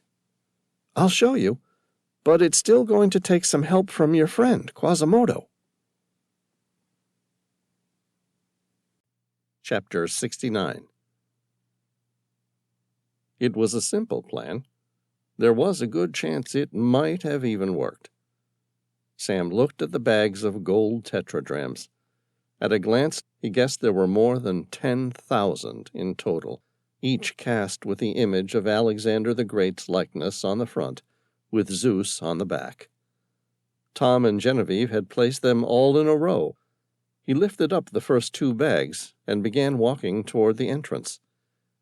He didn't get far before he came face to face with Quasimodo.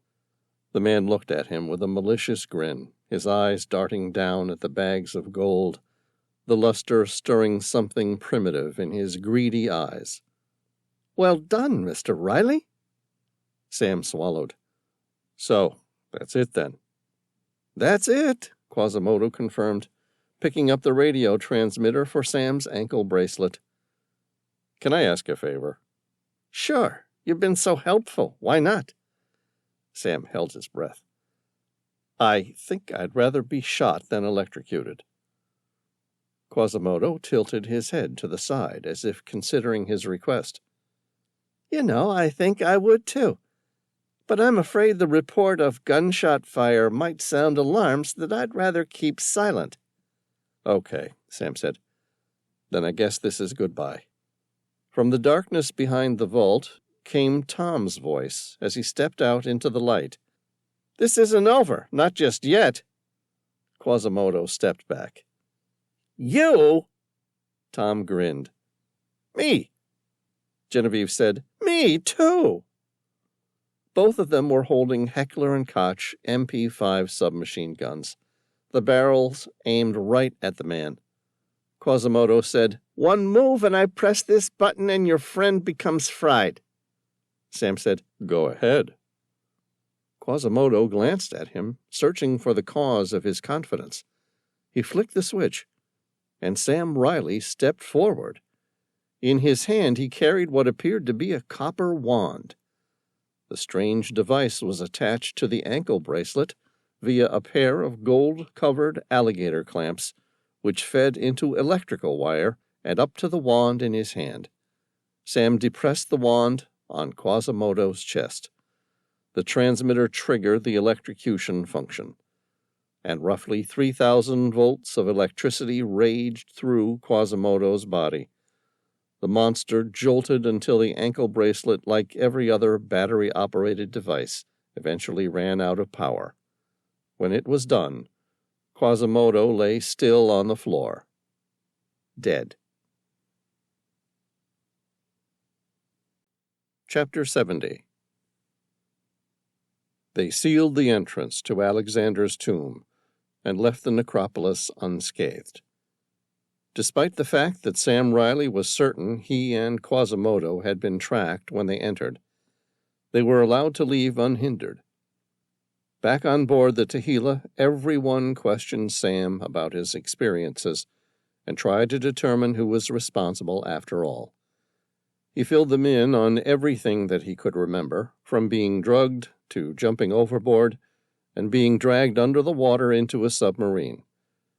How he was kept hostage on board the World, working on the Explorer II, and how he eventually worked out the location of Alexander's tomb in the catacombs. Genevieve asked, "What about faces? Did you recognize anyone?" Sam said, "I never saw the person involved. It was always through intermediaries, like Quasimodo, who always referred to the person as their employer." "Never?" Elise asked. "Wait, when I first fell into the water, I remember seeing a woman, one of the divers who had dragged me under." "That's good," Elise said, her voice softening. "Who was that?" "I don't remember. I think it was the drugs. I was pretty spaced out at the time, and the woman wore a dive mask. But there was something in her eyes I recognized."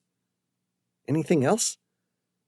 "Actually, when I was trying to escape the World, I remember seeing Ashton Gray. He said that he would help me, but I think he might have betrayed me." "Ashton Gray," Genevieve said, making a note. Sam said, "There was one other person who I recognized." "Go on," Genevieve encouraged him.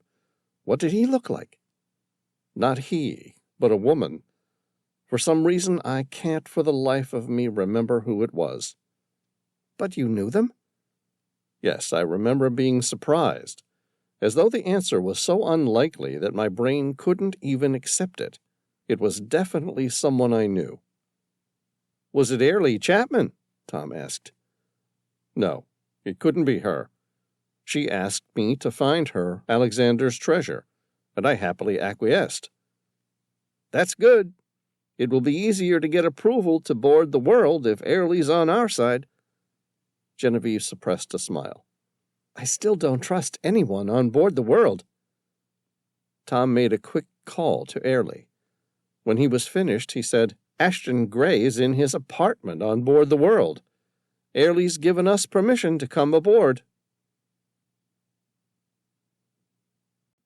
Chapter 71.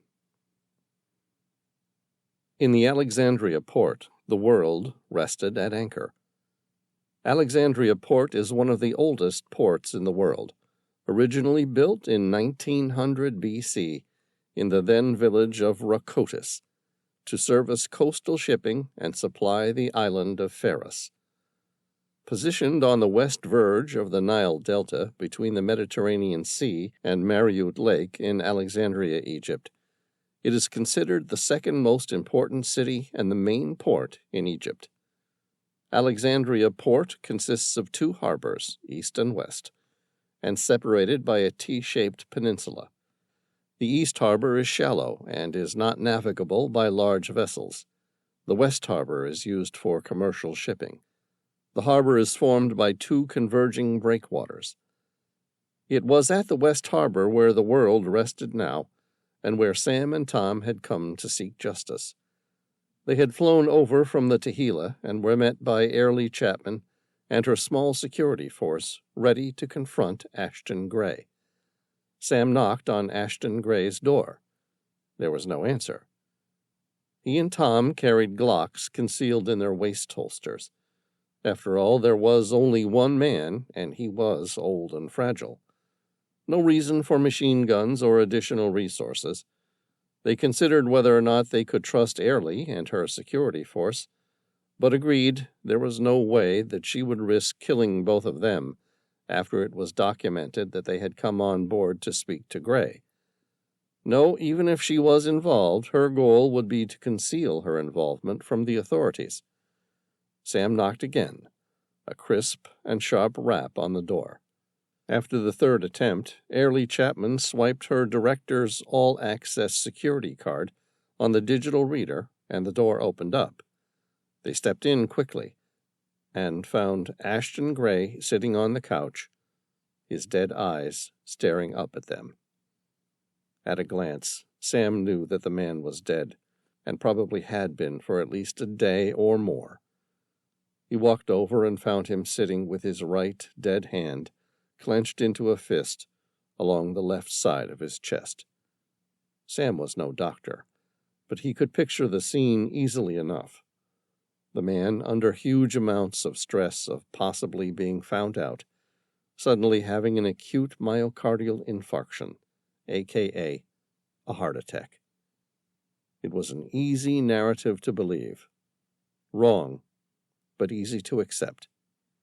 10 minutes later, Airlie Chapman retrieved the video footage of the night before, which revealed Shireen Doyle sharing cocaine with Ashton Gray. Airlie sighed at the obvious waste of life. The poor bastard looks like he had a heart attack after taking cocaine. Sam shook his head. What a stupid way to go. The man had everything, but it wasn't enough, and now he's dead. He picked up his cell phone and called Elise, filling her in on the new information. Elise said, That just proves it. Sam frowned. Proves what? Shireen Doyle murdered him. Murdered? He asked. What makes you say that? Maybe they both just like cocaine. No, it's not that. She killed him. Are you sure? Yes, of course. Why? Because I looked into Shireen Doyle's past. Her husband, the ultra-rich one, who left her everything, died in the exact same way. The coroner put it down as an accidental overdose, but the dose looked like it was 10 times the regular amount. Did anyone suspect Shireen Doyle then? Yes, the coroner queried it, but didn't have enough to convict. Sam drew a breath, where she has done so again. Exactly. Sam pictured the blonde woman manipulating the older, less confident man. He recalled her subtle confidence. There was something about her poise that suggested she was in charge of the very room, no matter what was going on. Her image flashed in his memory banks, and Sam cursed. It was her, he said. I remember now. Shireen Doyle was the diver who tried to drag me down. She was also the woman who stopped me when I tried to run from Ashton Gray. She had a taser and knocked me out. He turned to Airlie. We need to find Shireen Doyle. I'm on it, Airlie said, calling the head of her security team. I need to locate Shireen Doyle now. She waited, listened, thanked the person on the other end of the line, and then ended the call about 30 seconds later. Sam asked, Any luck? Yeah, she's at the storage locker 4, a sort of artificial beach and extendable play area. It's positioned midship. What the hell would she be doing there? I don't know. There's a number of vehicles. You know, beach toys for the ultra-rich, stored there. Like what? Jet skis, submarines, hovercrafts, you know. Tom glanced across the side of the world. The massive hydraulic arms were opening up, and the extendable beach was opening. Sam and Tom exchanged a glance. Sam said, "Quick! We have to get her before she escapes!" Chapter 72. They raced down the internal stairs. Sam spotted Shireen Doyle climbing onto a ninja green Kawasaki STX-15F jet ski. It was housed on an inflatable pontoon. She wore a wry expression across her face and a big grin. Like she had already won the game Sam had no idea he was playing. "Stop!" he shouted. "It's over, Shireen! We know the truth!" She lifted a hand to wave goodbye, bringing it down to press a red button on the side of the pontoon. The entire platform tipped downward, spitting her out into the harbor. Shireen kicked the jet ski into gear, and large bursts of hydrojets shot into the air as she raced toward the shore. Sam reached the row of jet skis. There were 4 in total. The keys were all missing. He turned to Airlie, who was catching up, breathing hard. "Where are the keys kept?" "They should be in the ignition." Sam ran his eyes across the jet skis. Their ignitions were all empty. Tom pointed toward the harbor. "Look there, floating in the water." Sam spotted what Tom was pointing at. 4 small keys attached to their floating key rings were bobbing up and down in the harbor far below. They could get them, but it would take time they didn't have. Tom said, "I'll go get the keys. You see if you can find anything else." "Agreed." Sam glanced around the storeroom. There was a hovercraft with its large spray skirt, a couple motorcycles, and a mini submarine, none of which were any use to him. At the back of the room was something he'd never quite seen before. It was a sort of motorcycle without any wheels. Instead, it used 4 vertical propellers like a quadcopter.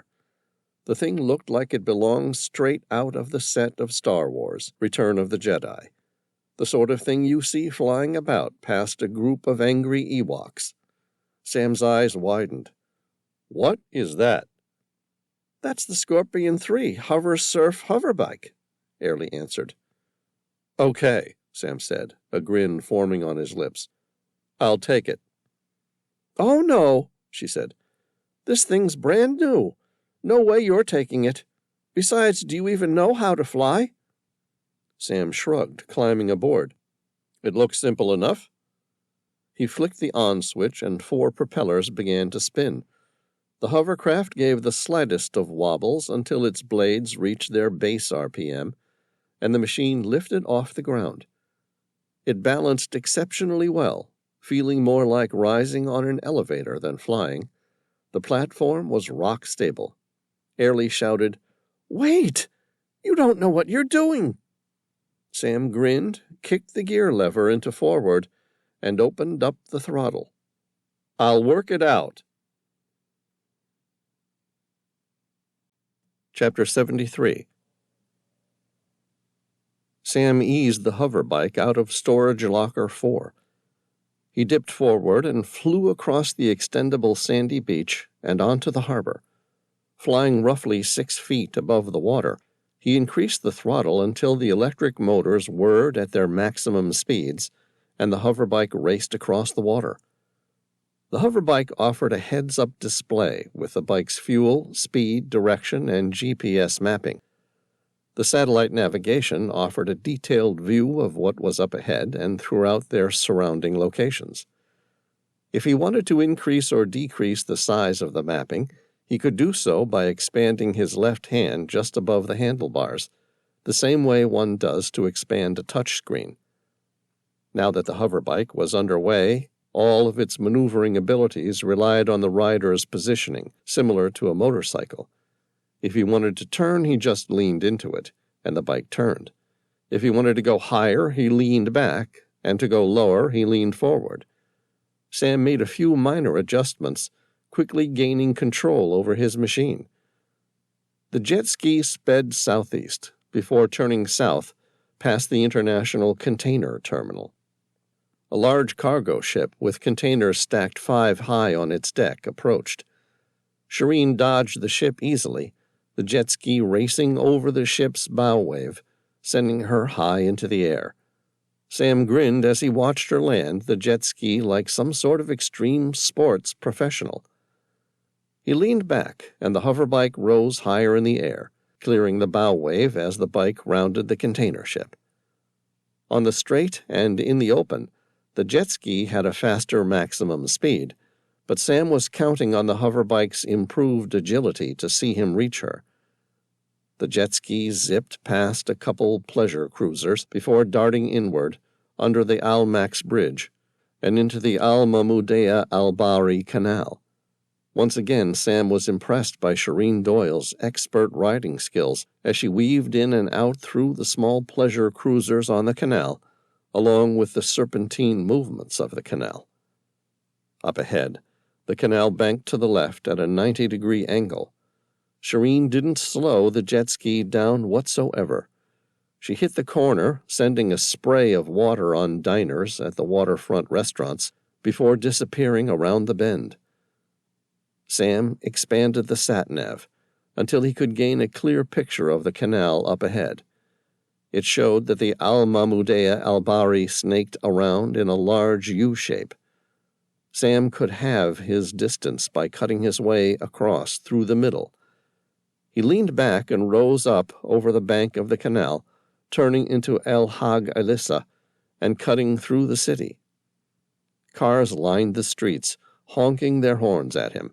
Sam darted left and right, weaving in and out of the traffic. Up ahead, the traffic lights turned red. Sam suddenly remembered he could fly. He leaned back, and the hovercraft rose high up into the air before leveling out and crossing the red traffic light at an altitude of 40 feet. From that height, he could gain a good visual of the Al-Mahmudiyya Al-Bahri up ahead. There was no sign of the green jet ski. He frowned as he lowered the hovercraft and slowed it to a near stop at the distant end of the U-shaped canal. His eyes scanned the waterway up ahead and to the right. Nothing. How did he miss her? He turned his gaze to the left and spotted the jet ski racing along, passing him a few seconds later. Sam opened up his electric throttle once more, and the hovercraft lurched ahead. They raced along the Al-Mahmudiyya Al-Bahri Canal as it curved in a long, slow arch, past the catacombs of Kam el-Shokafa. Heading northeast, Sam struggled to keep up with her. Then, up ahead, a small procession of motorboats began to approach. All in total, there were about 20 of them. They weren't big, maybe 12 to 15 feet long, and slow-moving, but they were creating an obstacle for Shireen, and despite her lightning-fast reflexes and admirable skills on the jet ski, they were beginning to slow her down. Sam pulled the hoverbike up, clearing the boats and allowing himself to ride high. That's when he saw it. There were 2 motorboats coming through a tunnel up ahead as they passed a large mosque, both heading straight for them. Sam kept on her tail, while Shireen tried to swerve left and then right in an attempt to visualize a gap, anything, anywhere, in which she could pass. There weren't any. By the time Shireen knew the reality for certain, it was too late. Both motorboats had blocked the entire canal as they made their way under an upcoming bridge. Sam pulled the hoverbike up high so that he could watch the scene unfold from the safety of the sky. Sam's eyes narrowed, and he watched Shireen increase the speed on her jet ski. Sam swallowed. What the hell is she thinking? Then he spotted it. The Zaki Ragab Bridge. It was low, only 7 or 8 feet above the canal. He bit his lower lip and saw exactly what Shireen was going to attempt to do. The jet ski and the 2 motorboats raced to greet each other. Shireen didn't slow. The The jet ski hit the wave of a motorboat as it ricocheted off the walls of the canal. The effect was to create a jump. Shireen stood up with her knees bent, like a professional motocross rider performing a giant jump, and the jet ski flew into the air. For a moment, Sam thought she was going to make it. She certainly had the height and speed to carry her right across the Zaki Raga Bridge. Shireen passed the first 2 lanes. Her trajectory had her on the downward arc. It looked good, like she was going to make it.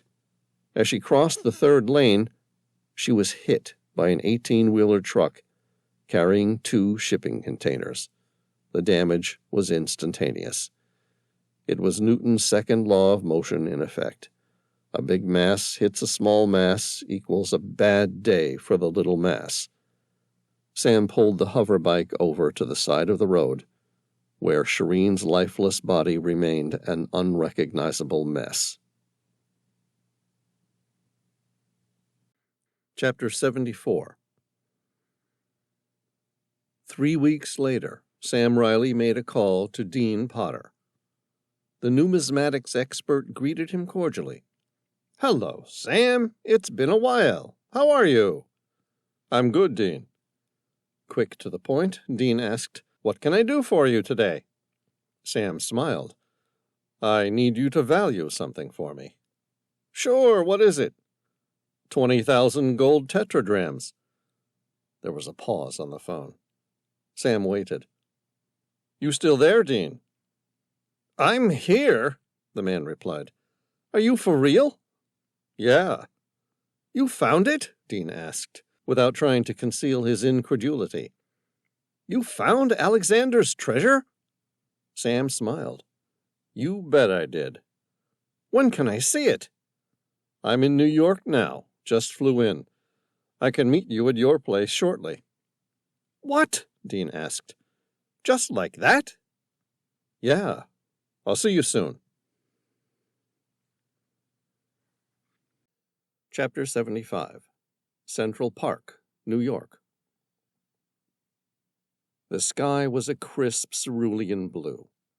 The park was filled with the sounds of birds chirping, kids playing, and New Yorkers jogging in the park. It was a warm day. Tom Bauer was infinitely content. And why shouldn't he be? He was sitting at a park bench with an ice cream in one hand and Genevieve's hand interlaced in his other. He leaned in and affectionately stole a bite of her ice cream. She made a face. Her lips pursed, her blue eyes piercing. "I've killed people for less than that, you know." Tom did his best to make a sheepish gesture. "I'm sorry. Can you forgive me?" She lifted her chin up, tilted her head, as if she was weighing it up. "Maybe." Tom leaned in and stole a kiss. She opened her mouth, her lips mobile and eager, responding passionately. He pulled away. Their eyes met. Genevieve grinned, licking her lips. "All right, you can have a reprieve, at least for today, anyway." Tom said, "Geez, thanks." A few seconds later, Tom's cell phone rang. He glanced at the caller ID, tempted to let it ring through to voicemail. The ID showed Elise. He was still tempted to let it ring through to voicemail, but something told him not to. Tom answered it. "Hey, Elise, what's up?" Elise said, "I ran a check on the database of every owner of property on board the World." "Uh-huh." "Dean Potter, the numismatic expert that Sam Reilly uses. He's listed as an owner." "Okay, that doesn't necessarily mean anything, right?" "For years, Dean was a guest on board the World, before he decided to buy a place of his own." "Sure," Tom said noncommittally. Elise sighed. "You want to take a lucky guess whose guest he was?" "No idea." "Shireen Doyle." A shadow of fear crossed his face. Dean Potter was working for Shireen Doyle? It would appear so. What's more, he had a meeting with Ashton Gray, Shireen Doyle, and Airlie Chapman 2 years ago. Shortly after that meeting, all three of them began to finance expeditions to locate Alexander's treasure. "We got it all wrong," Tom said. "This was never about the rich owners on the world playing treasure hunters. It was about Dean Potter. He set them up. Unable to finance his own expeditions, he set the spark of greedy desire in those who could most likely help him. Airlie Chapman, an heiress and director of an oil and gas exploration company, who could use her resources to scour the sea for clues. Ashton Gray, a retired stockbroker with plenty of funds to expend, and complex about growing old, who was in desperate need for adventure. The man had connections and had tried to fund his own private expedition. And then there was Shireen Doyle, a ruthless woman capable of pulling the strings to make it happen." Elise said, "Is Sam with you?" "Sam? No, he's—" Tom stood up. "Oh, shit! Sam was going to stop in and see Dean Potter today to value Alexander's treasure." Elise said, "Quick!" Tom said to Genevieve, "We need to go." "Where?" "To stop Sam Reilly from making one hell of a mistake." Chapter 76, 432 Park Avenue, Manhattan, New York. The black Range Rover SUV passed Carnegie Hall, turning right into 57th Street. Its dark-tinted windows reflected the sunlight like mirrors. Sam ran his eyes across the massive skyscrapers that gave the street the nickname of Billionaire's Row. One thing was certain. Life had been good to Dean Potter. Sam recalled the man had come from a banking family. He could imagine Dean's father being furious when he found out that he wasn't interested in going into the family business.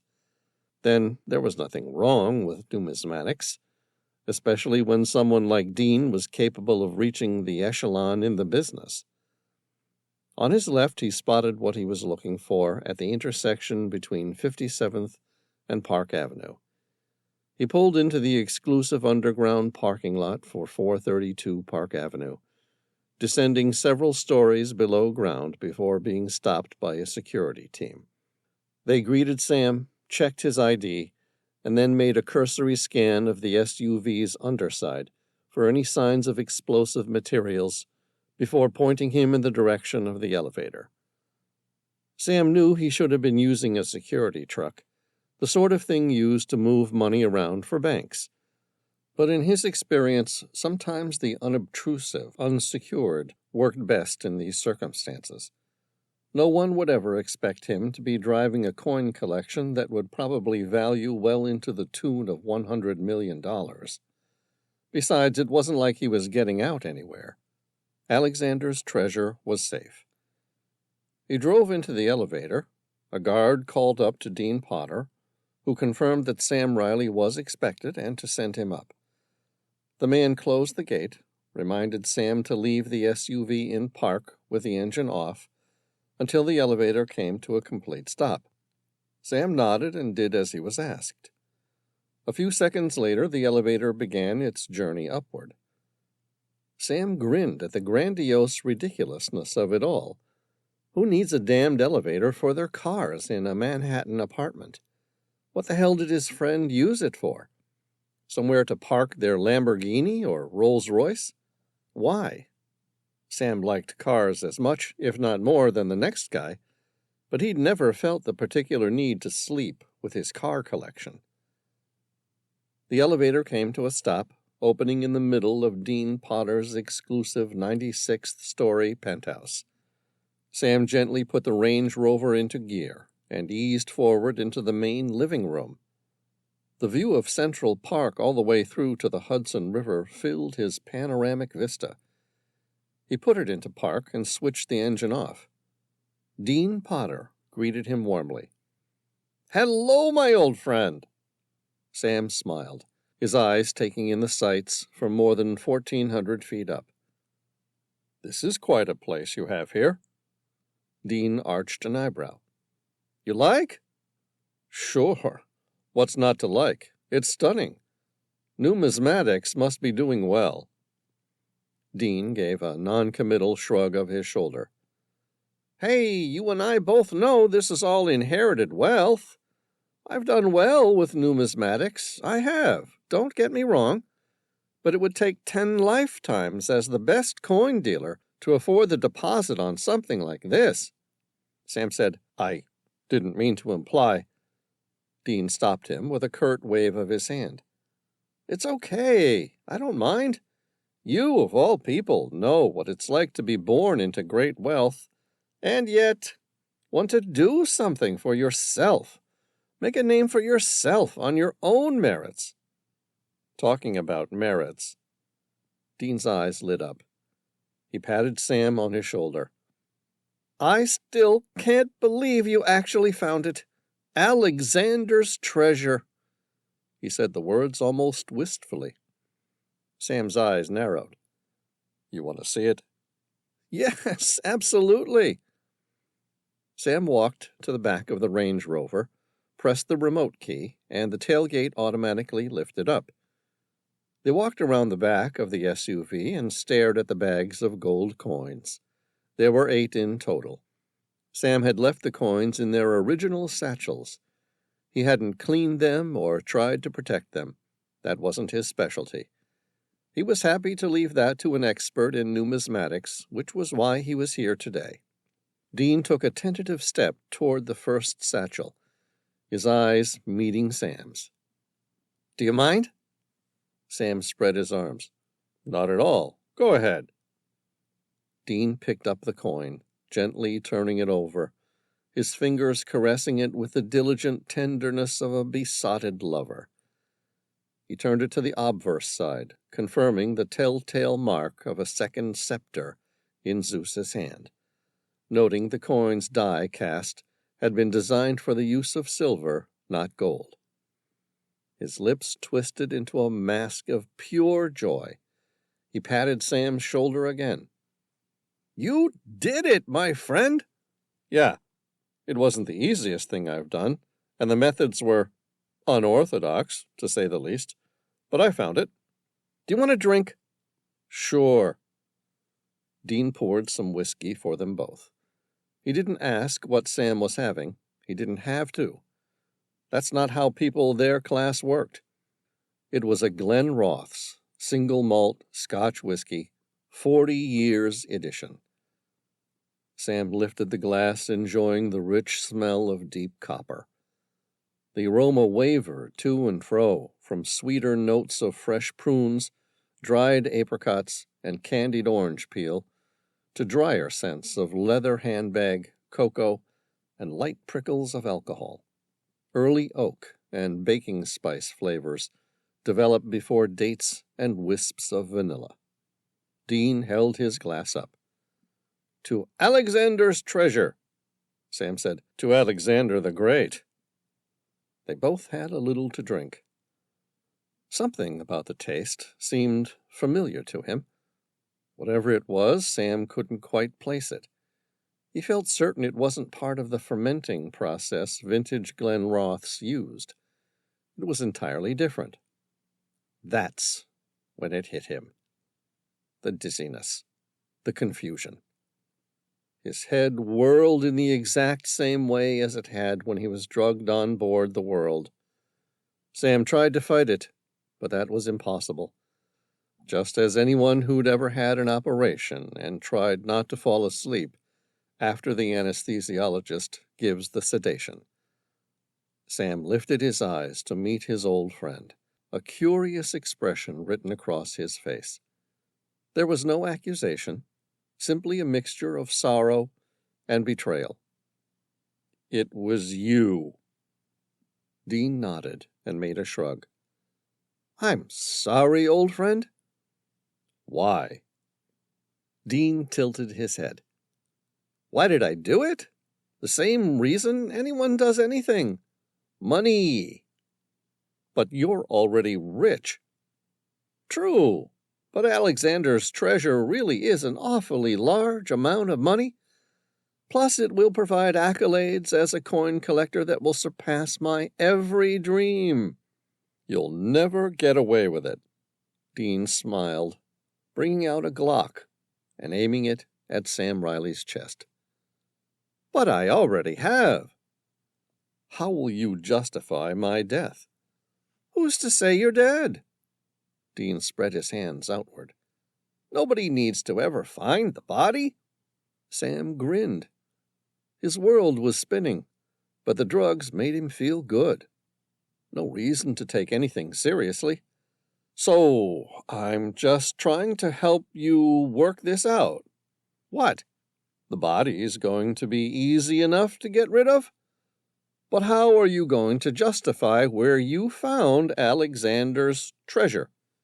You know I wasn't on my own, right? Oh, yes, I almost forgot.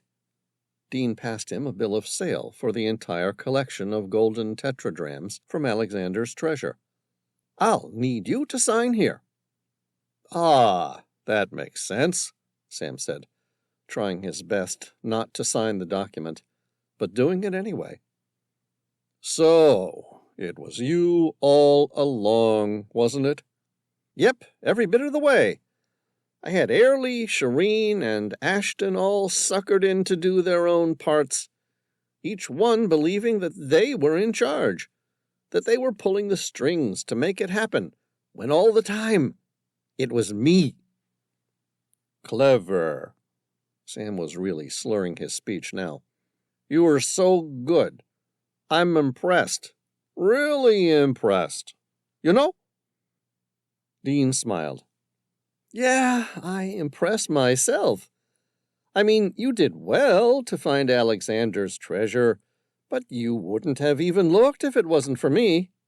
That's right, Sam admitted. He finished his glass and started to laugh. And like all intoxicated and, in this case, drug-affected people, he couldn't stop. When he finally settled, Dean shook his head and said, I have to ask, what's so funny?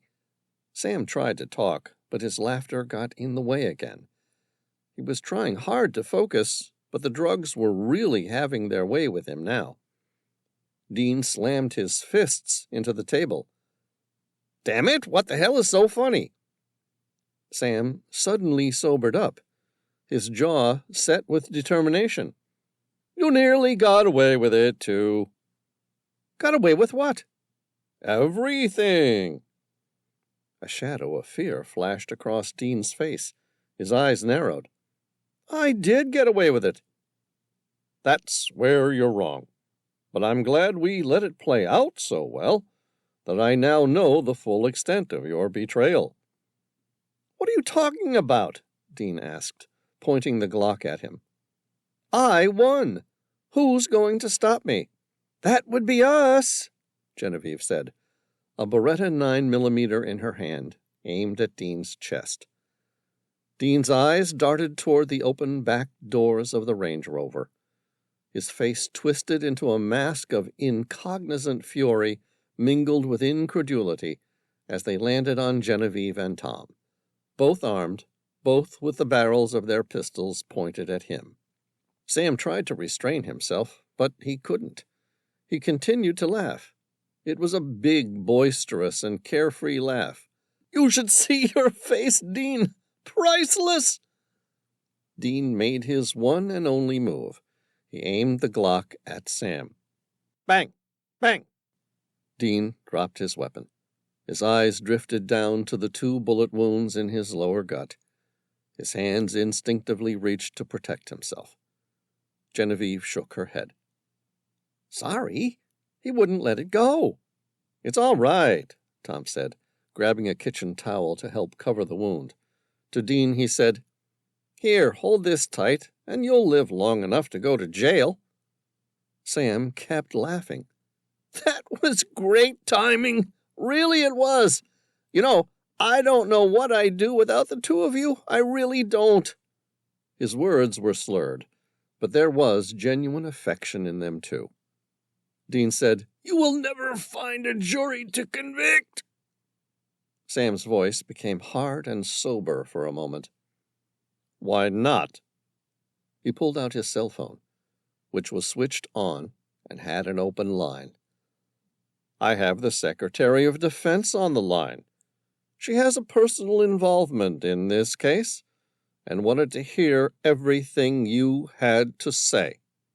Dean just stared at him, mute incredulity thundering across his otherwise calm face. "Madam Secretary, what do you think?" Sam asked. "Could we find a jury to convict?" The Secretary of Defense spoke with her crisp authority. "Mr. Reilly, in a case like this, I believe certain rules don't apply.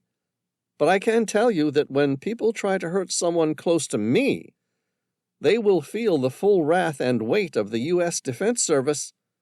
And may God help them, because I sure as hell wouldn't want to be in their shoes."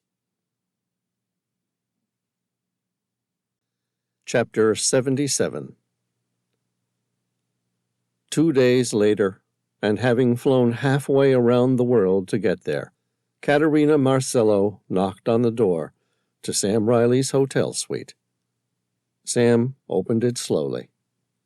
This wasn't the first or even the second time since he'd started dating her that he'd nearly been killed. The last time, after he'd been shot and neglected to mention it to her, she had promised it would be the final time she'd stay around. It wasn't that she didn't want to, just that she couldn't live in that sort of fear that she might lose him forever on any given day simply because of who he was and what he did. She stepped through the door and wrapped her arms around his neck. Her face was a solemn mask of mixed joy and loss. She didn't speak at first. She didn't have to. Sam knew what was coming. He couldn't ask any more of her, and despite still loving her, he knew it was all that there could ever be. It was no one's fault. Just life. Sometimes you just had to let these things play out, and eventually live with the hand that you're dealt. There was nothing he could do to prevent it, but that didn't make it feel any less painful. And even if he could, he wasn't sure he would have wanted to. It seemed too unfair. She stepped back and held his hand. It was a small and simple embrace, but it gave way to a sort of emotional release of a far more underlying and irrepressible passion. They met each other's eyes, their faces so close they shared each other's breath. She blinked away the pain. Her lips parted and their lips met. They kissed passionately. There was a hunger in her touch, a desperation that no amount of time would ever heal. Neither one wanting it to stop. Both terrified they would lose control, neither willing to give it up. When they eventually pulled away, Sam asked, "Are you going to be okay?" Tears welled in her silver-gray eyes. She drew a breath. A 1,000-wattage smile plastered across her lips. She wiped away her tears and exhaled slowly. "Yeah, it will take time, but I will be okay." "I wish," Sam said, his tongue choking on the dry coating of his mouth, as he struggled to find the words. "I wish our story finished differently." She nodded. "Me too. But I am so very grateful for the time we had, and the fact that I got to share some of my life with you." She squeezed his hands, kissed his lips once more. Her lips lingered tentatively, savoring their last moments as lovers. "If I live to be 100, I'll always remember our time together as some of the happiest in my life." "Goodbye," Sam said, kissing her one last time. "I will always love you." Epilogue. Sam Reilly sat down to wait in the private wing of LaGuardia Airport. Next to him, Tom read a new Harlan Coben thriller, while Genevieve flicked through a hunting magazine. They were waiting for a commercial flight to Texas, where the tequila was being serviced. Sam Reilly sat down and began to skim through the digital translation of the vellum journal they had found in Cleopatra VII's tomb. It contained a compilation of facts, history, and knowledge that she'd saved from the great library of Alexandria before it burned in 48 BC. It was just the sort of distraction he needed. There was a note by Cleopatra VII. Alexander the Great's legacy was the culture of learning that he spread throughout his empire, leading people to make important discoveries. Sam stared at the words. They seemed equally valid to great leaders of our times as they were 2,300 years ago. Spread a culture of learning, and the world will live in enlightenment. Suppress education, or limit it to the rich, and the world reigns in darkness. He read several pages of important inventions and advancements in knowledge. Thales, one of the first true mathematicians, used math to calculate the height of the pyramids. He also was the first known person to study electricity in earnest. Sam ran his eyes across the works of Pythagoras, whose mathematics idea haunts school children even today. Anaximander, who theorized that all life comes from earlier life forms. Aristarchus, who determined the earth revolved around the sun and the universe was huge. And Erasistratus, who founded the Alexandria School of Anatomy, discovering the pulse, that the heart was a pump, and that the brain was where thoughts originated. There was Hipparchus, who invented trigonometry, and Euclid, who invented geometry. Eratosthenes, who calculated the circumference of the earth. Sam checked his calculations against Google and discovered the man was only off by 200 miles. He kept reading, skipping the complex mathematical equations. There was Archimedes, who invented numerous engineering machines, such as the Archimedes screw and compound pulley. There was a description of an Archimedes ray, a reflective mirror capable of harnessing the power of the sun to blind and burn invading ships. There were stories of Alexander's conquests, which Sam flicked past without reading. He'd had enough of Alexander the Great for the time being. His eyes kept scanning for something that took his interest before landing on an interesting story. A fleet of Hellenistic Greeks in triremes powered by sail and oar sailed across an icy sea to reach a distant land far beyond the Great Sea, far beyond anywhere in the known world. They set colonies and mined gold, which seemed to be plentiful. Some made recurrent trips, while others stayed to live out their lives, trading the warm Aegean for the cold waters of the distant land. Sam kept reading, his eyes wide with rapt attention. Of the great fleet, 2 people were continuously referenced for their valor. Their names were Odin and Thor. They had fiery red beards and led their fleet of triremes, filled with warriors, to the distant lands, returning with gold and stories of easy conquests. The stories of Odin and Thor's victories became legendary. They ransacked distant villages and built a sacred grotto and filled it with their treasures as a reward and testament to the dead who died valiantly in battle. The 2 men with their fiery red beards drove fear into the heart of their enemies. Sam Reilly grinned as he read Cleopatra's notes.